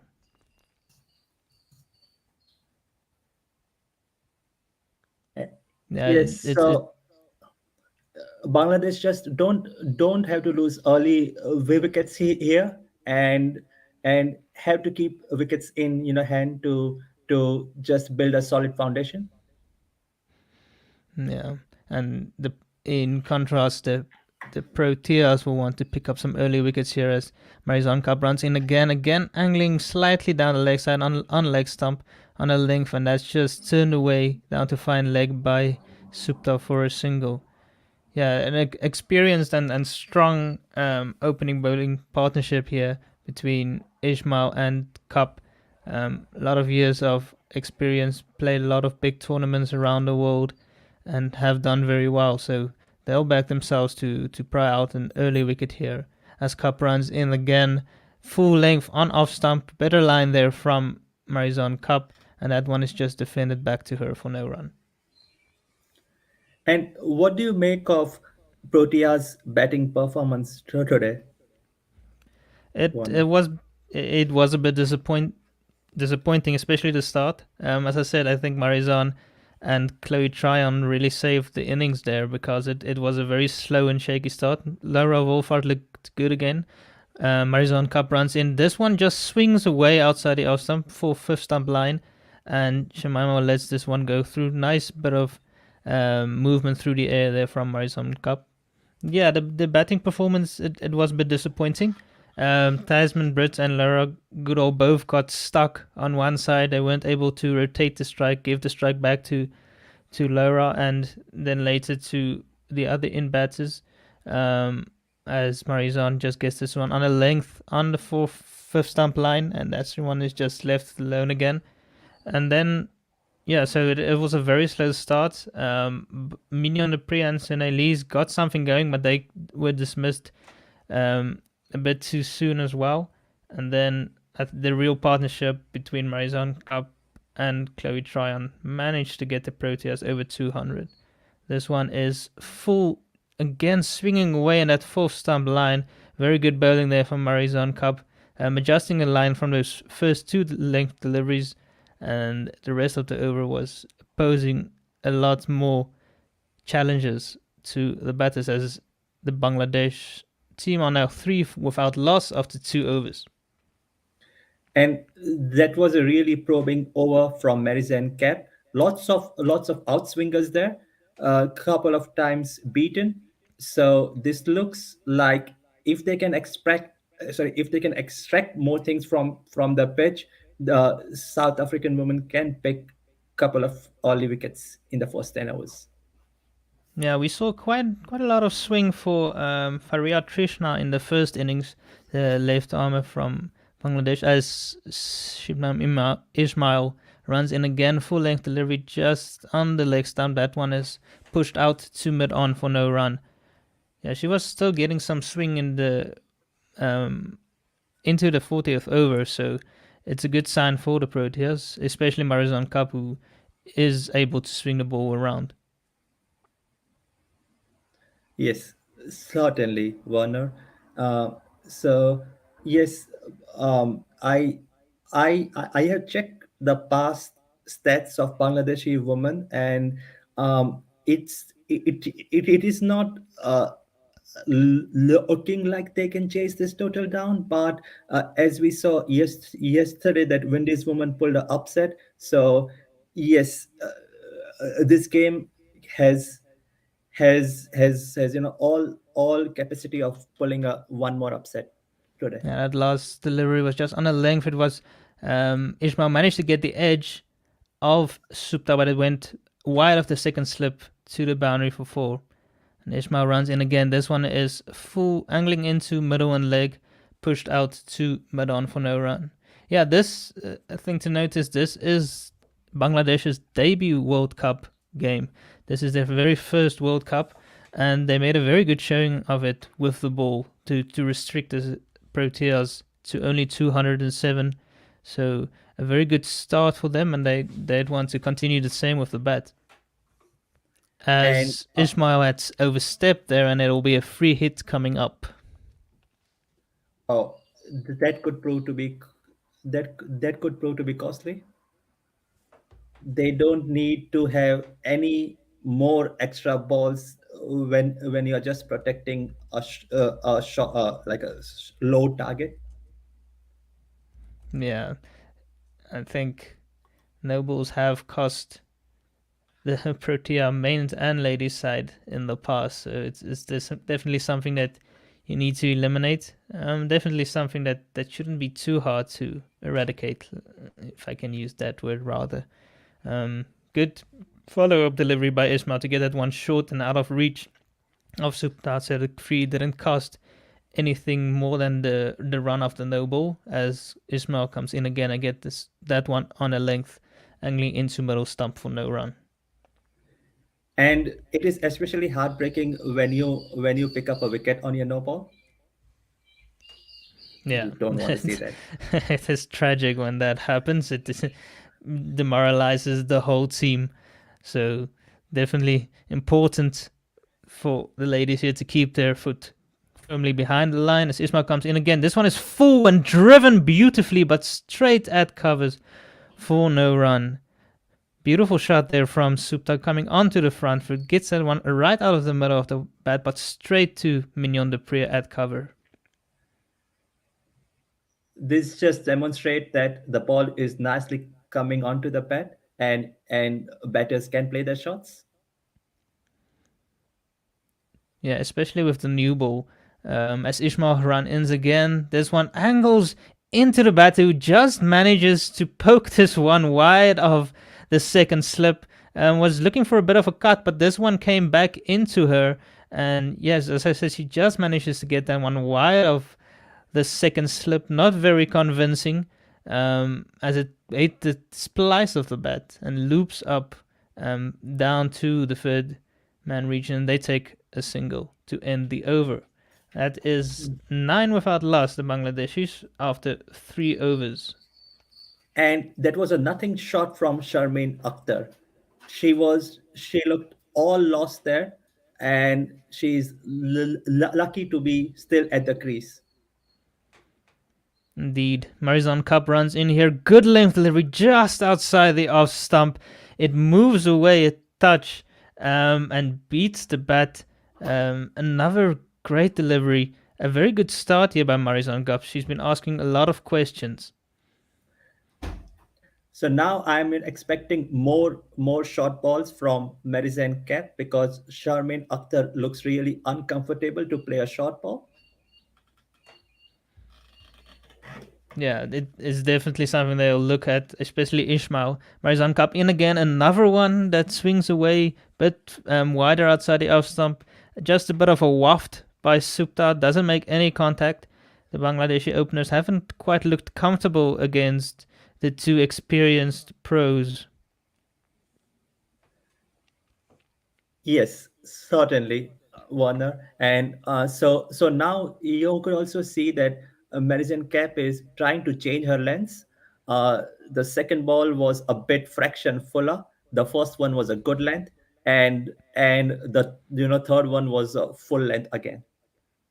Yeah, and all 3 play and misses. So Supta struggling to get going here. Marizon keeping it nice and tight. I would love to see. She's running in again here to Supta over the wicket. Another length delivery, another one angling away, and again beats the outside edge. And if you were a captain right now, would you get more attacking fields, because the batter clearly looks uncomfortable? Yeah, it's definitely something to consider. The pitch isn't very quick, so I don't think they'd go with more than 2 slips at this stage, but they certainly can look to get in a few more catches, maybe even in front of the wicket. Another one goes off the edge, squirts down to the third man region, but all along the ground, so no catcher would have been able to take that one. But yeah, still good probing lengths and lines here by Marizon Cup, getting some nice shape through the air and making life difficult for the Bangladeshi batters. So Bangladesh have scored 10 runs at the end of fourth over, and they have 208 runs to chase. Yeah, not an enormous chase by Bangladesh, but based on how they have started, they are not going to find it easy. Following up will be Ayabanga Kaka later on, who's also been a very good bowler for the Proteas, and has been in good form as well. Sunay Lis can bowl herself. There is Mazabata Class.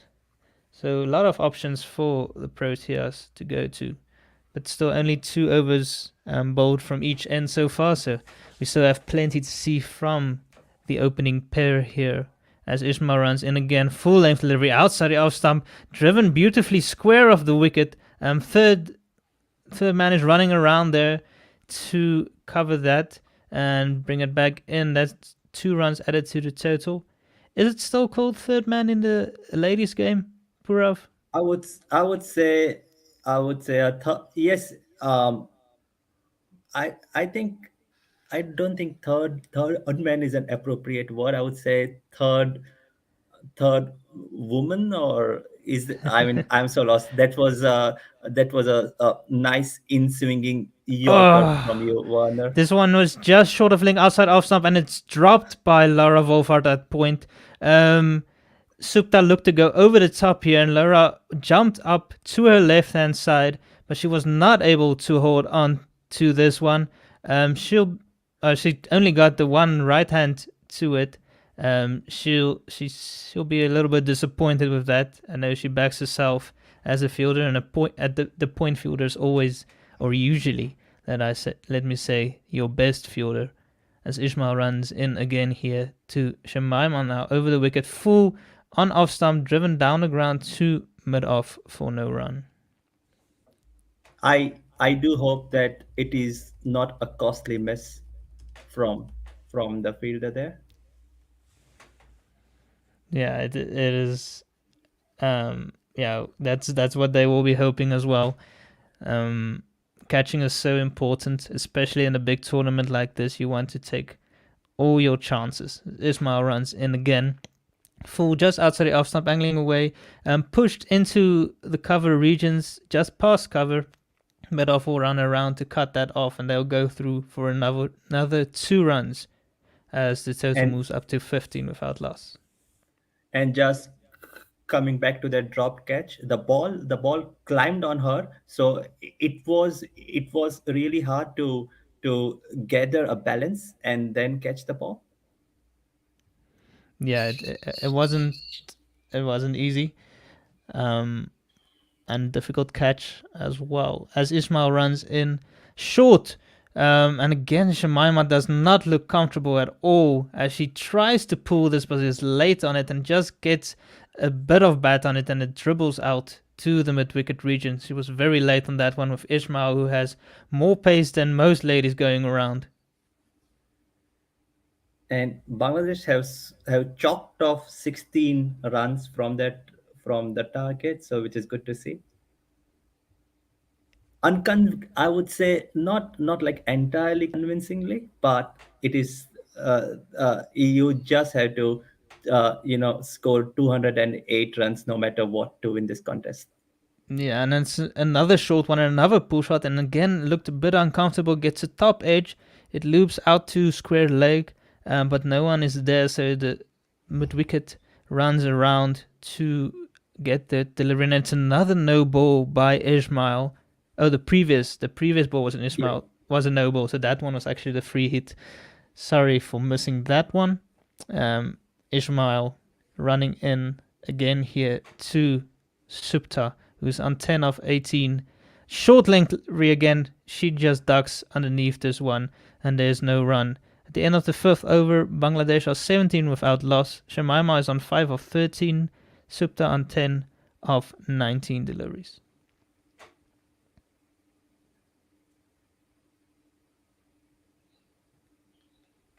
And we're looking at some landmarks now.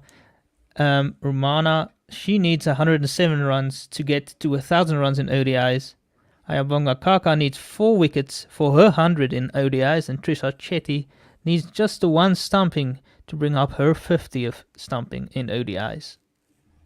And Warner, what do you make of Ayabanga Kaka? How does she bowl in? Because I haven't followed South African women's cricket lately. So could you let the viewers know about the bowlers to come?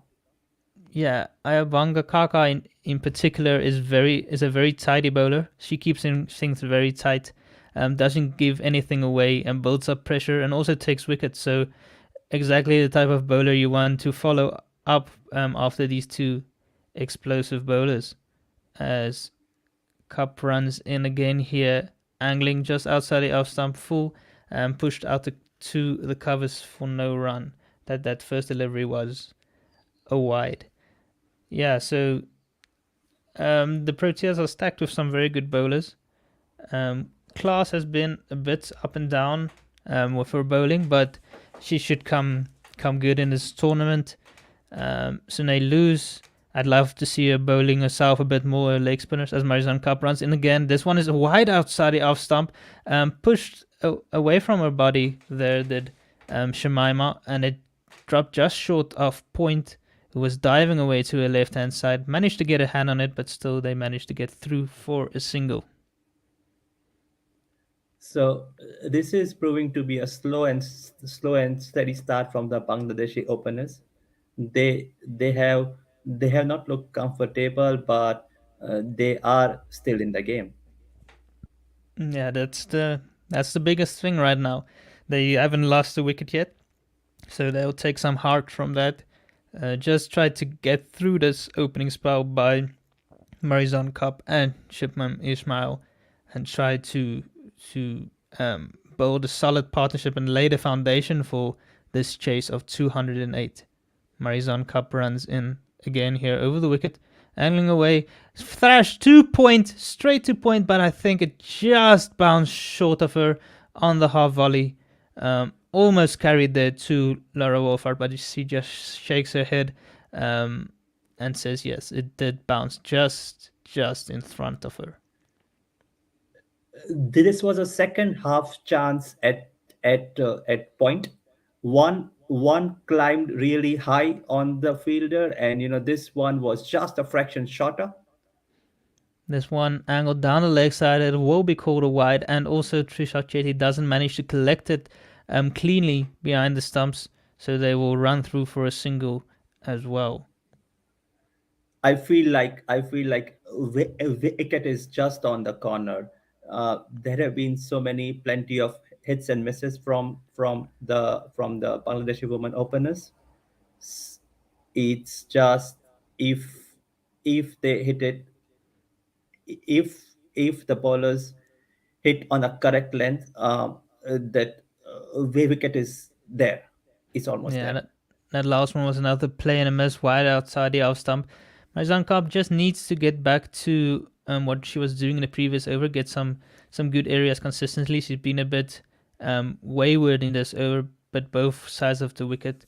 So she needs to tighten up a bit here as she runs in again. Full swinging outside the off stump. She's still getting some nice movement. And that one is left alone comfortably as it's quite wide, 6-7 stump line.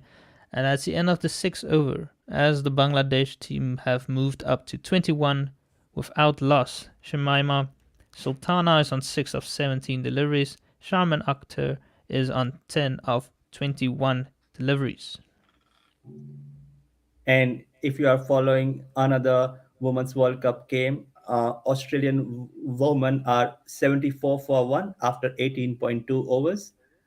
Meg Lanning has scored 17 runs and Rachel Haynes has scored 21. Yeah, Australia are still firmly favourites going into this tournament. They still remain the strongest team going around. But there are plenty of teams with a lot of potential who will look to take the trophy home this time. As Ayabonga Kaka comes in for her first over, she gets this one full on the fourth stump line. Supta drives at this one but misses, and it is a dot ball. And that was a nice bit of swing from Kaka. Good to As we see can early change coming in. Yeah, as you can see, she's ranked 7th in the world. And this one angles in, swings in prodigiously to the middle stump.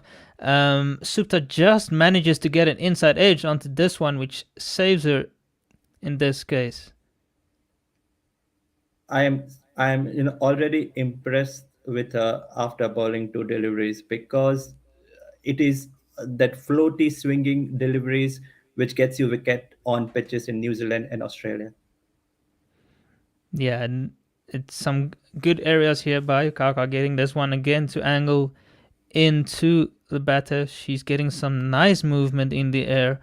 Marizon Cup was swinging it away, but she's swinging it back in. So very good bowling here from Kaka, who gets this one again just outside the off stump this time. And the batter goes for quite an expansive drive, but doesn't manage to get any bats on it. And I feel like I'm watching Lady Dale Steyn. She bowls exactly like him, and swings as good as him. And she gets this one again to swing back in onto a leg stump line, as this is pushed out to mid-on for no run. Very good start here by Kaka in her first over, getting some nice movement through the air, getting it into the right areas, making the batter play. And I bowl like Ayabonga Kaka, so I just want to say to her that you have got yourself a fan just now. Yeah, that good first over here from Kaka. It is a maiden, as Bangladesh remain on 21 without loss after 7 overs. I'm a fan myself, Parav. She's a very, very good bowler. Very vital cog in this wheel for the Proteas ladies if they were to do good, or very well, I should say, in this tournament. The bowling attack definitely is world class, and they'll want their batters to put up some bigger totals, improve a bit from how they were batting in the first innings against Bangladesh. But I'm sure they will improve as the tournament continues. Marizon Cup runs in again. This one is foolish of a length just outside the off stump, and it's a big swipe across the line by Shemaima, but she just gets thin air. She doesn't make any contact. A bit of a loose shot, you could say, because of the pressure that has been building up. And this was one more loose shot from the batters in their 8th over. So they haven't looked, as we have pointed out, that they haven't looked entirely comfortable, and we would see if South African women can pick one wicket, then one more would definitely come. And that last one angled just down the leg side and turned around to square leg region for a single. Marizon Cup comes in again here. She bowls this one full wide outside the off stump. Another attempt at a drive, another play and miss. The Bangladeshi women haven't been connecting with a lot of deliveries here so far. They're on 22 after 7.5 overs. A lot of plays and misses. A couple of close calls so far, but still they are yet to lose the wicket. Last one was a hack, and Sharmin Akhtar was beaten on the edge. This one full again. Oh! And it takes this and just go wide of the second slip and away to the boundary for 4. A genuine edge at catching height, but just out of reach of the second slip. A beautiful fuller length delivery by Cup that swung away right at the end to take the edge. I am calling it, Warner. I could sense a wicket, but it's just so it's round on the corner, but still the catch is not there yet. Yeah, they could definitely consider bringing in another catcher here. The Bangladeshis haven't been looking to attack too much or haven't been making contact a lot, so they can definitely put in another slip fielder there. As she comes in again, this one is on the length, on middle and off, and just defended back down the pitch. Those two slip fielders are quite wide of each other, trying to cover as much distance as they can, but still that previous one just went too wide. It probably would have gone more to like a regular fourth slip position. 8 overs, Bangladeshi woman 26 for 0. Still no luck for South African woman yet, but it is there. If you are listening to the Guerilla Cricket coverage, I just want to pick up one wicket before my shift hands here in 2 hours. And as I think Kaka would get one wicket in this over. Let me see. It is my big call. I am saying if the Proteas woman can get one more slip, we will get wicket. Oh, Burrow is calling as Kaka comes in again, full just outside the off stump. This one is just punches back to her full no run. Yeah, she has been bowling very well in her first seven deliveries so far, so it's not a bad call. I could definitely see her picking up a wicket as the pressure is piling on here. they should get one more slip. This is not good field placements. Yeah, there's from only one the slip captain. in at this stage. Kaka comes in again, swings this one into the batter, but that one is going down the leg side, and she manages to get a single down to fine leg. Yeah, I agree, but I think the difference is while Marizon Cup was swinging the ball away, getting those edges, Ayabonga Kaka has been looking to swing this one in. That's probably the reason why they only have one slip for her and two for Marizon Cup. As Kaka runs in again here over the wicket. This one is angled away wide outside the off stump. Didn't go or didn't get any swing there, just inside that guideline the umpires used to call wide, so a dot ball. Also, the fielders in the circle are right on the edge. I would like to take them 10 to 20 steps a bit up and pile some pressure on the batter. Yeah, definitely. The Bangladeshis are under pressure here, so there's no reason to hang back on the edge of the circle. Get in close for the catches and to close off any possible singles here. As Kaka runs in again, full length, just outside the off stump, probably more like a Yorker length as it is squeezed out to the cover region for no run. So only one run so far of this over. Kaka's only conceded the one of almost 2 overs as there's one more delivery remaining in this one. Kaka runs in again here to Supta. Full just outside the off stump again, driven into the cover region for no run. Bangladesh are 27 without loss after 9 overs. Shamaima is on 8 of 21 deliveries, Supta is on 14 of 35, and though they have not lost a wicket, they are only going at 3 runs to the over currently. And sad to say that I was proven wrong. I was banking on Kaka to pick one wicket in the previous over. There's still time. It's been good bowling, but the Proteas will ideally want a wicket here. They themselves also started very slowly, and only towards the back end did they manage to pick up that run right. As we see Masabata Klaas coming into the attack for the first time. She is replacing Marizon Cup, who had a very good spell, who also managed to get the edge in the previous over, so they could have possibly considered giving her another over, but they decided to go with Klaas, and she'll be running in over the wicket here to Shambaima, who is on 8. She bowls this one full just outside the off stump. Again, this one is defended into the covers for no run. Yes, it has been. It looks like the lady luck is with Bangladeshi woman today. Yeah, so far things have been going away with the bat as well. Full angled into middle one off. This one is just defended down the ground to mid on for no run. Yeah, they also had that. They had a lucky run out of Sune Lee's earlier on, where Marizon Cup struck it firmly back down the ground, and the bowler managed to get a hand on it to run her out at the non-striker's end. Klaus will be running in again here to Shemima.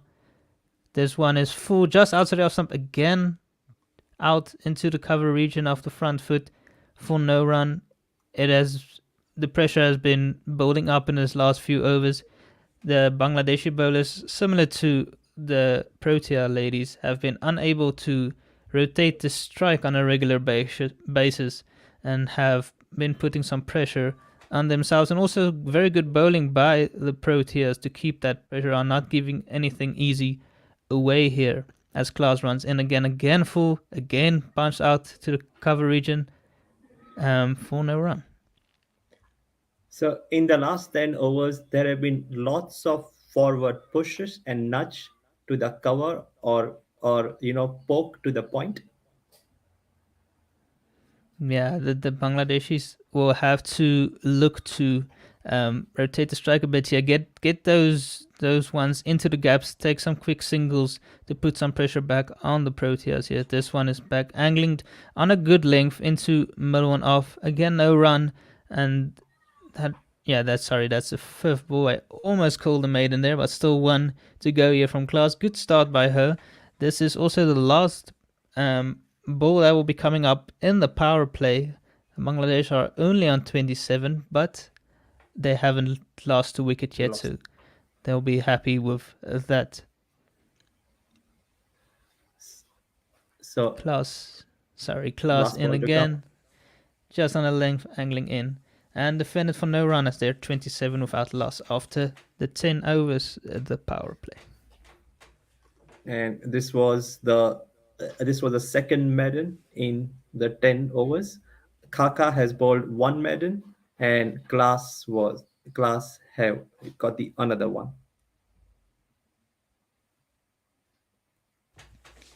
Good power play by the Proteas, although they would have loved to have a couple of wickets. You can see there on the comparison, they also only had 35 runs at this stage, but they had lost the first wicket, so they struggled with the bat up until that partnership between Cup and Chloe Tryon.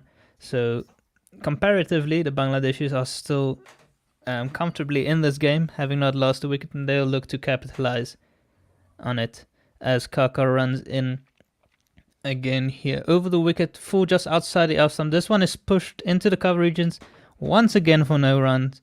That has been very, I would say, a productive area, but it has not been a productive area as the Bangladeshis have not scored any runs. But they would be happy to get runs from any part of the ground now and do a second successive upset in the Cricket Women's World Cup. Indeed, this one was full just within the wide line again played and missed there by Supta. They have played and missed at quite a few deliveries so far. This opening partnership. Bangladeshis are in their debut game, debut World Cup game, I should say. Ayamanga Kaka gets this one to angle in to the pads of Supta, but they don't get any run as this one just dribbles out to mid-wicket. And Bangladeshis have showed a lot of faith and determination out there in their first 60 overs. They have indeed, as the Proteas are ranked number 2 in the world currently. Kaka gets this one again, full angled into middle and leg, and this one is punched to mid-on for no reason. I had no idea that Proteas were number 2. I thought English women were number 2 and like Australian women were number 1.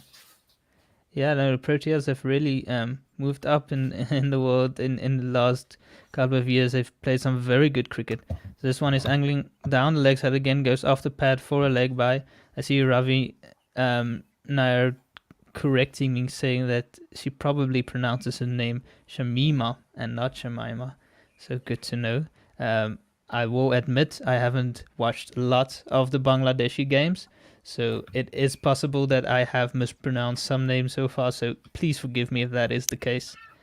This one is full just outside the off stump. This one is pushed again out to the cover region for no run.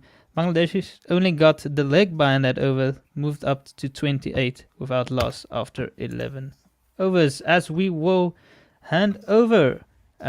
Thank you, gents. We'll have hand over to, who do we have? We have Chris. And we have Jenna. Thank you very much. Yeah, Thank morning, you. lads. Thank you, team. Thank you so much. I think first time Jen and I have commentated together, because she was commentating all the women's games whilst I was at work, and then I came in on the weekend when I was actually available, and I think you were probably playing cricket. Yes, I was playing cricket. Good morning, everyone. It's great to be here. How much of the game have you managed to watch? Were you up at midnight and watch all the way through, or do you do a sneaky one like me and sort of get up about an hour ago to catch up? I was up since the first ball of the game. It's been a really good game to watch. The South Africans started a little bit slowly, but managed to pick it up in the middle. Good partnership between Chloe Tryon and Marizanne Cup. But it's been a good game to watch. We have Masabata class coming in now to the right hand of Supta. This ball flew outside the off stump. It's driven hard through the covers. A bit of a misfield there in the covers. And the ball will race out to the cover boundary for 4. That brings the Bangladesh score up to 32 for no loss. Supta is on 18 from 42 balls. And the South Africans doing well to hold the Bangladesh team here to 32 in their allotted 11 overs. Yeah, I suppose the South Africans will be happy with the run rate. At a certain point, you get concerned that you're not taking wickets, but for now, it looks all right. Bangladesh have had some decent opening partnerships against South Africa in the past. And I think we're one of the sides that they've definitely played the most in their short ODI existence. Yes, definitely. Class in again to Supta. This ball full on middle stump. It's worked off into the leg side. They come through for a single. I think a little bit disappointed there is Masawata class with the line of that delivery. She's looking to get it outside off at a questioning length there to get the Bangladesh batters to play out of the front foot of her bowling. Yeah, so I guess I pay more attention to the South African women's side, and so I wasn't conscious of the fact that Bangladesh have only played 42 ODIs. They started playing ODIs in 2011, and 18 of those have been against South Africa. So yeah, it's a sign that they're definitely used to playing. The record in those exchanges, South Africa have won 15, Bangladesh have won 2, and they haven't played each other for 4 years now, but I guess part of that is also COVID related. There hasn't been a huge amount of cricket up until recently. Yeah, for sure. And this being Bangladesh's first outing in a Women's World Cup. This ball class in to Shamima, and this ball in the block hole, but she manages to get it out to the fine leg boundary. They come through for a single, and that takes the score up to 34 for no loss after 5 balls in the 12th over.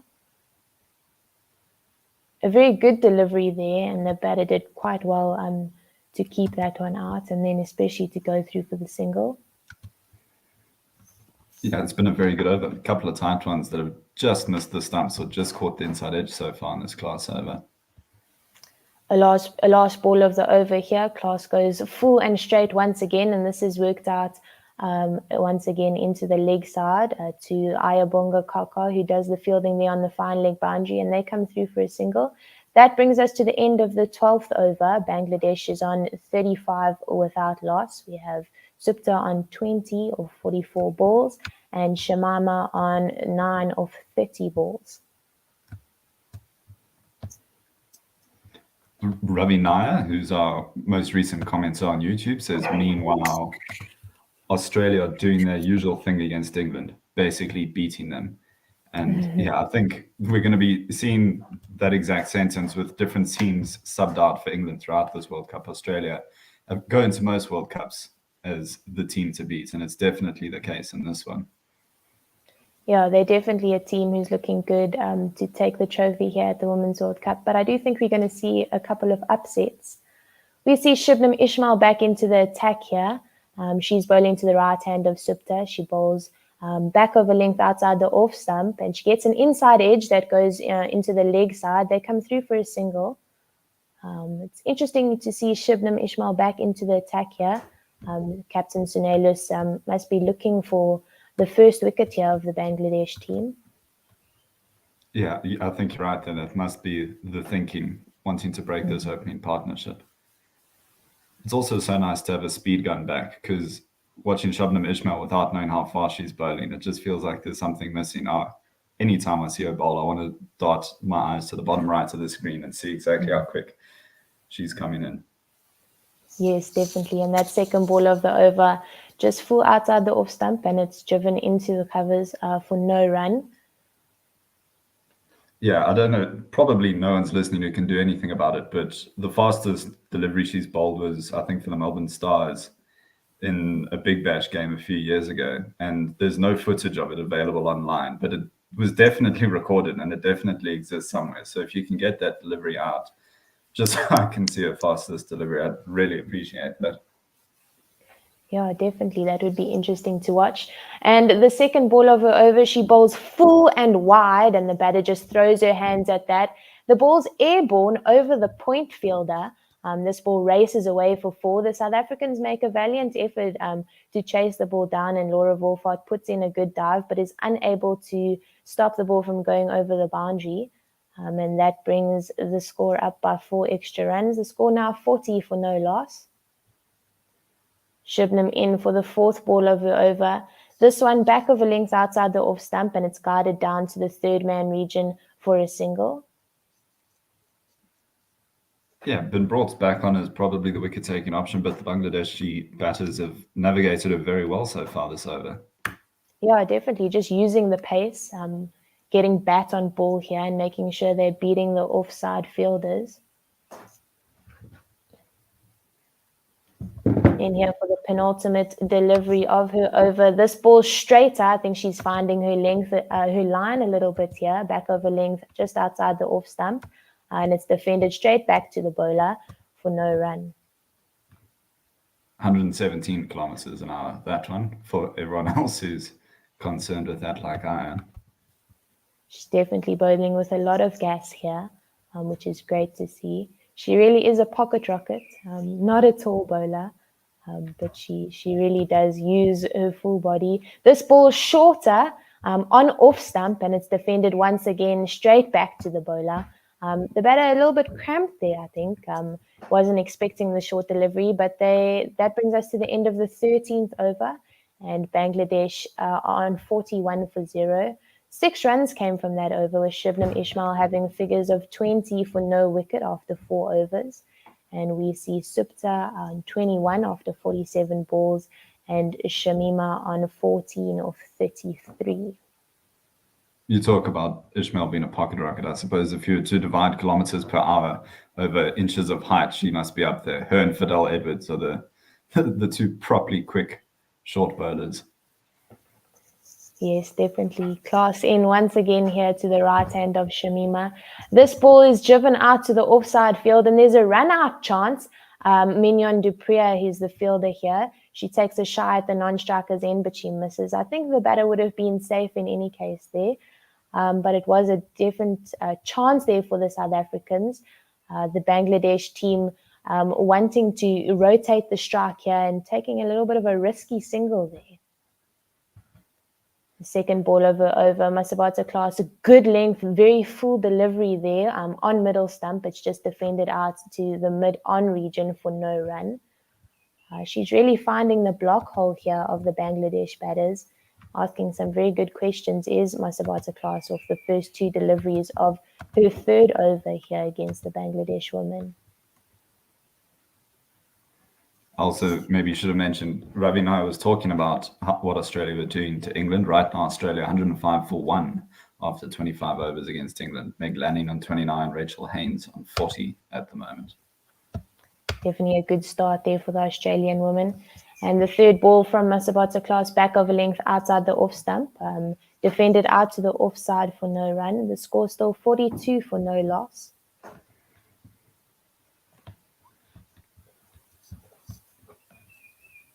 In here for the fourth ball of her over, Masabata Class to Supta. This ball short on middle stump, and it's pulled away. It was airborne for a little bit, but popped over the head of the mid-wicket fielder. And that goes towards the boundary, but they only take 2 runs. The fielder's managing to collect that delivery and getting it back into the bowler's end. Yeah, very exciting for a moment. And then definitely read out there are no fielders there. Yeah, Masabata Class definitely has that short delivery in her pocket that she can use. And if she gets that right, it's a very dangerous delivery. This ball in the block hole outside the off stump again. Batter doing very well to keep that out, and she just defends that out into the offside for no run. Only 3 runs coming off the 5 balls of Masabata Class's over so far. A very good over, asking good questions, changing up her length very nicely. The score is 44 for no loss after 13.5 overs. Yeah, that's exactly what I was saying. Not just the good short deliveries, but the fuller ones as well, right on that Yorker length or just short of it, testing the batters. Yes, for sure. This time missing her length a little bit, full on middle stump. It's worked away to square leg, but they don't go through for a single. Very good fielding there by the captain, Sunelis. And I think she got away with that length a little bit there, did Masabata Class. But she's bowled 3 overs now for 10 runs. And the score after 14 overs is 44 for no loss. Shamama is on 15 of 34 deliveries, and Supta is on 23 after 52 balls. So at the same point, South Africa were 52 for 1. You can decide which position you'd rather be in at this point, but Bangladesh definitely getting off to a reasonable start here. Yes, definitely very reasonable, and I think they haven't lost a wicket yet, so that's definitely in their favour. They have wickets in hand. And with these 2 batters starting to settle here, we see Sunelis, the captain herself, the leg spinner coming in here to the Bangladesh woman. The first ball is quite full. She lofts it up, but it's just defended out to the mid-wicket area for no run. Someone who can get through overs very quickly. Sorry. Definitely, no problem. This ball full on middle stump, and it's swept away to the square leg boundary. They come through for a single, and Masabata Class does the work on the square leg boundary there. The score 45 for no loss. A good sweep shot there, reaching forward, keeps her head still, very well played. In for a third ball. This ball short, and it turns away quite a lot. It's called a wide by the umpire. It was pitching close-ish to the wide line, but very short and just turning too far away from the batter. Trisha Chetty doing good work there with the gloves. This ball more on target, back of a length on off stump, and it's just defended out to the mid-wicket region for no run. Yeah, that's probably the ball she was trying to bowl one previous that didn't just quite come out the hand right there. For sure. This ball, she's seeming to find her rhythm is Sunelis a little bit here. The 4th ball of that over, just a dot again out to the mid-off region. Coming in here for the 5th delivery. This one, a full toss, and the batter just pulls that away to the square leg boundary. An unfortunate delivery there. I think I spoke too soon saying that she had found her rhythm. I guess leg spin's the most difficult thing to put it in the same place over and over again. Definitely is, and she's found her length a little bit better on the last delivery of that over. This ball full on off stump, it's worked out to the mid-on air region, but they do not come through for a single. That brings us to the end of the 15th over. The score 47 for no loss. We see Shamima on 16 of 37 and Supta on 24 of 55 deliveries. South African women have bowled 7 extras so far. It's a little bit worrying considering the extras compared to the Bangladesh women. I think we're around between 10 and 13. I could be wrong though. To see this from the South African woman only in the 15th over. Yeah, I think it's something we saw a bit from both sides in that West Indies series. There's quite a few extras, and in a game where this still could be very close, that can end up being a big difference. For sure. Masabata class in once again to the right hand of Supta. This ball flew outside the off stump and she has a swipe at it, but she misses, and this one goes through to the safe hands behind the stumps of Trisha Chetty. Masabata class has been good today.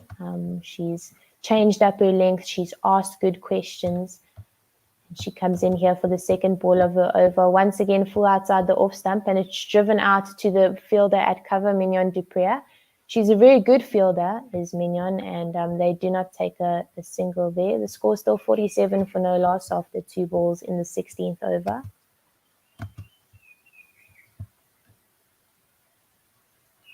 Class in here once again for the third delivery of her over.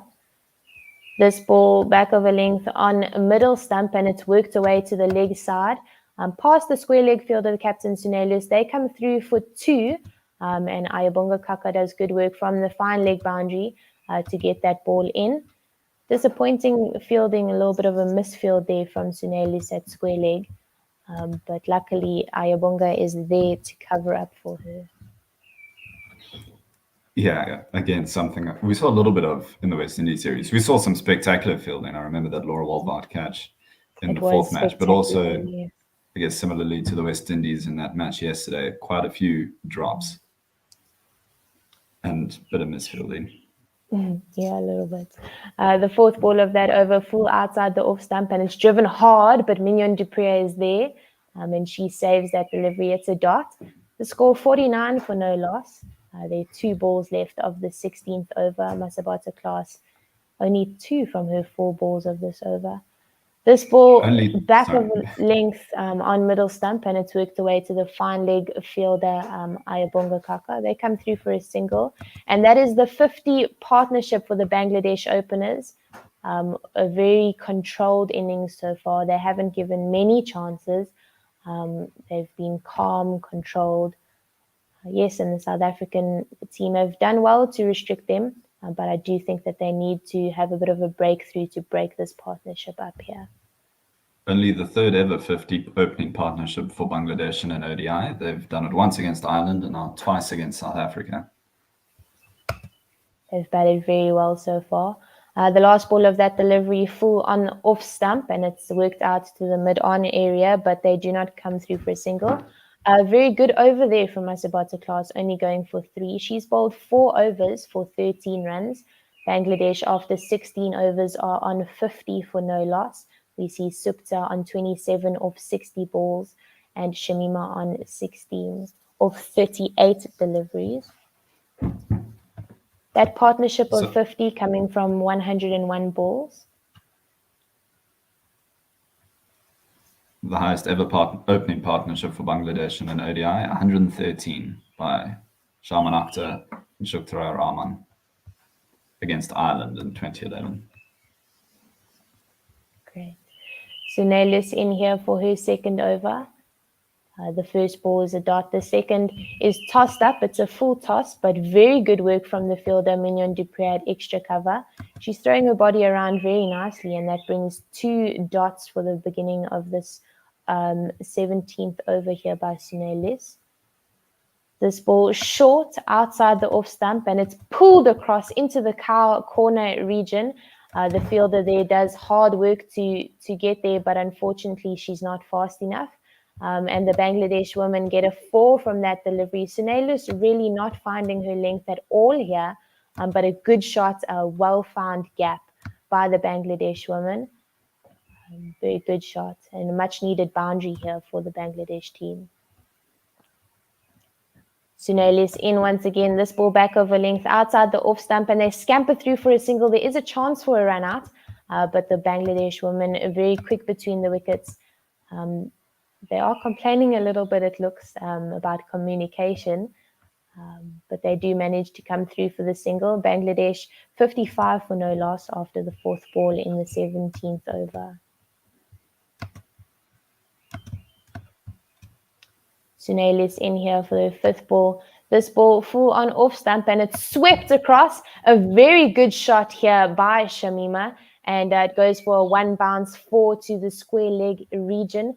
And that brings the score up to 59 for no loss and her score up to 20 of 39 deliveries. Wonderful. They're attacking the inconsistency of the South African captain here, and they're making sure that they're putting away these uneven lengthed deliveries of Sunelis. The last ball over a much better delivery outside the off stump. It's a good length delivery and it's just defended out to the offside for no run. That over a little bit expensive, 9 runs coming off it. Sunelis has bowled 2 overs for 12 runs. And the Bangladesh team are on 59 for no loss after 17 overs. Shamima is on 20 of 40 balls and Supta on 32 of 64, both going at a strike rate of 50. And we see a drinks break here for both teams. I was sorry that I was quiet for a bit. I was trying to find evidence of what I was going to say. I just had a memory of when Sunelis first took over captaincy. She seemed slightly hesitant to bowl herself, but it's been the case for a while now, but more confidence in her own bowling now and happily will bring herself on. Yeah, definitely. She had a good series against the West Indies at the Wanderers. In the game when it went to the super over, I thought either her or Ayabonga Kaka should have potentially taken the ball for that super over. But it was Shibnam Ismail who took that. Sunelis had a very good game that game with the ball. So she is in form and it's good to see that she's trusting herself with the ball. But if she could find a little bit of rhythm for this game, hopefully that will build her confidence for the rest of the World Cup to come.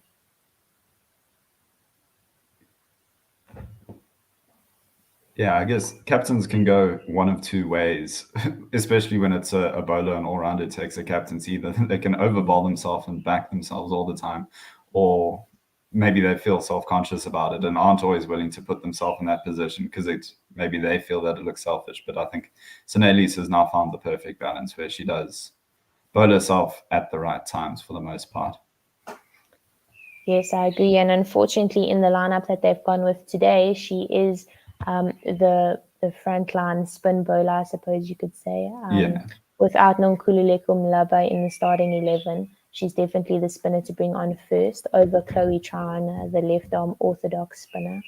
But it definitely seems like Chloe Tryon's, she's been an all-rounder for a while, but then she was being picked primarily for her batting. But during that West Indies series, we saw her get quite a few overs under her belt. It's clearly something that they want as a backup going into this World Cup, knowing that they can toss the ball at her if they need to. Yeah, definitely. I think on these New Zealand wickets, an extra seamer is always a good option to have. So while they do have both all-rounders of Sunelis and Chloe Tryon to bowl spin, definitely a good option to use both of them. Because we saw in the Bangladesh bowling innings earlier on this morning that the spinners slowed the game down quite a lot. And the South African batters struggled to get the ball away, and they were struggling to score boundaries off the spinners because there was no momentum when they were playing against them. So that's definitely something that the South Africans can use, is the spin. I guess it's more just a symptom of New Zealand as a country and the pitches that they generally have. But if they were trying to make pitches for their own team, you'd want a fair bit of turn for Amelia Kerr. Yeah, definitely. But then you also want a bit of balance for Leah Tahuhu and Jessica. Right. Yeah. This ball after the drinks break, we are in the 18th over. Marizan Cup is back into the attack. The first ball a bit wayward down the leg side, and it's called a wide. That brings the Bangladesh score up to 60. And Marizan Cup will not be happy with that delivery. She's definitely somebody who works off of momentum, rhythm, And we'd like to see her try and make the breakthrough here. This ball back over length on the off stump, and it's defended outside off to Mignon Duprier, who's the fielder at cover. No run off that first delivery of the over. You say it wouldn't make Marzan happy. I mean, sometimes it's difficult to read her face. She always looks very determined, and it's not often that she looks too happy. Unless she's going to be taking bags of wickets and the game's already over, I think she'll have that same steadfast look on her face. Yes, definitely. She's not someone who shows her emotion when she's happy. This ball short on off stump, and it's pulled across to the deep backward square leg boundary. They come through for a single, and Marizan Cup looking to use that short ball there as a way to attack, but the Bangladesh players who are in just on top of her here.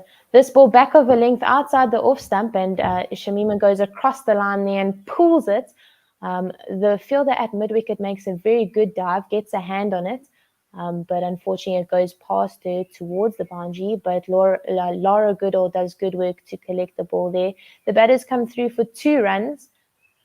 Very good fielding there from the mid-wicket fielder, full body dive, and gets a left hand there to it.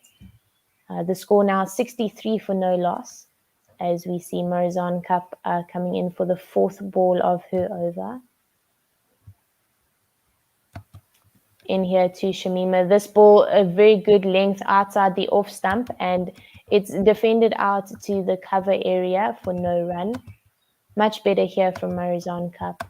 A fuller length delivery, getting the batter onto the front foot to play with a straight bat. This is now the 2nd highest ever opening partnership for the Bangladesh women's side. It's very good to see the confidence of these 2 batters. Oh, once again, outside the off stump, the batter takes a big flash at it, and she gets an outside edge. Sinead Luce makes a very good effort there. She jumps up, gets right hand fingertips to that, but unfortunately, it just passes through her and goes to the 3rd man region. The batters come through for a single, a very good effort there in the slips from Sinead Luce. The batter just threw hands at that. And a missed opportunity there, but a very good effort from the South African captain. One feels that would have been a massive momentum changer. Obviously, any wicket, but those superb catches really seemed to lift the whole team up, and it really would have been fantastic if she held on to that, because it was one of those acrobatic catches, jumping up full stretch, one-handed, and just popped out the top of her fingers, unfortunately. Yeah, very, very good effort there from the South African captain. The next ball is back over length on the off stump, and this ball just defended straight back to the bowler for no run. That brings us to the end of the 18th over. The Bangladesh women are on 64 for no loss. And we are going to see a bowling change here. It looks like Chloe Tryon is coming into the attack, the left-arm orthodox spinner replacing Sinead Luce. She's in here to the right hand.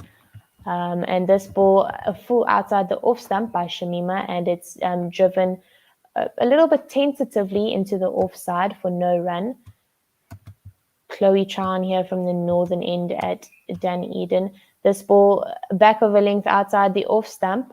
It's a bit wide, and the batter throws her hands at it, gets it out to the cover region. They come through for a single, and it brings the Bangladesh team to 65 for no loss. Chloe Tryon needs to bring the length up a little bit fuller, not to give the batters any width. This ball, she does exactly that. This ball full outside the off stump, and it's on the drive here. Laura Wolfart does good work to collect that and takes a shy at the non-striker's end, but she misses the wickets there, and they come through for another single out to the offside. The Bangladesh team taking a risky run there. If Laura Wolfart had made contact there, I do believe that the Bangladesh batter would have been out. Here she makes a very good dive. This ball is driven hard to the point fielder of Laura Wolfart. She makes a good stop there, and that'll be a dot ball. Yeah, not a fielder you want to challenge or take your chances with, Laura Wolfart. No, definitely not. This ball flew outside the off stump and it swept across the line there. The fielder at a deep square leg does good work there to attack the ball. She gets it in and the Bangladesh team come through for a single, brings the score to 67 for no loss. And we see Chloe Tryon coming for the last delivery of the 19th over. Left arm around the wicket, wide outside the off stump, and Supta takes a wild swing at that but misses. Trisha Chetty takes a good take there and she goes up a little bit, but no bat on that.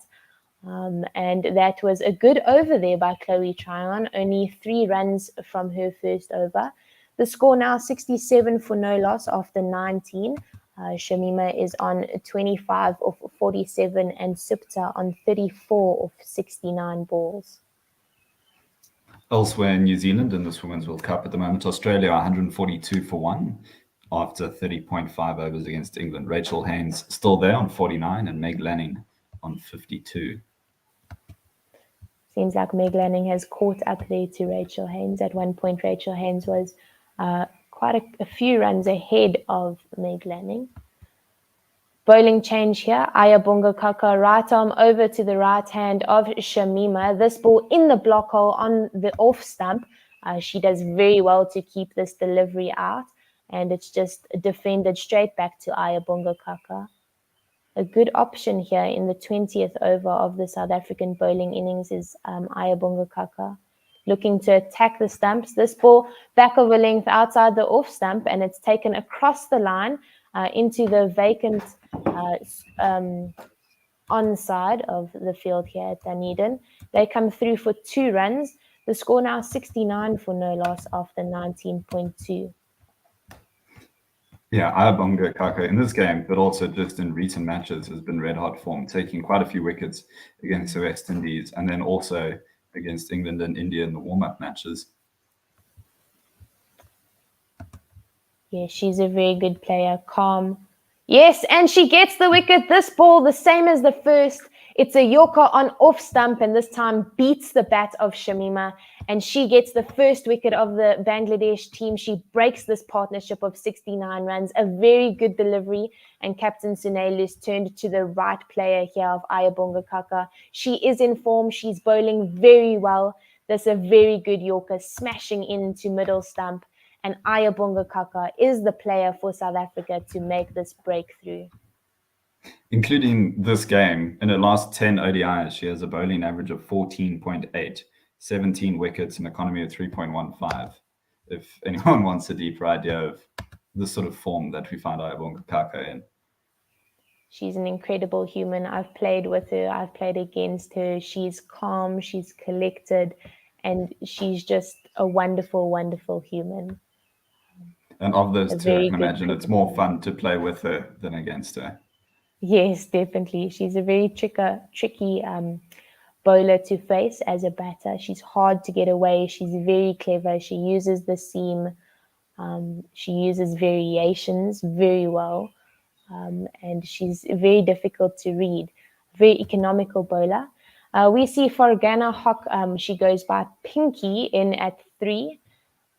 She will be joining Supta, who is on 34 of 69. At the crease here, Ayabonga Kaka looking to bowl the 4th delivery of her over here. Fargana Hook, who's got a batting average of 24.02 and is the second highest run scorer for Bangladesh in women's ODIs, just behind Rumana Ahmed, who's set to come in at 5, but we'll see exactly where she comes in for Bangladesh today. Yep, Ayabonga Kaka in here for the 4th delivery of the 20th over. It's going to be interesting to see how she attacks this new batter here at the crease for the Bangladesh team. She has 2 slips, a point, a fine leg, a third man. And this delivery back over length outside the off stump. It's driven off the back foot into the cover region for no run. She has a field at cover, mid off, mid on, mid wicket, and square leg as well. in here for the 5th delivery of the 20th over. This ball, a good length outside the off stump, and it's defended once again into the safe fielder there of Mignon Duprier at cover for no run. A good over so far, 2 runs and a wicket from it, 3 dot balls. She's bowled very well. This is her 4th over. She has 1 wicket for only 3 runs. Right arm over here to the right hand of for Ghana, and this a full on middle stump, and it's just defended out to the mid wicket region for no run. The end of a very good over, the 20th over there from Ayabonga Kaka. The score is 69 for 1 after 20. South Africa have bowled 8 extras. Supta is on 34 of 69 balls. And South Africa has done very well to make that breakthrough of that opening partnership. The end of our little spell, just in time for Otto and Werner to respond to Ravi Nair's question on YouTube. Cool. Well done, you guys. Well done with that wicket. Morning. Morning, Werner.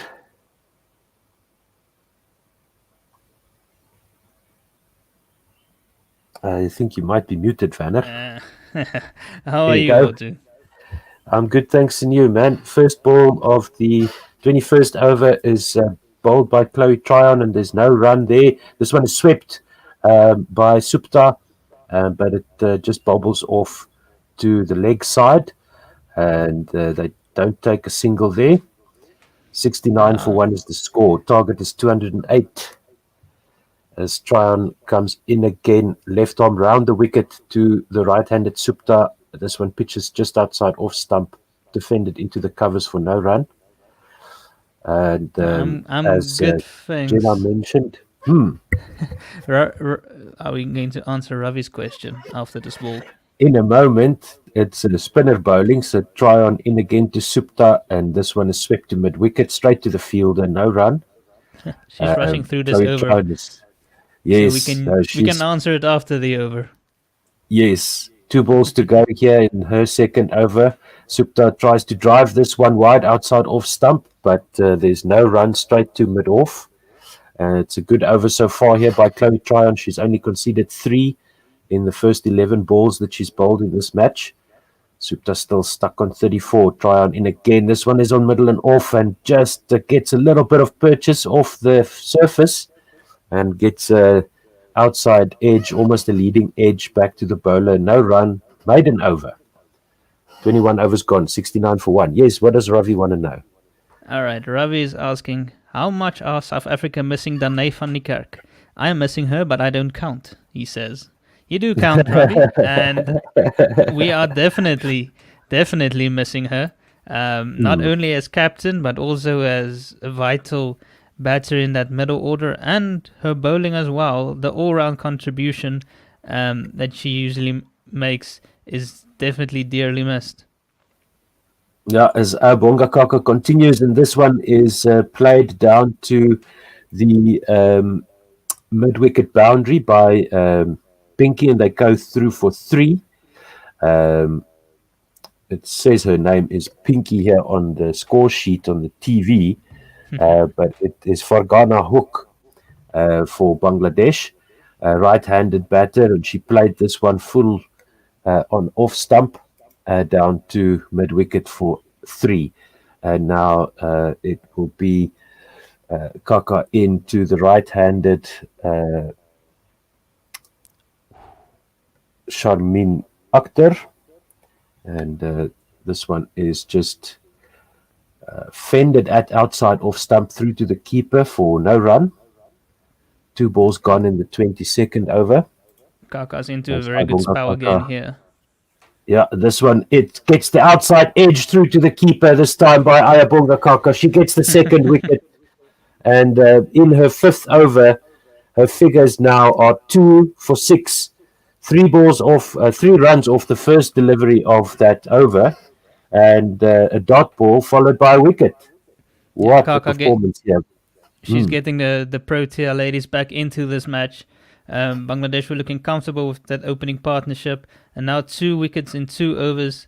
Really bringing the Proteas back into this. They don't have a big total to defend, only at 207 after struggling a bit with the bat early on.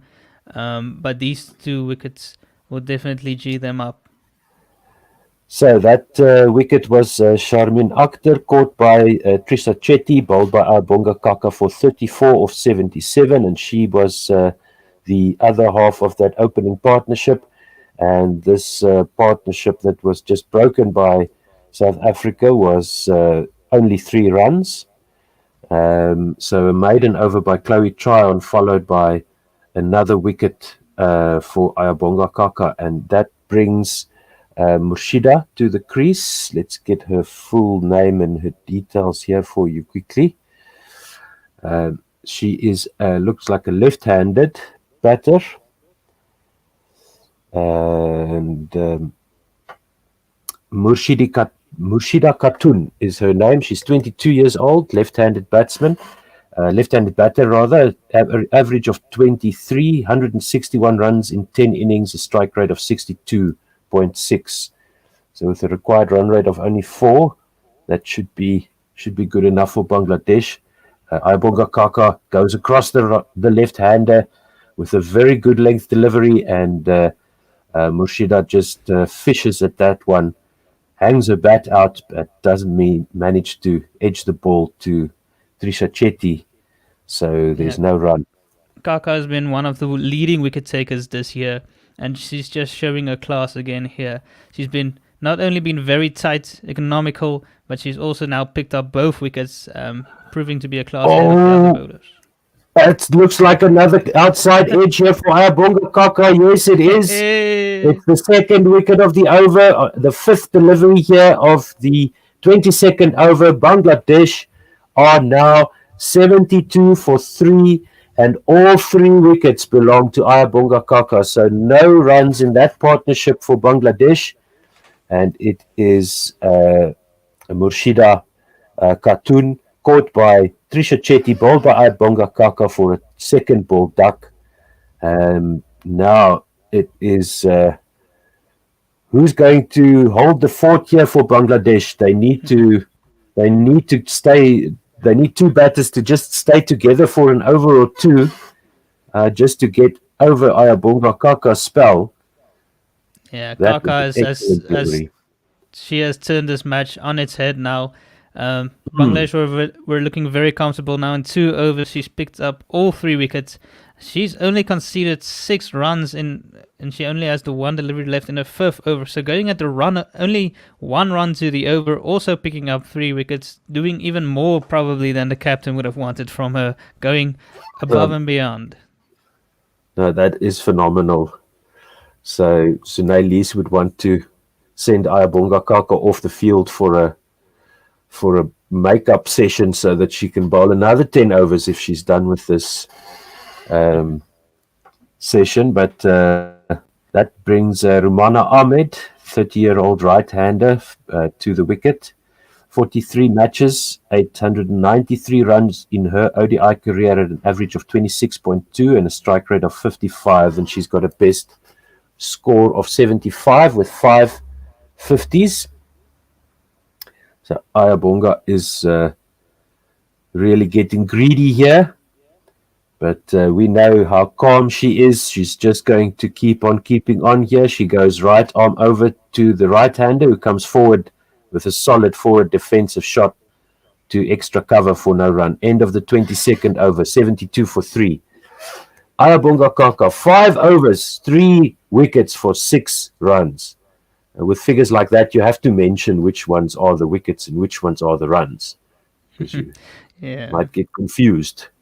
No, it's outstanding, but who knows? She might even end up with 6 wickets the way she's bowling right now.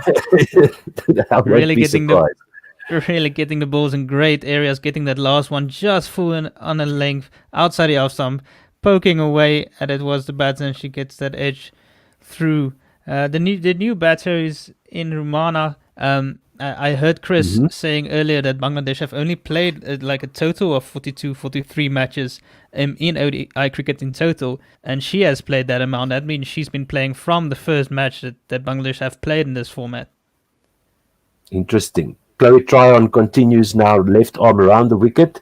This one is driven straight to point by Pinky. This one coming back into the right-hander from Tryon. The second delivery is just cut away to backward point for no run. 72 for 3 is the score still. It seems weird to call Fargana Hook Pinky.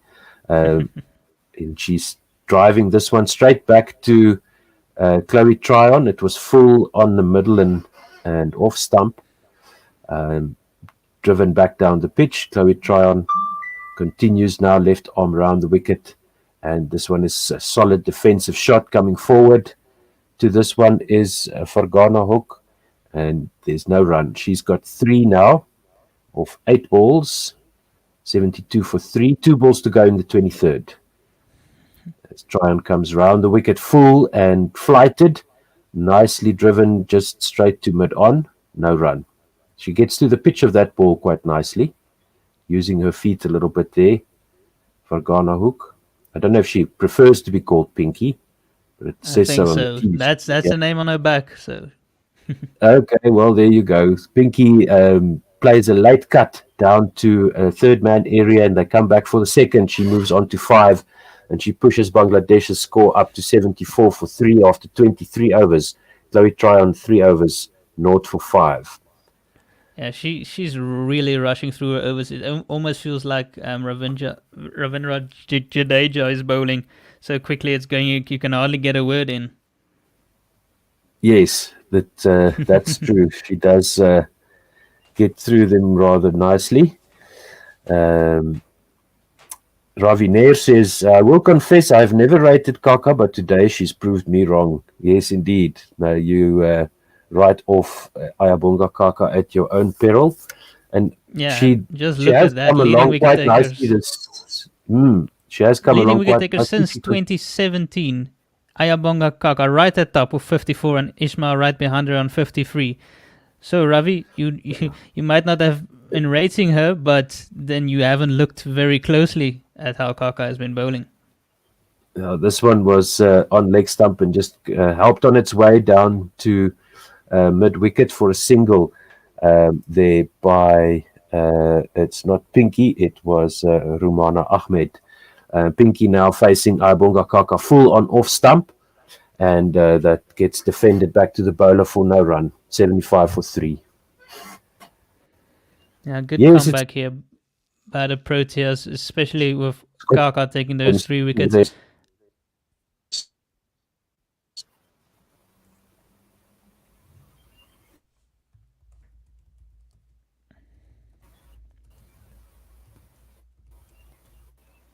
I'm not sure if I have lost Otto there a bit. That last one was on a length just onto the off stump and defended into the cover region for no run.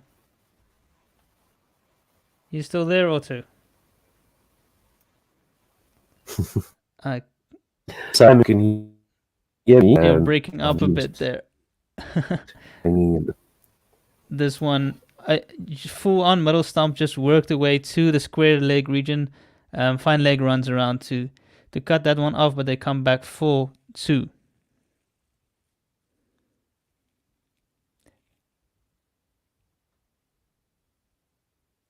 Seems like there are some technical difficulties. Bangladesh are currently on 77 for 3 after 23.4 overs as Kaka runs in again here. On the length, a bit wider outside the off stump. Pinky goes for a cut shot there, but misses it. All ends up, and it is a dot ball. Looking at Kaka's career here, she's only 1 wicket away now from her 100th wicket in her 74th match, going at economy rate of 3.99. It's been an excellent view, really standing up and being counted. They're trying to run a quick single, the non-strikers end. Oh, and the throw misses the stumps. The non-strikers end. She ran all the way half part up the pitch. It was probably her call. The striker didn't respond, and she had to turn around, run all the way back. The throw came in, but it was not on target, and she managed to get back into the crease. And that ends the 24th over as Bangladesh are 77 for 3. The target is 200 8 runs. Yeah, Pinky is now on 7 of 15 deliveries. Romana has only faced the 2. She has 1. It's been a very tight spell here again by Kaka and Chloe Tryon, really putting on the pressure in between overs. You're just looking again at Kaka's stats, showing that she has an excellent record against left-handers. As Chloe Tryon comes in again, this one is full just outside the off stump and punched out to the cover region for no run. Chloe Tryon rushing through the overs here, not wasting any time, making sure that a lot of dot balls are piling up before the batters even know it. Another one full on off stump again, just punched out to the cover region for no run.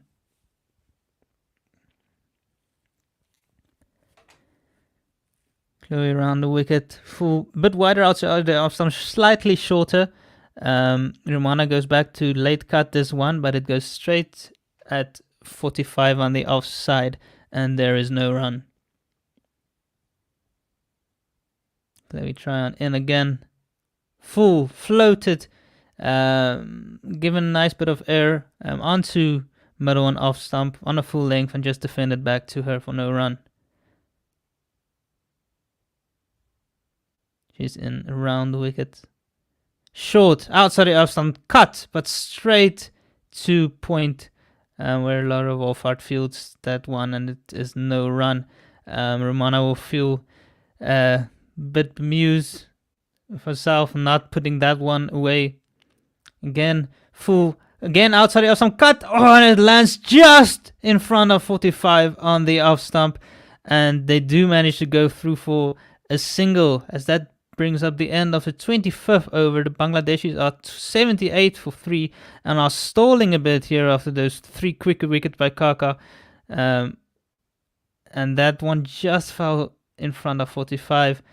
Almost carried. There has been quite a few of those in this innings so far. South Africans have had quite a few opportunities as well. A couple of difficult catches, 1 or 2 runouts that it's missed the wickets. But they do feel like they are on top now after a very, very good opening partnership by the Bangladeshis of 69 for 1. They have now fallen to 78 for 3 as we see Klaas now replacing Kaka.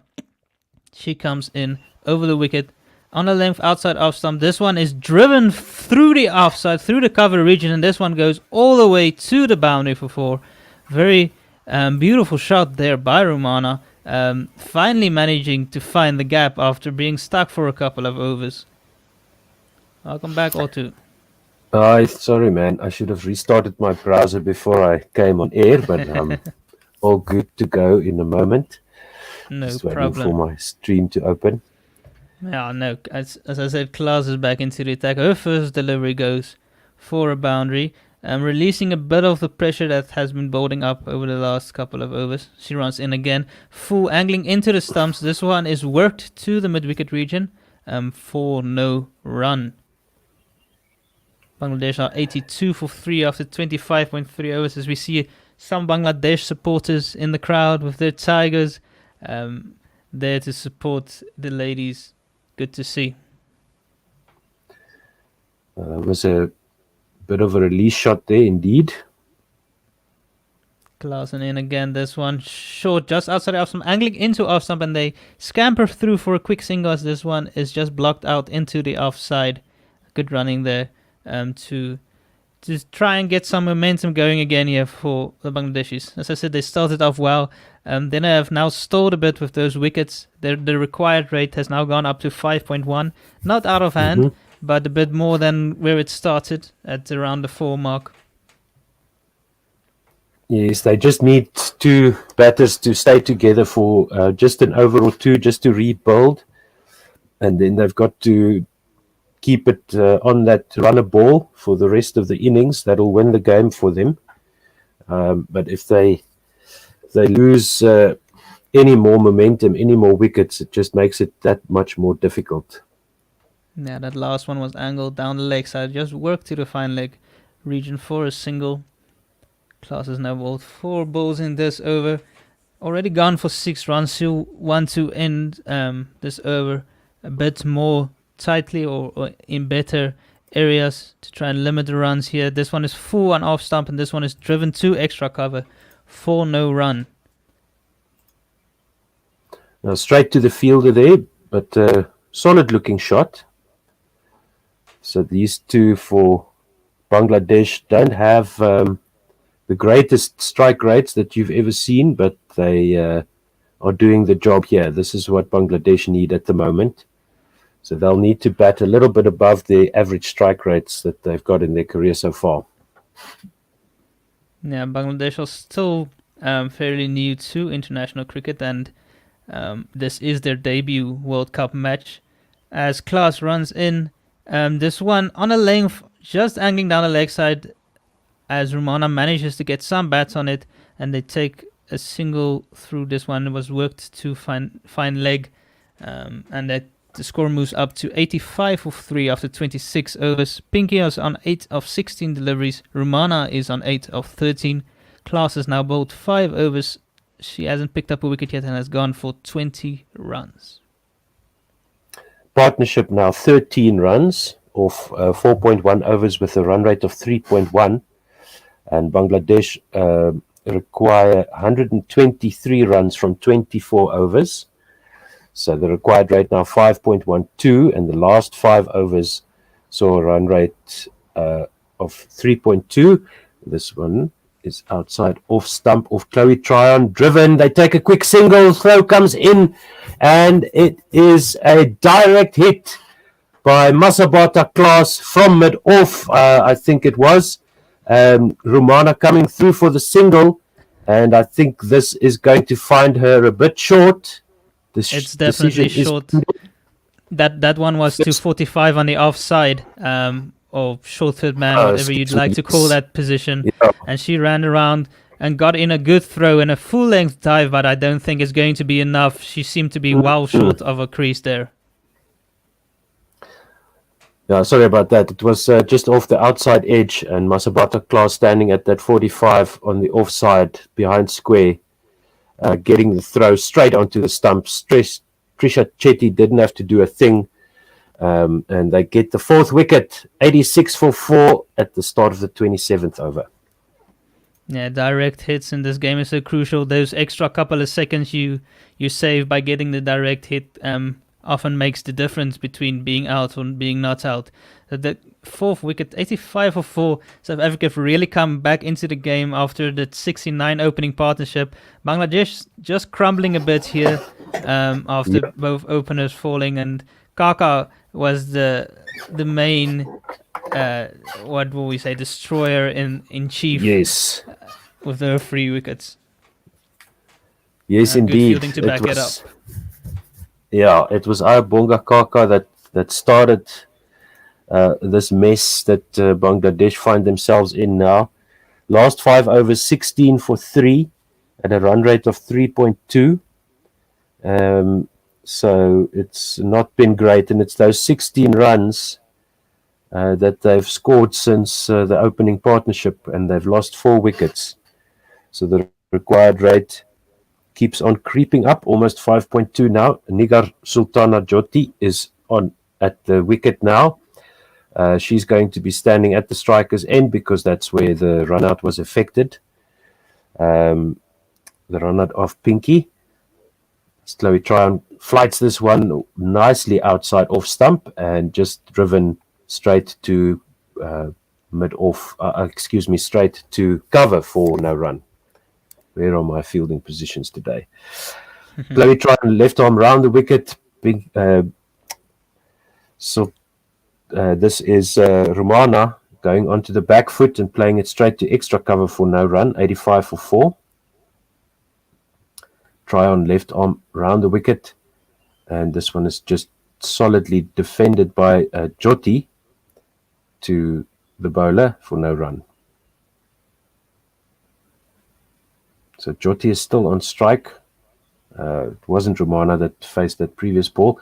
Jyoti tries to cut this one through the covers, and it's to extra cover where it's a bit of a fumble, and she does get off the mark this time.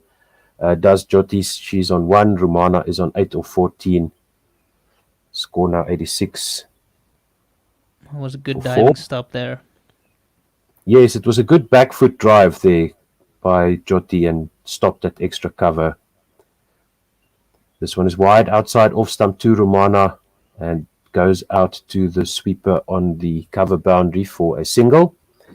And that's 27 overs gone, 87 for 4. Yeah, Mignon I de Pre think was the one. you'd rather do ball by ball because I don't seem to have woken up quite yet. All right, I think I'm about a second or two behind, but I'll do the ball by ball. It's no problem. As we look at that run out there by Klaas, great work direct here, and we see how they were celebrating that one. Everyone very excited for her and for the team as well, of course. As we're looking at the scorecard now, Shamima, she made 27 of 50 balls as Kaka bowled her. Supta 34 of 77, that opening partnership of 69. Kaka bowled. Called Chetty. Pinky just run out for 8 of 16. And Rashida was bowled Kaka, also called by Chetty, for a duck. Yeah, what a comeback here. What a fight back by South Africa. Bangladesh looked to be in a very comfortable position. And Ayabonga Kaka stepped in to get her team back. I wouldn't say on top yet, because they can still do this. It's still a run a ball, run chase. Shouldn't be a problem for most international teams. Yeah, but as I said, this is Bangladesh's first World Cup, so a lot of pressure on them for their first one. As we see Ismail coming back into the attack for the first ball of her 5th over. That is full on middle and off, and this is just punch back down to mid off for no run. Ismail, as we saw, is the second highest wicket taker so far since the 2017 World Cup, just after Kaka. So a lethal combination, and add in Marizon Cup, and you have a trio of really good bowlers for the Protea ladies, as Ismail bowls is one on a length just outside the off stump. This one is cut away by Romana down to the third region for a single. And we have a comment on Facebook. Nazmul Islam Shobuz says Bangladesh. So thank you very much for joining us from Facebook. We do appreciate the support. Yes, please do send in your comments on YouTube, on Facebook. You can tweet us at Guerilla SA or at One World Sports Radio. As Ismail runs in again here, full toss this time, on middle one off, but Jyoti is unable to get this one away as he just works this to the mid-wicket region for no run. Just having a look here, things are quiet on the Twitter front. But you can tweet us at GUERILLASA, Guerilla SA. This is Guerilla Cricket South Africa on One World Sports Radio. Ismail in again. This is on a length on 4th, 5th stump line. This is just left alone by Jyoti for no run. So you're looking at some analysis of Kaka's wickets. Really pitching those balls up. The first one was full into the stump. Second one was just outside the off stump, nicked off, and then the same for the third batter. She got that one nice and full again. So she's really been pitching those balls up, making the batters play and making them uncomfortable. As Ismail runs in again. This one is short and wide outside the off stump. Jyoti goes for a cut there, but is unable to lay any bats on it, and goes through the keeper for another dot. So that's one ball to go in the 28th, right?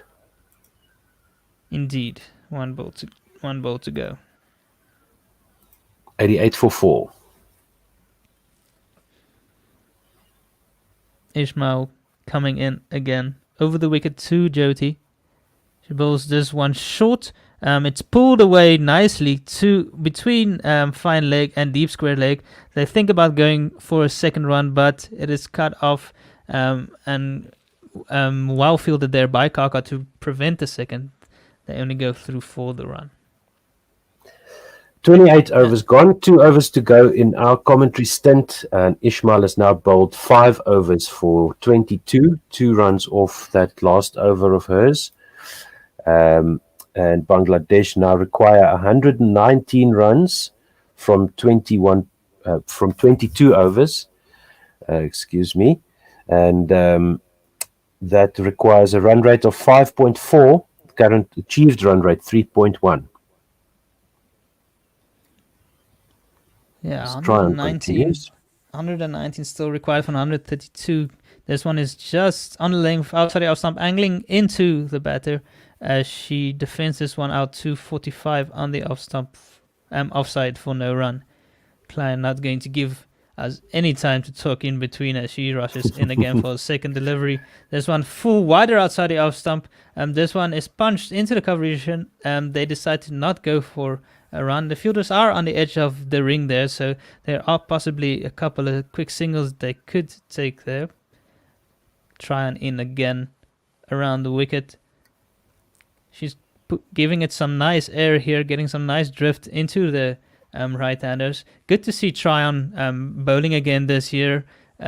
She has been between bowling medium pace and spin, and now bowling spin all the time, so she's been bowling very handy overs here for the momentum Proteas. This one is angled down the leg side, just clipped off the legs to the mid-wicket region, and they go through for a single.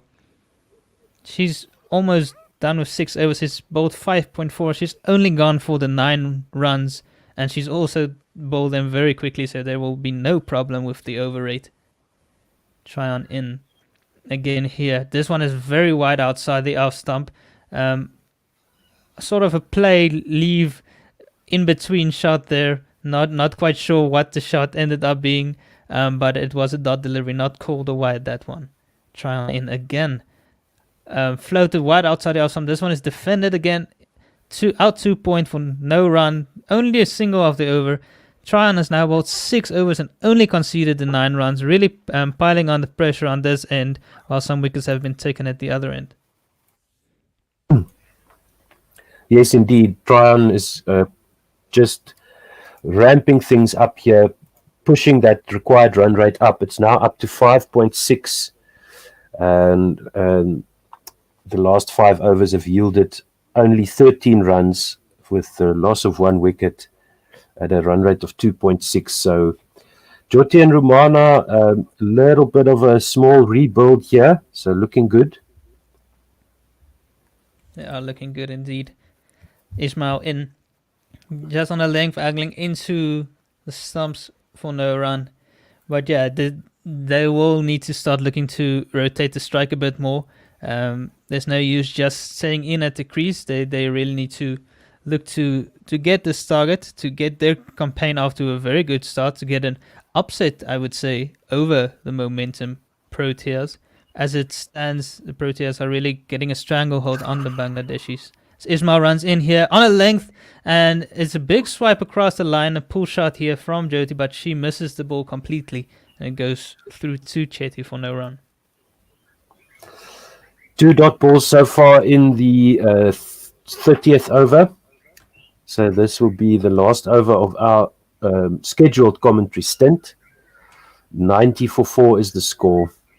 Ismail, just 22 runs conceded now, bowling her 6th over. And short length delivery and well swayed out of the way there by Jyoti, and very well directed bouncer there by Ismail, and rushing her as well, but well played in the end. Hello also to Shakawat Hossein, just sending us a heads up there on Facebook. Thank you very much for listening to us and watching along with us here for South Africa's first match of the Women's World Cup. Ismail in again, this one on a length, angling into the stumps. Just defended off the back foot, back down the wicket for no run. Jyoti is now on 3 of 16 deliveries, racking up a lot of dot balls here. Rumana is on 10 of 19. No, thank you so much. We do appreciate the Bangladesh fans We know that if we play Bangladesh again, it will be in the semi-finals. Ismail in here. There's one on a length just outside the off stump, defended out 2 point for no run. That's 5 dots in a row, following up with the previous over where Tryon only conceded the 1 run.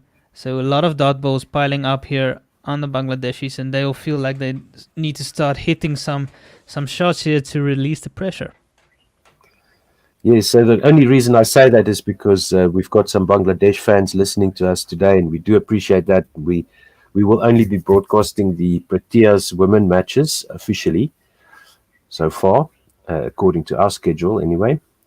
Yeah, Ishmael bowls this one a bit wider outside the off stump on the length. This one is just angled away down to the third region for a single.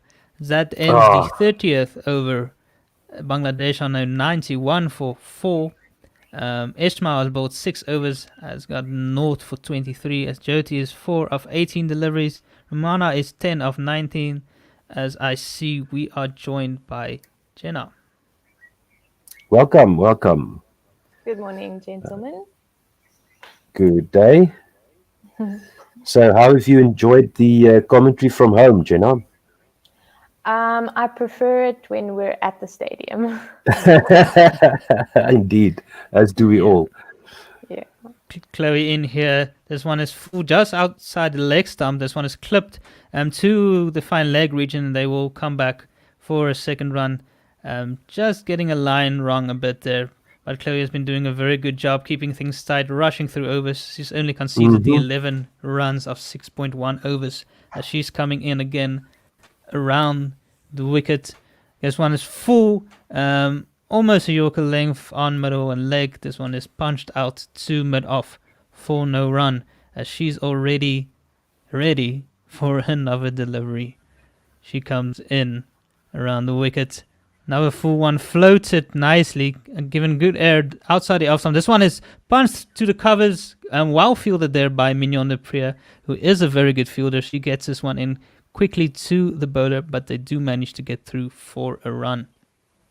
Oh, you almost have more time to talk in between Chloe Tryon's deliveries when they take runs. Yeah. She comes in again around the wicket. Wide outside the off stump again, full against, punched into the covers, and again they take a run. They've now realized that those fielders are a bit on the edge of the ring, and there are some easy singles to get there. The Proteas should probably look to get in a bit closer. They're standing a little bit too deep, giving easy runs there, and we don't see any big or hard shots being played through the offside right now, so they can afford to get in a little bit closer. As Tryon comes in again around the wicket here, bit flatter, wider outside the off stump. This one is cut away 2 point for no run. Jyoti will feel she missed out a little bit on that one. Tryon in again for the last one No problem. of the over around the wicket. This one is on a length outside the off stump. This time she does manage to cut this one through the gap, but there is a fielder sweeping on the offside, and they get through for 1 run. As that ends the 31st over, Bangladesh on 96 for 4. Tryon has now bowled 7 overs and only gone for the 14 runs. I think we should hand over the ball by bowl to Jenna. Yes, and we'll hang around until Chepo gets on air, but I think I'll say goodbye. Vanner, if you don't mind staying on there with Jenna, and then I'll have a look out for Chepo. As soon as he comes on, I'll let him in. Sure. Cool, I'm Take wickets, guys. Enjoy. I'm a little bit ahead than you, Van, I think. Marizon Cup is in here. The first ball of the 32nd over. This ball, back of a length on middle stump, and it's worked out to the fine leg boundary. They come through for a single. The score is 97 for 4. Yeah, that's a good thing as you're taking over. What have you made of this comeback by the ladies? It's been very good so far, as we see the second ball of Marizon Cup's over, full and a wide, but not too wide to be called a wide. And that just goes through to the keeper, Trisha Chetty, for no run. Ayabonga Kaka has bowled very well, definitely the pick of the bowlers today, and we've seen some excellent fielding by the South African team, which I think has really gotten the bowlers to pick up their socks a little bit and start attacking a lot more. It's also forced the Bangladesh team to take more risky singles, especially to the very good fielding on the offside of the South African team. That ball, they scamper through for a single as it's defended out to the onside. This brings 2 runs for the first 3 balls of Marizanne Cup's over, and the score is 98 for 4. It's been a while since they've hit a boundary. Just going to check that up so long while you cover the balls. Cool, I've got you. Marizanne Cup in with the 4th ball of her over to Jyoti. This ball back over length on off stump, and it's defended out to the offside region for no run. Marizanne Cup looking quite attacking here as she comes into the attack. Lovely to see her hitting her strides and making sure that she doesn't go for many runs, but looking to be attacking at the same time. Back over length, this time on middle stump, and it's worked out to the mid-wicket region, but Chloe Tryon is quick on the ball there, and they do not manage to come through for a single. Yeah, it's good to see Marizanne back on the field after having missed the West Indies series. I see the last boundary was in the beginning of the 26th over, and before that was the beginning of the 17th, so only 2 in the last 15 overs. Very good work here from the South Africans. This ball full outside the off stump, and it beats the bat of Nigar Sultana.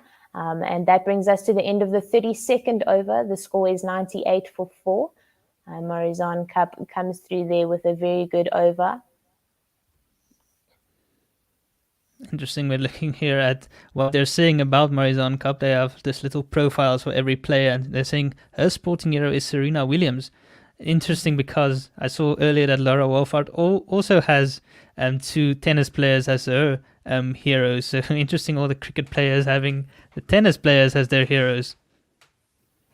Yeah, very good tennis players that Laura Wolfart looks up to, Roger Federer and Naomi Osaka. Chloe Tryon in here in the 33rd over. She's speeding through her overs. The first ball of her over here to Ramana Ahmed. This ball full outside the off stump, and it's defended out to the offside for no run. In again, this ball full just outside the off stump once again, and it's defended out to mid-off for no run.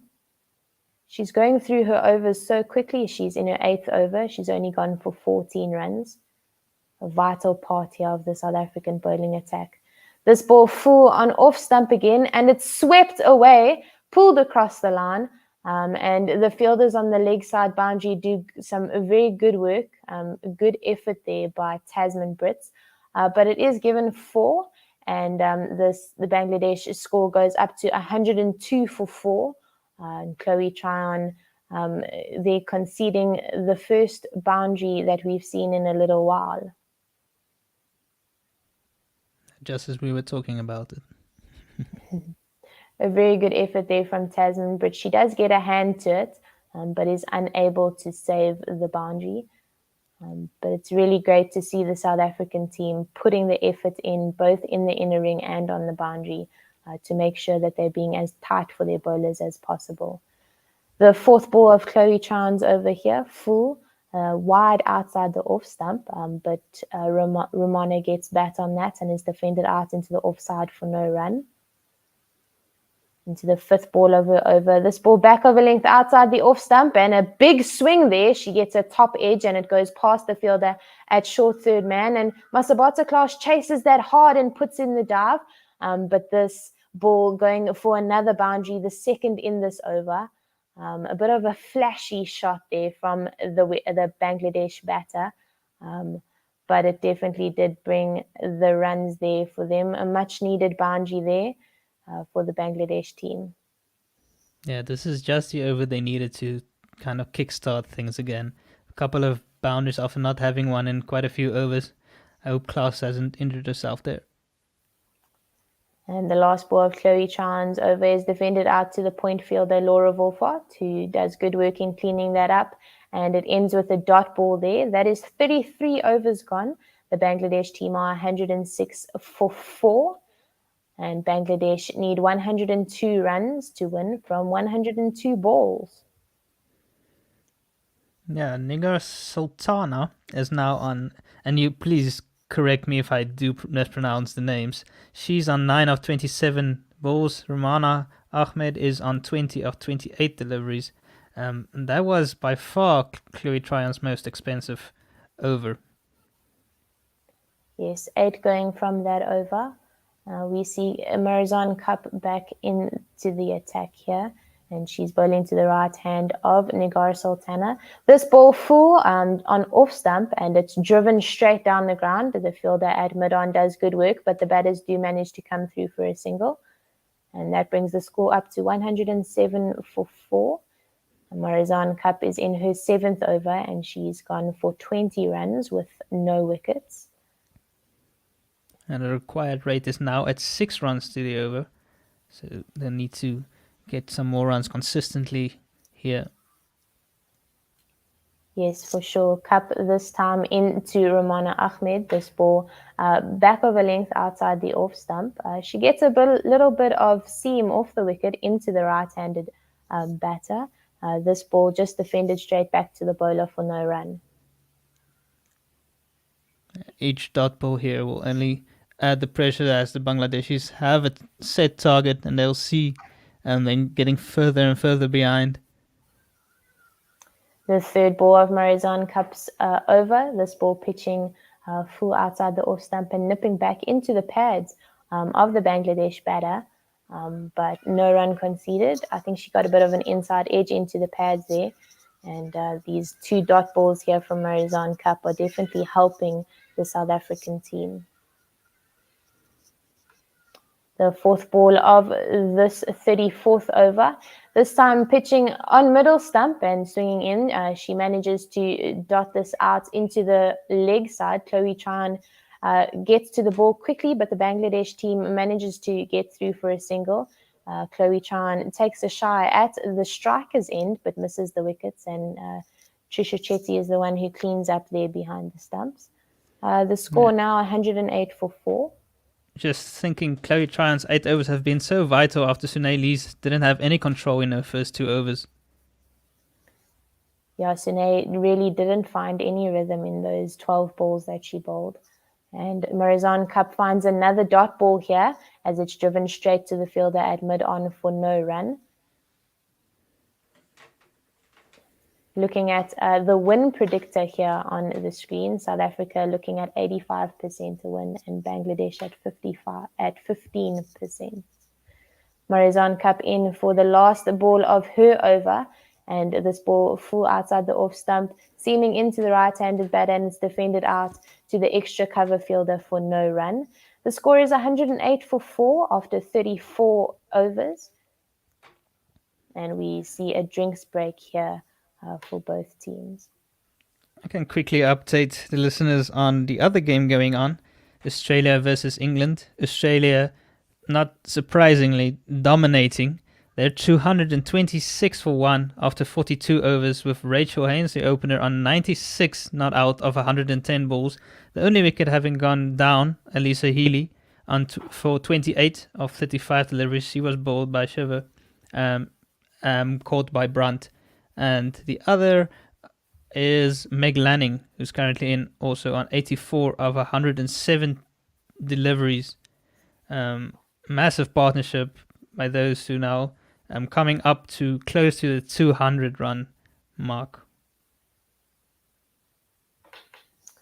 Yes, Australia is definitely a very strong team, and they're looking good to get to the semi-finals and even to the finals of this Women's World Cup.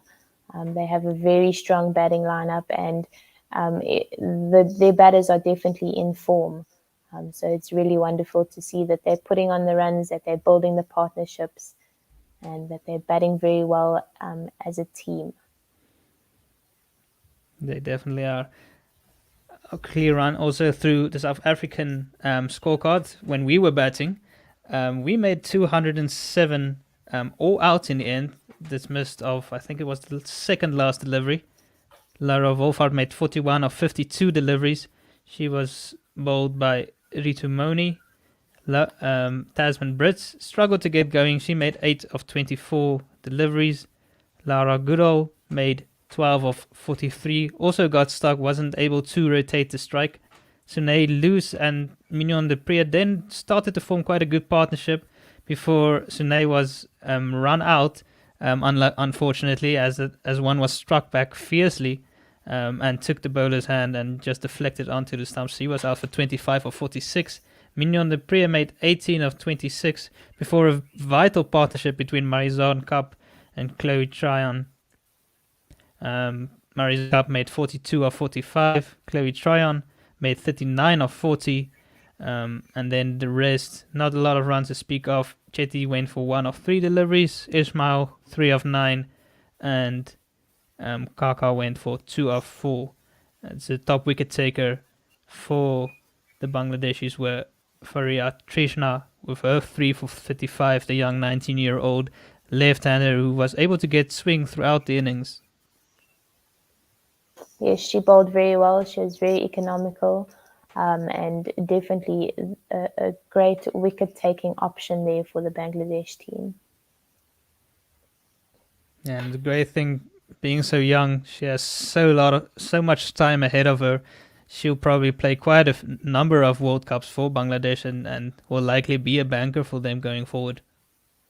Yeah, for sure. And I think that the Bangladesh team, it's their first time playing in a Women's World Cup.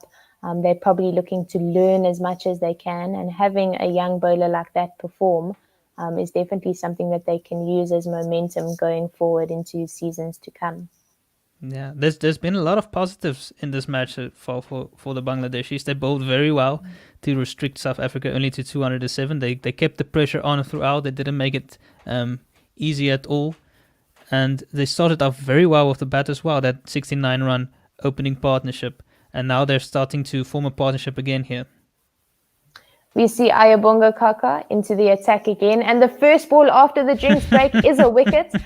This ball, an inside edge, and Trisha Chetty does the work behind the stumps. A diving catch to her left. Wonderful. Ayabonga Kaka is the player to make the break again. She's made 100 ODI career wickets. A wonderful achievement here for her. A wonderful human and a really great cricket player. Yeah, congratulations to Kaka. Fully deserved. She has been dominating this match. 4th wicket. She comes in and just takes a wicket again. She says, "No, look, it's really easy." She's also the leading wicket taker since the 2017 World Cup. Really been a standout performer for the Momentum Proteas, as Bangladesh have now slumped to 108 for 5 after 34.1 overs.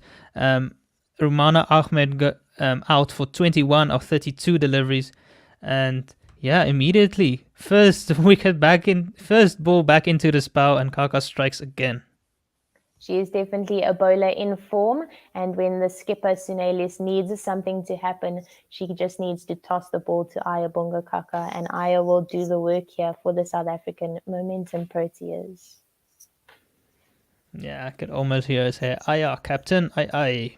4 for 9 after 6.1 overs. You can't ask for any better. Keeping it tight and taking wickets, a captain's dream. Definitely a very good player here for the Momentum Proteas. We see Salma in here for the Bangladesh team. She'll be looking to build a partnership here with her captain, Nigar Sultana. And she's 31 years old and she is an ODI ranking of 66.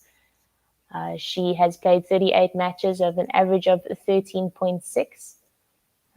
And she's definitely going to look to see Ayabonga Kaka out and make sure that they do not have a middle order topple here. And the Bangladesh team need a strong partnership here in order to help them get through these middle overs. Yes, Maddie Bueta is commenting there on Facebook. Morning, impressed by Kaka. Yes, we have all been very impressed. And we've been impressed for a number of years now. Kaka has really been a vital cog in this wheel for the Momentum Proteas. In here, the second ball of her over.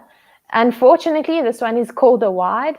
Not the best start after her wicket that she's just taken now after Jinx. But she'll pull it back, I have no doubt. Yeah, she's too good not to pull it back. She she is quite a different bowler than the others to face, because she does get that seam to really slant into the right-handers. Yes, and she's just showed this here with the second ball of her over, back of a length outside the off stump, seaming into the right hand of Salma. Trisha Chetty catching that ball to her left. Shows how much seam that Aya is getting off the wicket. She's really bowling with variation. She's clever when she bowls. She knows how to read the batters, and she's just an excellent, excellent cricket player. Yeah, she truly is a wonderful player, and the South African bowling lineup is very, very potent. Those three paces between her, Marizon Kapp, and Ismail in particular, and class to back them up. This ball, a back of a length outside the off stump, this time a little bit shorter, and the batter is able to get some bat on that, and it goes for a single to the fielder down at third man. And that brings, we have a bit of a statistic there. The fastest to 100 wickets, 74, is Ayabunga. She's second to Shibnam Ismail on 68. Aya here full outside the off stump for the fourth ball of her over. This ball is defended out to the offside by Jyoti for no run. Bangladesh now need 98 runs to win from 92 balls, and they are on 110 for 5. In here for the fifth ball of her over. This ball wide again. Trisha Chetty just grimacing there as she takes that, knowing that Aya can do better here. Aya just jogging back to her mark, knowing that she needs to pull it together and make sure that this over really shows how well she's been bowling thus far. I see we are joined by Purav, so I'll leave you two up to it. Cool. Thank you, Vanna. This ball full on middle stump, and it's worked out to the square leg fielder. They come through for a single. The score goes up to 112 for 5 after 34.5 overs. Hi, Purav. Hi there, Jenna. And it is only 3 o'clock in Australia, but just in memory of Shane Warne, Whale Shane Warne. And it's just good to see. I'm like following cricket right now on 4 screens. I'm like following 4 games at the same time. 2 of them being the Women World Cup, 1 being the India Sri Lanka, and I'm waiting for the Australia Pakistan match to start at 4 p.m. Australian time. Yeah, it's wonderful to have so much cricket on our screens at the moment. There's lots happening, and with this Women's World Cup getting off to the start that it did yesterday with the New Zealand women and the West Indian women taking that all the way to the last over. Deandra Dotton's last over was an unbelievable start to this Women's World Cup, and it's just to show that we are looking forward to an excellent show of cricket here at this Women's World Cup. And what do you make of the chase so far, Jenna? Is the game still on? Do you think Bangladesh have a chance to win the game? Yes, definitely. I think with the Bangladesh skipper Nigar Sultana still at the wicket, they still have a chance.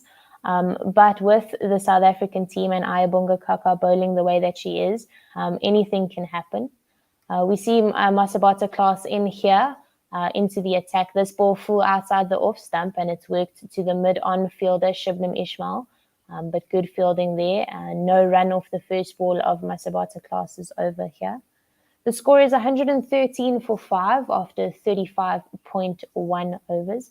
What do you think, Purav? Is Bangladesh still in the game here? I would say that Bangladesh just have to see 3 more overs from Ayabonga Kaka, and then have to take some calculated risk. But at the same time, do not lose wickets in hand, and pick up some target bowlers who they can at least score 8 or 9 runs from that overs. I agree. I think one big-ish over will get them back into the game here. We see the second ball of that over just going for a dot to the point fielder. And this ball is skied. Shibnam Ismail is the player under the ball, and she takes the catch here. Masabata class strikes here and gets the wicket. A short delivery and just swiped that across the line at the top edge, and Shibnam Ismail's safe hands make that catch. The score now 113 for 6, and Masabata Class is the bowler to make the breakthrough here for the South African Momentum Proteas. Thank you, Arvind S, for calling me a great multitasker, but I can definitely say that my girlfriend won't agree on that. And we see Salma Khatun is the wicket that the Momentum Proteas just got here. She has gone for 2 runs off 6 deliveries. She was bowled Masabata Class, caught Shibnam Ismail. Sorry, Purav, you can go. Sorry, and the last wicket, which was from Masabata Class, that was a really good length delivery, but it was just a needless swing across the line, and Salma Khatun had to pay the price for it. Yes, she did. And in at 8 here, we see Ritu Moni, and she will be the batter here who will be looking to stabilize this innings here for the Bangladesh team. I don't think they need to do anything crazy at this stage. They only need 95 off 87, so the ball to run ratio isn't too many at this stage. I do think that, as you said, Purav, they need to stick it out here and make sure that they don't lose a wicket. And all they really need is one big over to get them back into the game. Masabata Class in for the 4th ball of her over. This ball flew outside the off stump. It's driven by Jyoti to the offside for no run. And don't you think, Jenna, that like chasing 7 runs per over in a women's game is equivalent to 10 runs per over in a men's game? It is hard. Yeah, it is hard. I personally don't like comparing the women's game to the men's. 2 completely different games. This ball, the 5th ball of Masabata Class is over, just played down to the 3rd man region for a single. Yeah, I think the men's and the women's game is completely different, and it's difficult to compare the 2. But it is difficult at this stage to be getting 7 runs and over. So it is a massive task ahead of the Bangladesh women's team here in the Women's World Cup. Yes, so in the last 14 overs, Bangladesh needs to chase at 6.64 runs per over. Definitely, which is a 93 mammoth runs in task, 84 yeah. balls. Yes, Yeah, it is. sorry. And we see the last ball of the 36th over just go for a single. It's guided down to the 3rd man region. Bangladesh have 115 for 6 after 36 overs. Jyoti is on 34 and Ritu is on Jyoti is on 12 of 34 and Ritu is on 1 of 1. Masabata Class has bowled 6 overs, 22 runs and 1 wicket. She being the bowler to pick up the last wicket that we saw of Salma Khatun. That was caught by Shibnam Ismail at mid-on. And we're going to see a bit of a change here from the South African team. And for those of who don't know much about Ayabonga Khaka, what is known in the South African women cricket circles about her? How is she? Has she always been a promising young cricketer? Yes, she has, and she's been playing for the Momentum Proteas for a while now. We see as she comes in, the first ball of her 8th over, she bowls a Yorker, but it's kept out, and it's a dot ball. She is a really calm person. She has a lot of knowledge, which she does share with the players around her. As she comes in here for the 2nd ball of her delivery, this ball a good length and just seaming into the right hand of Ritu. And it's a dot ball once again here. Yeah, I've played in the same team as Ayabonga Khaka, and she is very calm. She's very humble, and she really is an inspiration for young bowlers in the country to look up to. And what kind of position do you play for? Are you like a batsman, or are you a batter or a bowler? I'm number 3 batter, and I bowl a little bit of seam. I used to play for the Central Gauteng Lions, but I've moved this season to the Eastern Storm women's team. And as we see, Ayabonga Kaka's third ball go for a dot. Her fourth is a good length, seaming into the right hand of Ritu. It's played out into the cover region for no run. The score is 115 for 6 after 36.4. Sorry, Purav.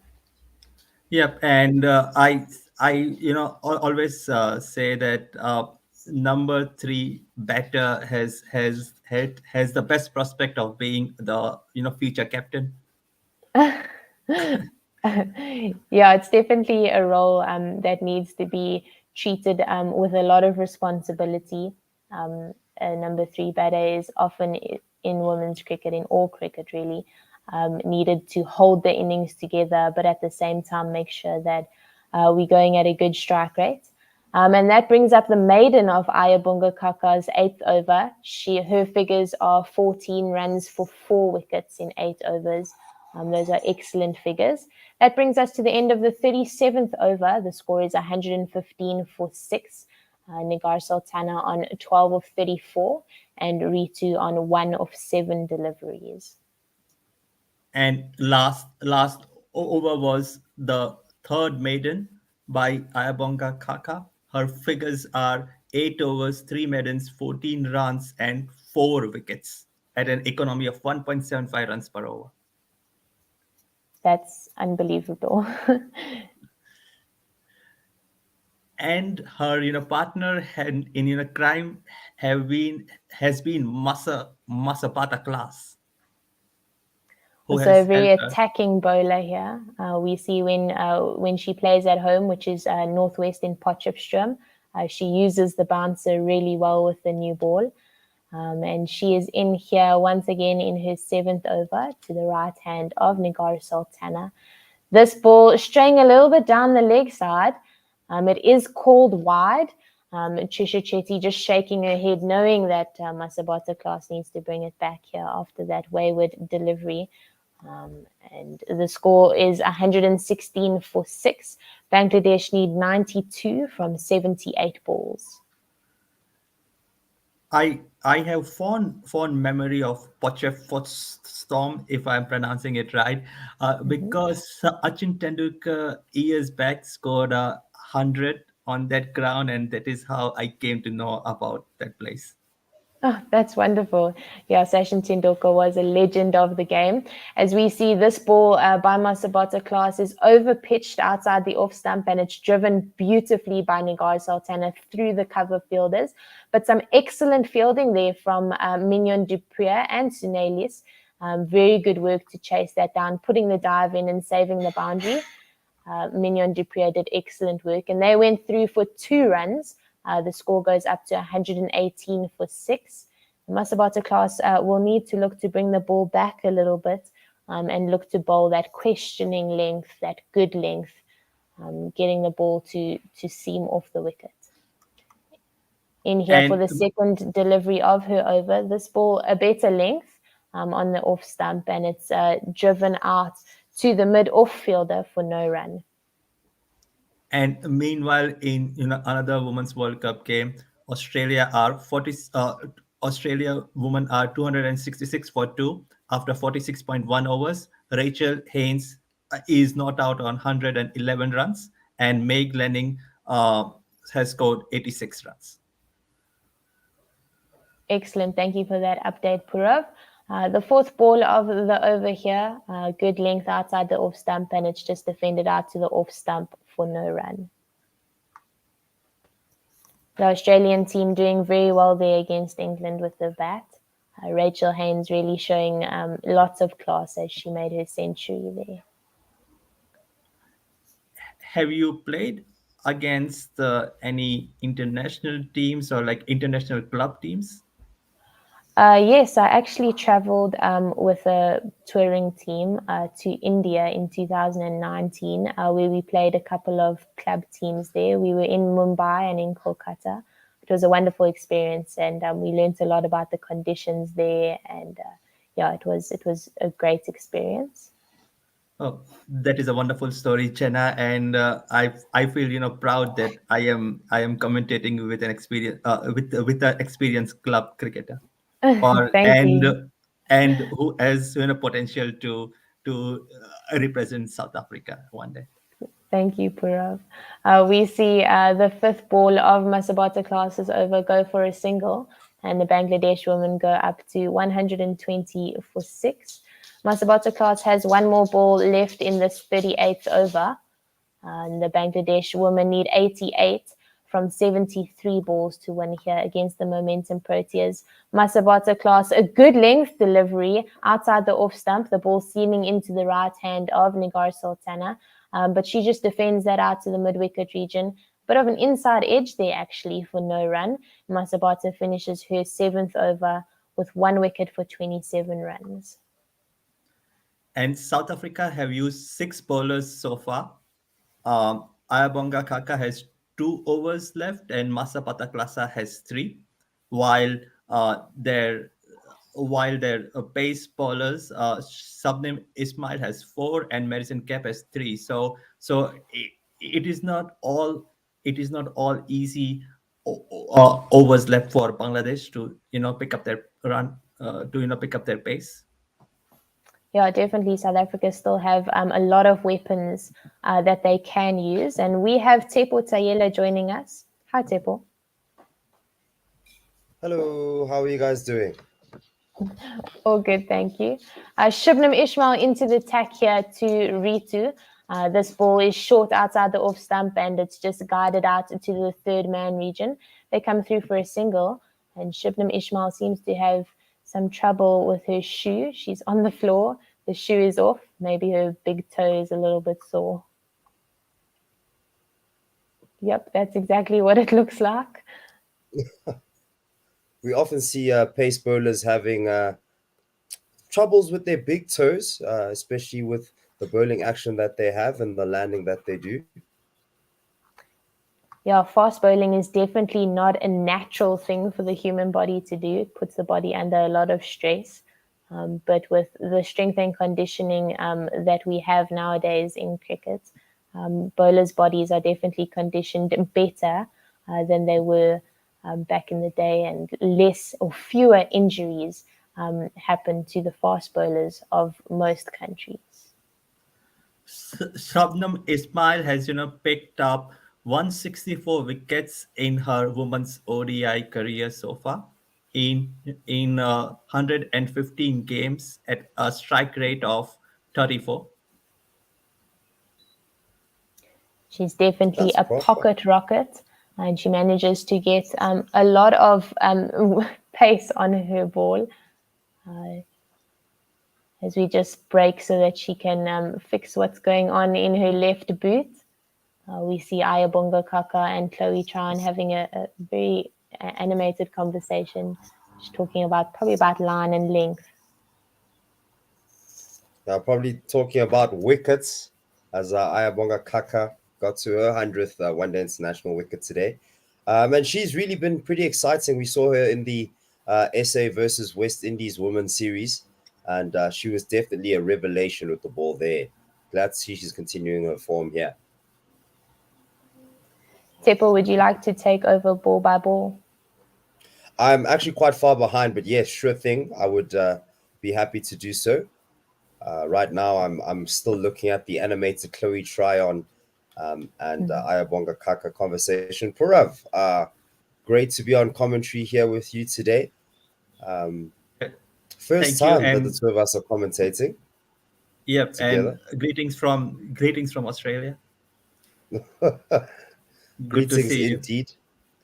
Likewise, my brother. Likewise. Just our condolences for the loss of a legend yesterday. Yep. That was absolutely devastating. Not just one. I believe it was also yeah. And I, like so many Australians, we woke up to like a really terrible news, and I also had to confirm. I just had to double check that if I am reading the correct news in the morning. But yeah, Shane Warne was a magician, and he was master of his art, and I'm just glad that I got to see him live in Melbourne in his charity match as well.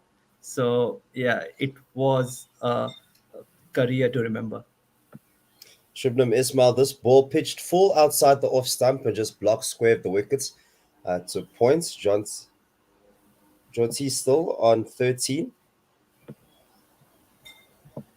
So, are you happy with the South African bowling attack performance so far? And what would you like to improve in the next match? I'll give you details about that after this delivery by Shubnam Ismail. A very good full length delivery on that off stump, keeping it nice and tight, and that's a good place to start. Not conceding too many runs. Been bowling well to the total that was set by their batters, and been keeping it very tight as well.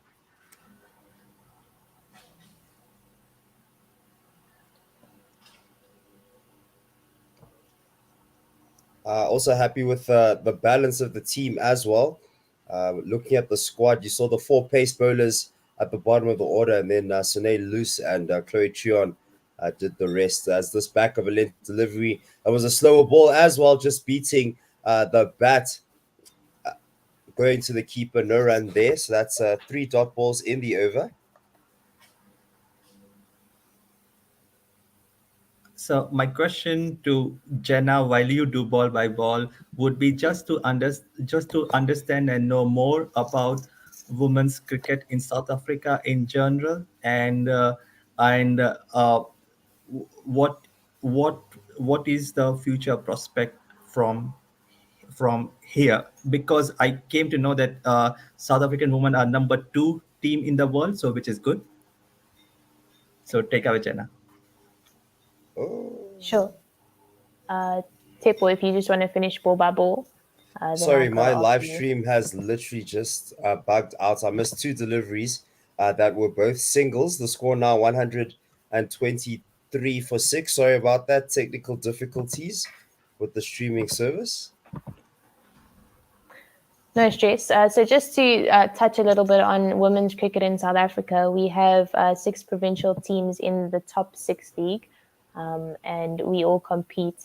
And from there, the South African emerging, and then obviously the South African team are selected.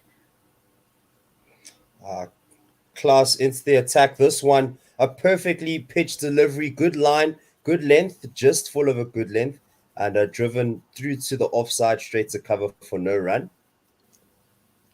Yeah, so in those 6 provincial teams, we have 5 contracted players per team, which is the first time that has happened for provincial cricket in South Africa. So it's not a lot of money that those 5 players per team get, but it's a really good start for women's cricket in South Africa. A slow ball down the leg side was difficult for Trisha Chetty to pick up. She concedes just 1 by. It should actually be given as a wide as it went down the leg side. Yep. So it should be given as 2 wides, 125 for 6 now, 83 needed from 63. Yeah. So yeah, and then just added to that, there are also 10 emerging South African contracts. So that would be the South African A side. They're also getting paid to play cricket, which is a really great start for women's cricket in South Africa. That is really great to know, Jenna. As Klaus comes in, right arm over, pitching it nice and full, a cover drive. The field at cover, been sent to the boundary, and the fielding done there. Single conceded, 126 for 6. And how do you promote cricket in schools, especially among girls? Yeah, so there is a primary school. I can only speak about the provinces that I know of, being Gauteng, Easterns, and Northerns. There are primary school and high school leagues that many schools take part in. But obviously, some this schools delivery only pitching on the leg stump, whipped off the pads all the way to fine leg. The bats will take 2 runs, and very well run 2 runs. Could have even been 3. Yeah, so some schools only have boys cricket, no stress, Tepo. and the girls sometimes have to play in those boys' teams, which for most schools isn't a problem. But it is good, especially at high school level, for girls to be playing in girls' teams. And Bangladesh needs 80 runs in 62 balls. Yes, and one of those balls bowled just outside the off stump. Tried to take a quick single to points, but Laura Wolfart was quick to it and decided against it, the Bangladeshi batters.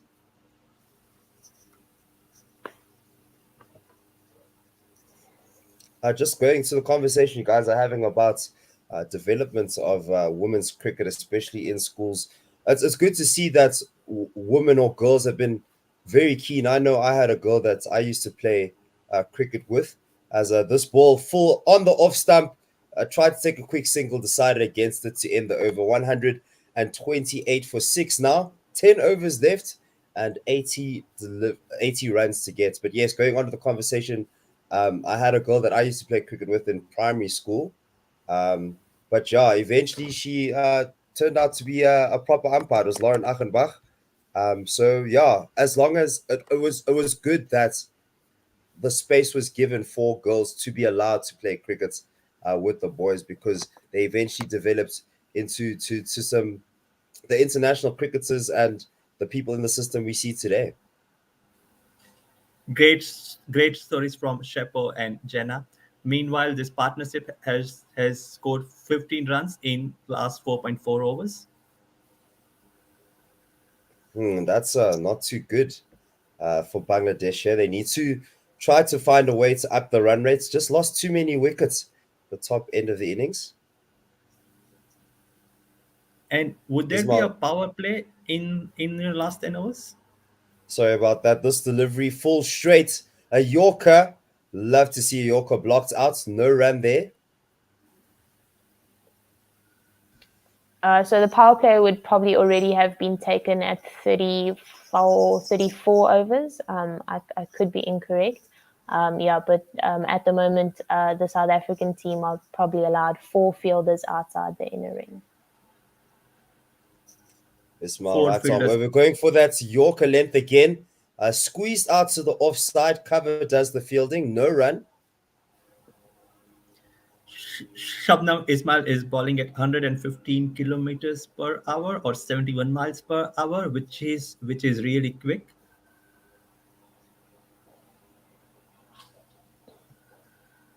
I think I'm going to leave you guys at the end of this over.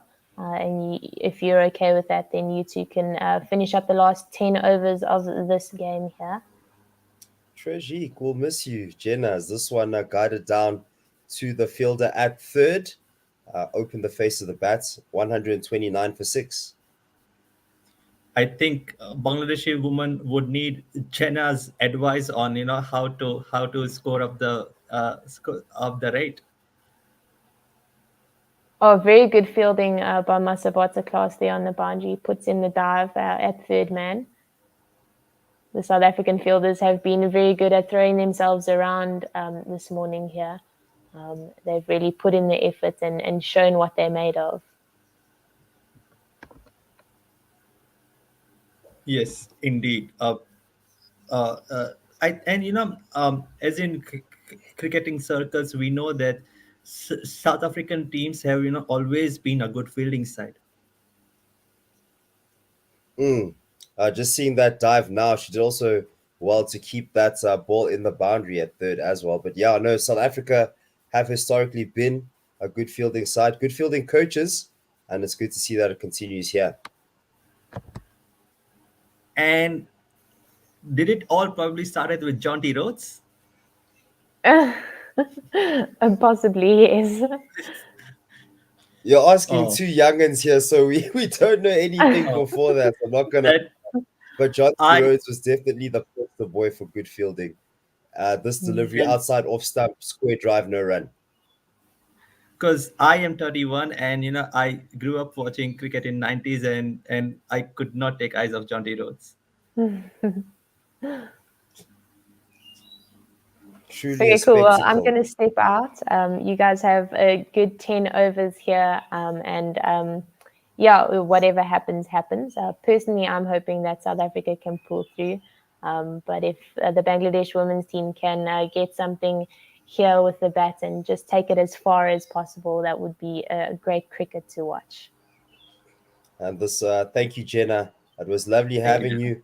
As we see the last delivery just whipped off the pads. It was going down the leg stump, whipped off the pads all the way to fine leg for a single. Bangladesh in their 9 overs need 76 runs. And not much batting to come. Only 4 wickets left. Yeah, just looking at the worms of the two teams, the South African worm now starting to make some or have a little bit of a gap. And just some wickets falling at key times here for Bangladesh just made it difficult to continue their run chase. A good opening wicket partnership, though. Yes, and Bangladeshi women's batting worm needs a spike. Indeed, a spike or a catalyst, like as soon as possible. We'll have to see who is able to do that. It's going to be difficult to do it, especially against Marizan Cup. She's coming right arm over. A beautiful length delivery just on that off stump. The discipline of the South African bowlers has definitely been good to see here. Bangladesh really struggling to get the ball whipping around for singles at least, just to keep the scoreboard ticking. And if I was the Bangladeshi captain now, I would say to Jahanara Alam, who is their number 11 bat, but who is a really good power hitter, to just come in next and make sure the intent is clear. Good length delivery just outside off stump. Another square drive from Ritu all the way to point for no run. She's on 9 of 22. And yeah, that strike rate, not really what Bangladesh need at this current moment. Tons of pressure being put on them. And someone needs to release, as you say, Parav, is this one. Oh, slower ball, back of a length delivery. Tried to cut this, but missed it. Wasn't able to time it or place it. And went into the gloves of Trisha Chetty. No run there. And the problem which we see right now is there is not much betting to come for Bangladeshi women. So this looks like their last decent partnership. Well, the last batters here as this one hung well outside the off stump, very close to that wide line. It's sliced to the field at backward points for no run. So that's already 3 dot balls, and this isn't the start that you want. Is it the pressure from the South African bowlers, or is it that the batters are struggling to actually score off these deliveries, as in they don't have the shots in their arsenal? I think this is just really good bowling, probing in the right areas, and Bangladeshi batters, they have to work hard for every single run. Well, as we spoke, we see a shot for Marizan Cup, just making this a little bit of a half volley outside the off stump. A late cut, just beats the fielder at point and goes all the way to the boundary for 4. And as you folks know, that so many times whenever a commentator says something, the exactly reverse happens in cricket. That is cricket for you. Oh, good old commentator's curse. Yorker length delivery finds an outside edge. It was airborne, but there was no one in the slip cordon, so it just goes to the fielder at third for a single. 71 needed now from 48 balls. The score for Bangladesh, 137 for 6. So that was a welcome boundary in the last over for Bangladesh. No, truly that's they do need that boundary, but they're going to need a little bit more. At run rates ticking, ever growing by the ball, especially here at the back end of the innings, sitting at 9 and over. That's the required run rate, and the current run rate well short, 3.28 at the moment, and also a barrage of great bowling here from the South Africans. And now one of the either batter has to start taking risk. Yeah, that's true. This delivery outside the off stump, driven to the covers. Mignon Dupree does the fielding and a single taken off Ayabonga Kaka's bowling. Maybe some risky running between the wickets here is what Bangladesh will be looking to do. Yes, and they have to put away the bad balls at any given condition. Here's a bad ball for you, just going straight down the leg side. Attempted sweep, missed all ends up, but gets the extra run there. 139 for 6. So out of these two batters, Ritu Moni looks like the one who will take risk because Nigar Sultana has scored 19 runs in 49 balls. Yeah, I've been there for quite some time, Sultana. But yeah, plans need to be made here to get the things moving. The Bangladeshi captain needs to get her team out of this gap here. Maybe just some quick running between the wickets to just try to get the momentum back into the Bangladeshi favor. Just try to put the pressure on the bowlers. That might help. But the bowling just very good outside the off stump. A little bit of movement into the right hander as this guided to third for just a single. 140 for 6, 68 from 45 needed. And 8 balls to go for Ayabonga Kaka. She can still pick a fifer, and I am expecting her to pick 5 wickets. Yeah, I wouldn't put it past her, as this one, a nice full length delivery on that off stump, blocked out to cover for no run, constantly putting on the pressure. Not seeing much of a release here, not seeing the kitchen sink being thrown at every delivery just yet. Do you think that they need to accelerate now, or should they save it for later? This one played very late off the back foot to the fielder at third man for a single. That ends the over. No, it doesn't. Sorry, one more ball left. And someone needs to send a message from their dressing room saying that, girls, now it is the time to pick up. Do not leave it too late. Outside the off stump, driven down the ground, almost beating the fielder at mid-off. A good dive put in there by the fielder. Definitely saved a boundary as they only take 2 from that. She's reeling now. Looks like it's Chloe Trion as that probably smacked her finger very, very hard. Great fielding from the lower order bats. And could that have been a catch? Could that have been a fifer for Kaka if the fielder was just a bit up? It could have been. She could have even, it was struck very hard, but she did dive to her left and have a little bit of a chance to get a wicket there. But don't want to do anything too brash now just for a fifer. You don't want to throw yourself in the line of fire, especially if it's being hit very, very hard. There's a whole tournament to be played here, but she did throw herself to it. I love seeing the effort, but yeah, no pressure to actually get that wicket or to overextend herself as we see Chloe Trion being taken off the field. Yep, she is off the field now, but she just seemed to hold her right hand in pain. Hopefully it's not a serious injury. She doesn't look like it's too serious, but she did have strapping on that finger that's caught the ball or that the ball caught. This one, a good length delivery from Marizan Khan. Played off the back foot, a quick single taken here. But unfortunately, Mignon Dupree unable to hit the stumps. Would have been safe though, as oops, sorry, just technical difficulties. When you're not using your laptop. As we see Sultana here on 24 of 52 and Ritu on 17 of 28. Still 144 for 6. Marizon Cap has picked up 134 wickets in her career so far in her 118 games.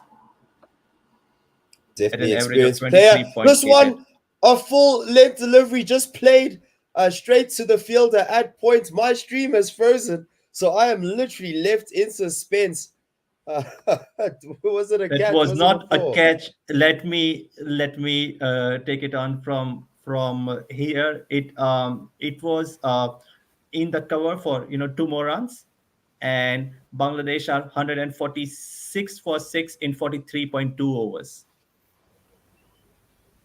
Was airborne for some time, and I'm literally frozen on the was fielder at just over point, just over the Yes. fingers of point.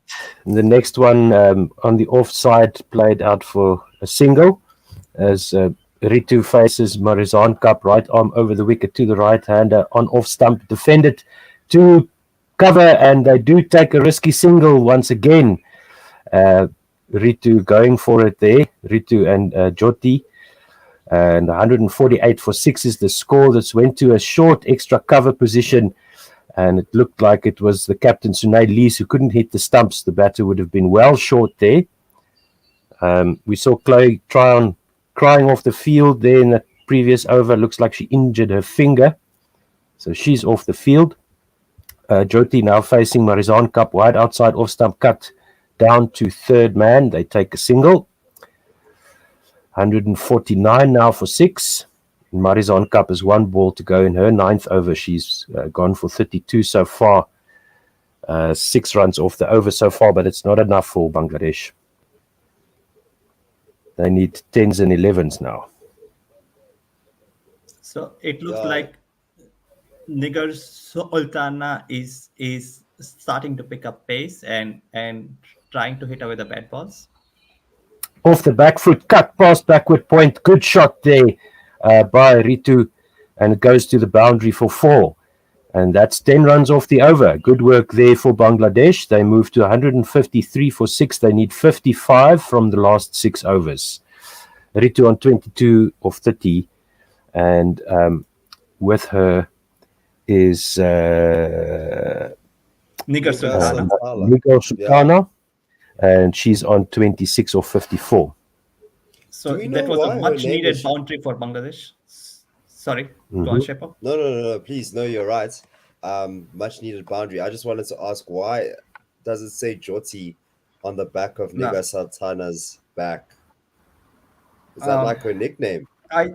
It could be Nigar Jyoti Sultana, and that is why because the CricPlus and Cricinfo scorecards are saying Nigar Sultana.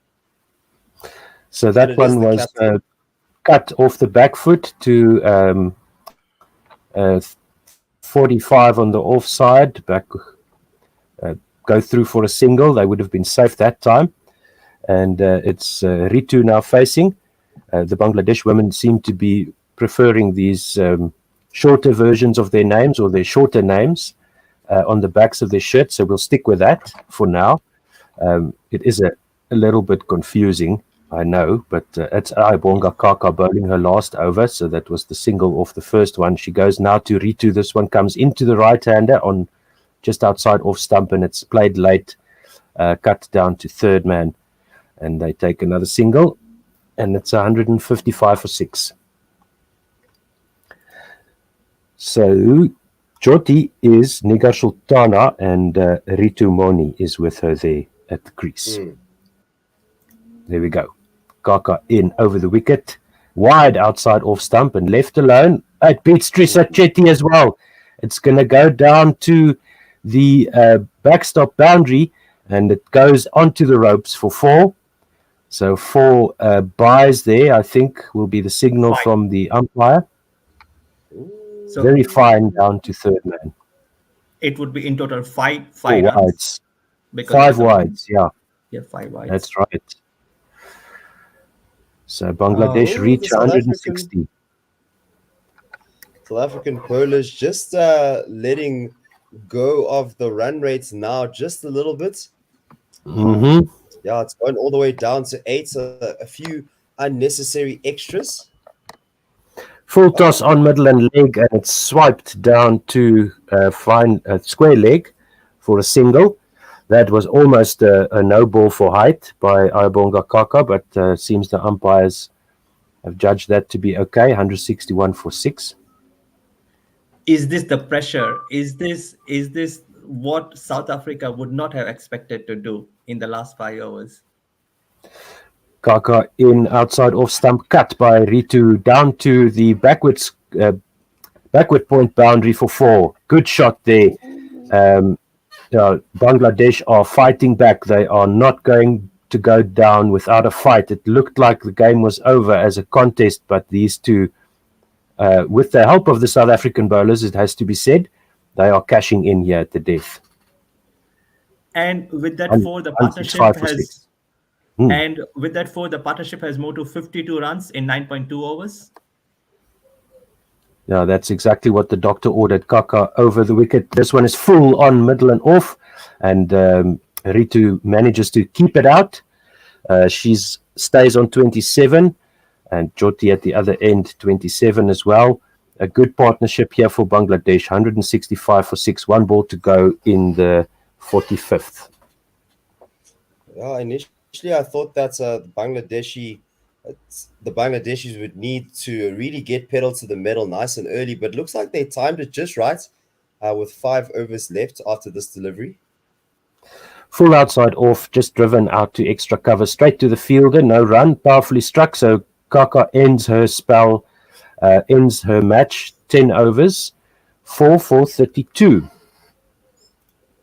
Yeah. So last 2 overs have brought Bangladesh right back into the contest. They have scored 22 runs in last 2. Yeah, they need 43 from the last 5 from 30 balls at a run rate of 8.6. So they managed to clobber the run rate down below 9. So that's very good work for Bangladesh here by these two. And as we mentioned, 53-run partnership now. 9.4 overs at a run rate of 5.4, but they've really accelerated these last 2 overs, big overs for Bangladesh in the context of the match. Subnim Ismail will replace Marizan Cup.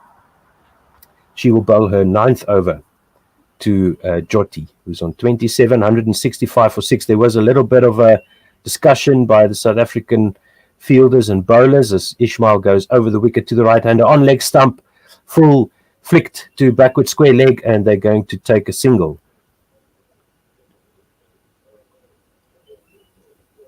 So how would you distribute? Sorry, Shepo. So how would you distribute the last 4 overs if you were a South African captain? Who should be the bowlers?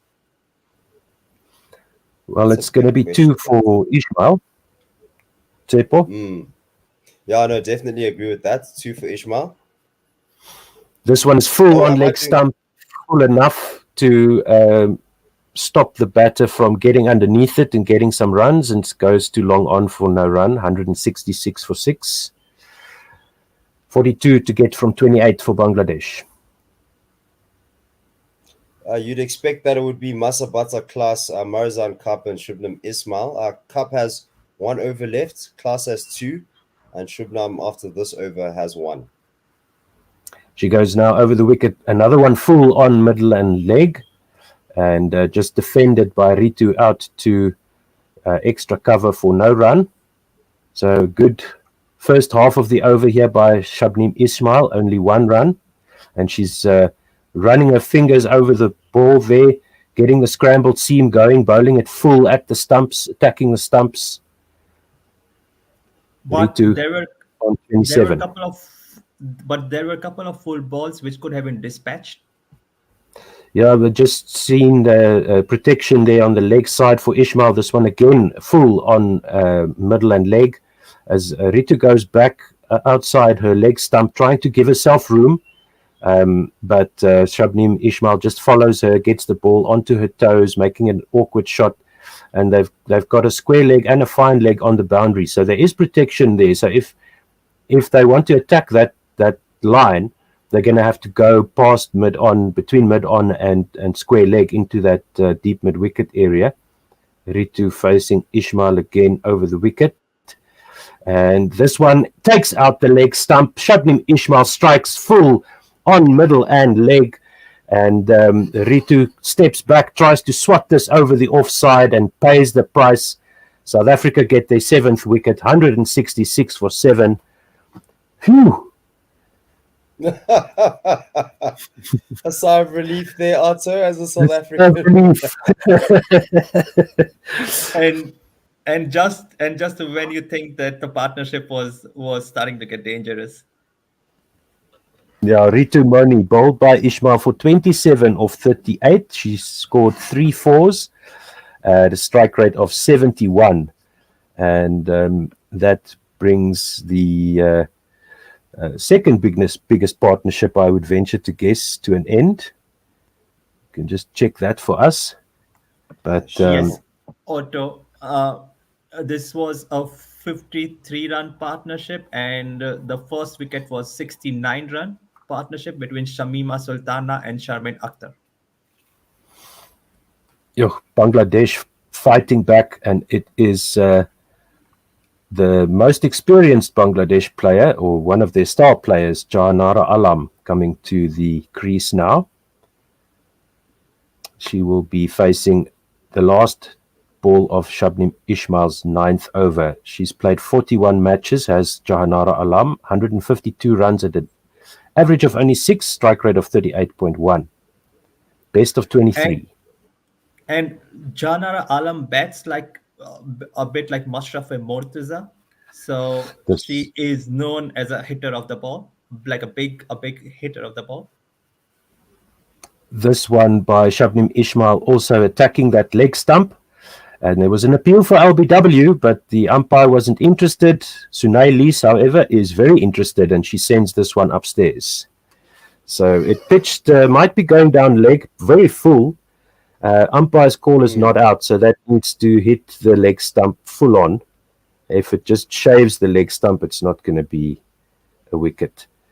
First ball here for Jahanara Alam. She's taking her stance on middle and leg and just comes across to the offside as this one strikes her just above her front foot ankle. It does look like it's going down leg, eh? There is a little bit of that. Yeah, there's a little bit of that leg stump exposed as the ball wraps the pad. No impact with the bat, so it's going to be very tight. All you need is half the ball to smack the stumps, and I think it was a decent review. Misses the wickets completely. Oh, never mind. And yes, and most of the time, at the very best, it could be an umpire's call, but this time it missed the wicket. Shabnim Ismail looking for a second wicket. Sunay Lees giving her the best chance, but that was a dot ball, and it's the end of the 46th over. Shabnim Ismail will end with figures of 1 for 31. Off her 9th over, sorry. So she's got one more over left, and Masabata Klaas now into the attack. It's only been... haven't seen a lot of the spin attack from the South African bowlers. So Masabata Klaas bowling her 9th over, coming right arm over the wicket to the right-hander who just defends this out to point, and they take a quick single. They're thinking about the second, but no, turns it down. And that was... Bangladesh need 40 runs in 23 balls from here on. So that was a single by Jahanara Alam to bring Nigar Sultana back on strike. Still a tough task here. Masabata Klaas goes to that same Nigar Jyoti Sultana, and she's driven this one. Looked like a good shot, but just bobbles out to mid-off for no run. Didn't quite time it there. 168 for 7. Second ball done of the 47th over. Bangladesh need 40 from 22. So it is Jyoti facing Klaas. She gets across to the off stump, just defends this onto the onside, trying to work the ball into the onside here, but there's no run.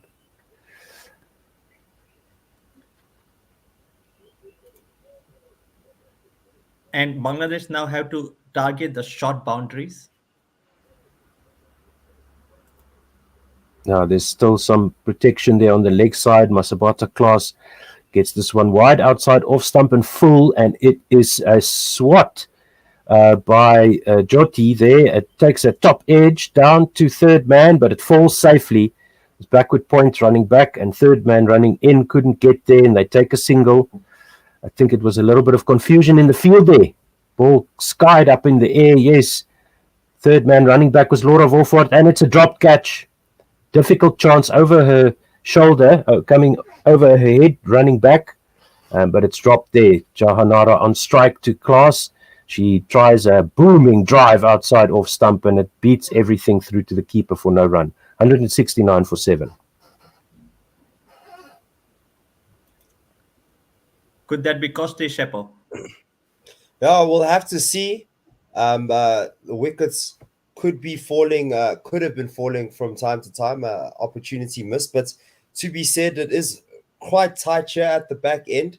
They are dealing with the bottom order here, so South Africans should be okay from this point. Jahanara Alam plays this one through extra cover where it's half stopped, but it goes down to the wide, long off boundary. They come back for the second. The throw comes in. Masabata Class breaks the stumps, and there's an appeal for a run out. There's umpires having a look. It looks like Jyoti coming back to the non-striker's end is walking off the field, and they see the replay here. Ball comes into Masabata Class. What a good throw as well. Breaks the stumps. Oh, that's so close. That's so close for Jyoti coming back to the non-striker's end. Looks Let's out see. to me. The ball breaks the stumps, and she's short, and that'll be a run out. Excellent fielding there by the Proteas woman. So the two set batters both out, and Nigara Sultana run out by Masabata Class to 29 or 59 balls with no boundaries. Strike rate of 49.15. Not a good wicket to lose here. Your captain that was supposed to guide you through to the end of the innings with just 3 overs left. Just a little bit risky with the running, really desperate to get as many runs as possible. So you could say that's the scoreboard pressure just piling on the Bangladeshis. No, the required run Also rate now great fielding. 12.6. Good throw from the deep, and Class was quick to act on it. No, good positioning by Masabata Class as well, getting herself nicely in behind the stumps to catch the ball coming in from the boundary, and it was a good throw. Like you said, Burav, good cricket all round except for the batting side. But it was very close. Very, very close. And and they have to risk it. It doesn't help them. It doesn't help Bangladesh to sit around and wonder what might happen. They need to go for it. 38 from 18 is the equation for them, and it's 170 for 8. So with Jyoti having been run out at the non-striker's end, the new batter will take strike to face Shabnim Ismail for the start of the 48th over, and the new batter to the crease is the number 10, whose name we'll have for you shortly. It's Nahida Akhtar. 20 matches, 24 runs, average of 2.4, strike rate of 22.4, and a best of 11. So she's going to have to play the innings of her life to get Bangladesh over the line. It looks like Bangladesh might just fall short here, but they should be proud of their performance in their first debut World Cup game. This one is full on off stump by Shabnim Ismail. Bump ball back to the bowler, and she has half a shy at she has a mock throw at the stumps. Excuse me, it is Jahanara Alam facing, because of course the second run there didn't count, so they had to go back. So a good fielding there of her own bowling, and a very aggressive pose there by Shabnim Ismail. This one is short outside off stump, and this just bounced into the ground over the wickets. Don't know how that missed the stumps of Jahanara Alam. No, I think they they got it wrong here. It is Nahida facing. Sorry about that. The scoreboard was a bit confusing there. So it was the new batter facing both those dot balls. Start of the 48th. Nahida facing Shabnim Ismail over the wicket, and this one beats the inside edge, also beats Trisha Chetty. Was that an inside edge? Chetty runs back, and the batters have run a single. And the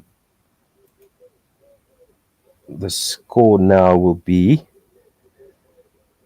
that was a leg by, 171 for 8.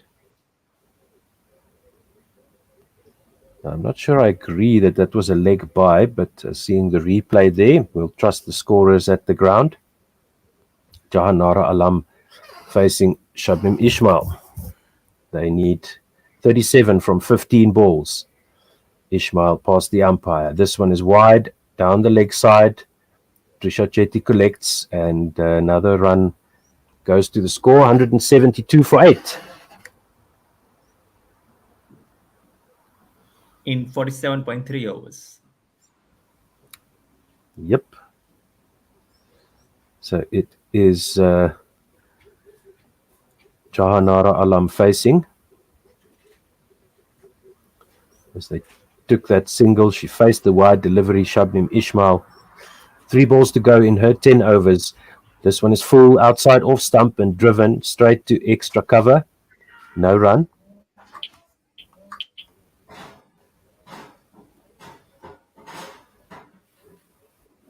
Was that a wide? So it's that previous ball, yes, it was a wide down the leg side. I didn't see that it caught any clothing or anything to save Shabnim Ismail's blushes. But the run rate is now getting ridiculous. Shabnim Ismail over the wicket to Alam, and this one is short into the body of Alam. Nice chin music there. She fends at it, and it looks like it just bobbles over the keeper. Not sure if that was a chance to the keeper, but it was a very aggressive short ball. Might have caught the back of the bat, the handle, and Trisha Chetty just got a glove to it, and it bobbled up in the air. And yeah, looks like a glove there, and then off the glove of the wicket keeper as well. But she just did manage to stop the boundary. I think that was half a chance. But final ball of the 48. Ismail short again, and Nahida comes down the wicket, tries to swat this to somewhere, straight back, baseball type of shot, but no run, missed everything. 173 for 8, 12 balls to go. Bangladesh need 35. And last ball was a nasty bouncer from Shabnam Ismail.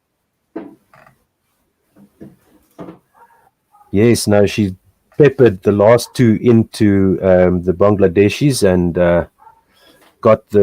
almost got the wicket, and at least got the dot ball there.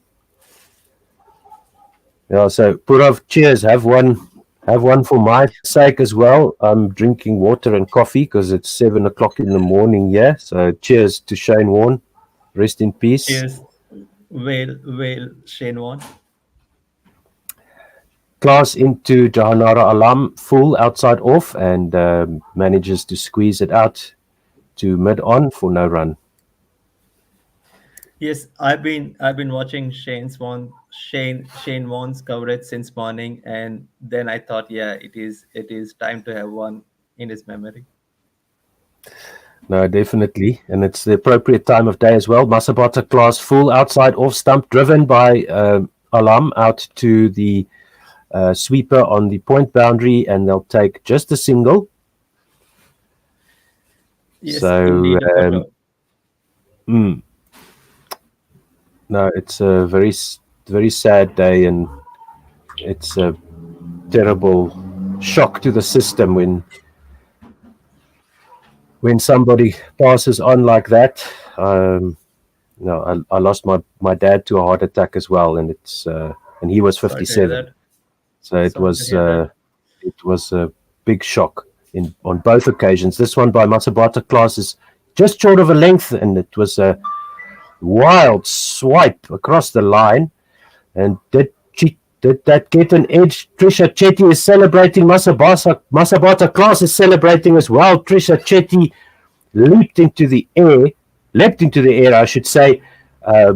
Yes, it was an edge by Nahida, and Trisha Chetty stuck out the right hand, and it stuck this time, jumping up in the air as high as she could go. Any higher than that, and it would have bounced off her fingertips, but she manages to bag that catch, and that is the end of Nahida Akhtar for 0 of 4, Court Chetty bowled Class. That was a superb catch by the keeper. She leaped in the air and plucked a great catch out. No, that was awesome. Great work by Trisha Chetty there. That's the Trisha Chetty we know. She's an excellent wicket keeper, and surely now Bangladesh need boundaries. They've got 9 balls. They need 34. So they need every boundaries ball needs to go to the boundary. Every ball needs now. Boundaries and loads of free hits. Yeah, loads of free hits. Yes, indeed. 174 for 9. 3 balls to go in the 49th over. So 34 runs, and it will be the new batter to face, the number 11, Fariha Trisna, right-handed bat facing Klaasen. This one is full on off stump, and Trisna manages to get it out to extra cover, but it's a dot ball. There was some hesitation, should we, shouldn't we, about taking a run, and in the end it was a dot ball. And meanwhile, English women in their chase of 311 runs against Australia have already lost one wicket. They are 3 for 1 after 2 overs. Good looking cover drive, but well inside the line of the ball here as it goes through to the keeper for no run. It was wide outside off stump and fullish length, fuller length, and no run. 1 wicket left for Bangladesh. They need 34 from 7, so now it's 6s or nothing. Class over the wicket for her last over. Slower ball, looping through the air, pitches full outside off stump. Got some bat to that, did Trishna, but it goes to cover for no run. 34 from the last over. Everything has to clear the ropes now. And we haven't seen a 6 in this innings yet, I think. No, not yet. Have we seen one in the match? Did South Africa score one? I didn't see the first innings, but tough here for Bangladesh. South Africa scored 2 6s in their innings, and both of them were by Chloe Tryon. There you go. So that's a tall order, and it's going to have to come off the bowling of Marizon Cup. She's got 34 to defend. 33 for the super over, but that's highly unlikely unless Marizon oversteps and bowls some wides and gets it horribly wrong here. 174 for 9. Here we go. The final over of South Africa's first match, and Marizon Cup abandons her run-up. Had a nice build-up going there, and then it just fell flat. Here we go. Marizon Cup. Over the wicket. This one is a full toss on middle and just worked out by Alam to mid-on for a single. And that should be that. With 5 legal deliveries left, it's now mathematically impossible unless South Africa makes some horrible mistakes here. And I that think is unlikely to happen. No, very unlikely, especially given the bowler who's coming in again here. This one, another full toss on middle and leg. And this one is just off a leading edge, out to mid-off for no run. Marizon Cup smiling there. I think she's definitely searching for the Yorker, maybe a bit too full. She's got to be careful because it's very close to a hip height, no ball for height. Marizon Cup in again. This time it's a better length, and it gets the wicket. That's the end of it. Bangladesh have lost to South Africa by 32 runs, and they looked like they were going to go for it there at one stage, but Marizon Cup takes the final wicket with a full delivery on off stump, and that is the end of that. And it is Trishna who's out bowled Marizon Cup for naught, having faced 5 balls. And South Africa off to a great start in their Women's World Cup campaign. Indeed. Very good looking performance here with the ball. Not so much with the bat, but it looked like it was a difficult pitch to bat on, except for the Bangladesh opening pair. Would you like to take us through the scorecard there, Purav? Yes, indeed, Otto. So, Bangladesh began with a promising opening partnership. So the first wicket fall on 69 runs. So the openers put on 69 runs in their first 20 overs. At that time, it looked good. Sharmin Akhtar was their top scorer, who scored 34 runs. And then after the first wicket, another two fall in quick succession. So Bangladesh were 75 for 3 in their first 22 overs, and they just could not build a partnership from there on. So the fourth wicket fall on 85 runs, the fifth one on 108, the sixth one on 113, and then sorry, I lost my scorecard here. So the seventh one on 166, the eighth one on 170, ninth one on 174, and the last one was on 175 runs. So after the first wicket, why Bangladesh falls short was because they just failed to develop a partnership at a high scoring rate. Thanks for that, Purav, and thank you very much, everybody, for listening. Yeah, it was a bit of a top order collapse that cost Bangladesh. They only needed to score 208 off their 50 overs, but the required rate kept climbing. The South African bowlers, Shabnim Ismail, 10 overs, no maidens. 1 for 33. Yeah, sorry, my scorecard is also bouncing around here. Marizon Cup, she bowled 9.3 overs, taking the final wicket for 37 runs. Also, no maidens there. Ayabonga Kaka, the star of the day for South Africa, 10 overs with the ball at least. Well, I would say between all the players for South Africa, she was the one who broke open that Bangladesh top order. 10 overs, 3 maidens, 4 for 32. And bowling 44 dots in her 10 overs. So 44 of the 60 deliveries were not scored off. Excellent bowling there by her. Masabata class, 10 overs, 1 maiden, 2 for 36. She also took some wickets at crucial stages at the end. Sunay Lees and Chloe Tryon, the 2 spinners, got their 10 overs in between the 2 of them. Sunay Lees was a bit expensive, 2 overs for 12 and no wickets. And Chloe Tryon, 8 overs, 1 wicket, no wicket for 22. And she was also very instrumental in keeping the pressure on after Ayabonga Kaka started taking wickets. And after the end of the power play, Chloe Tryon really did a great job of just holding things in place, holding up the game.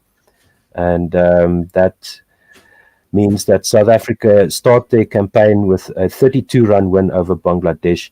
Thank you very, very much to every one of our commentators, everybody working behind the scenes, Mpo and Simon and everybody else helping us out with all kinds of bits and bobs, everybody for your comments and tweets and such.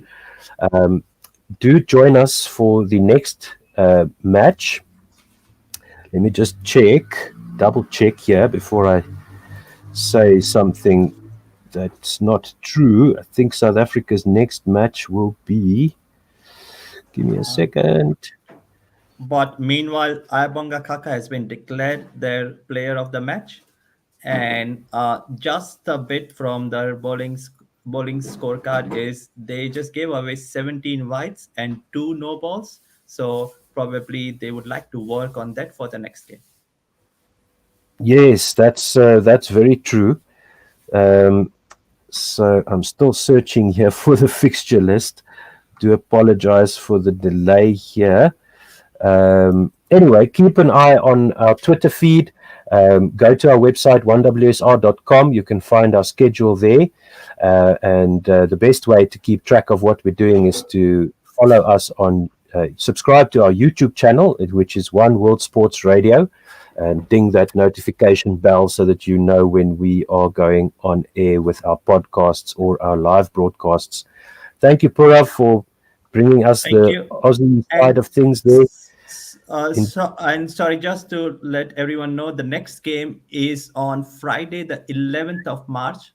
South Africa versus Pakistan women, which starts at 12 p.m. Australian time. So I would say somewhere in the middle of night for South Africa.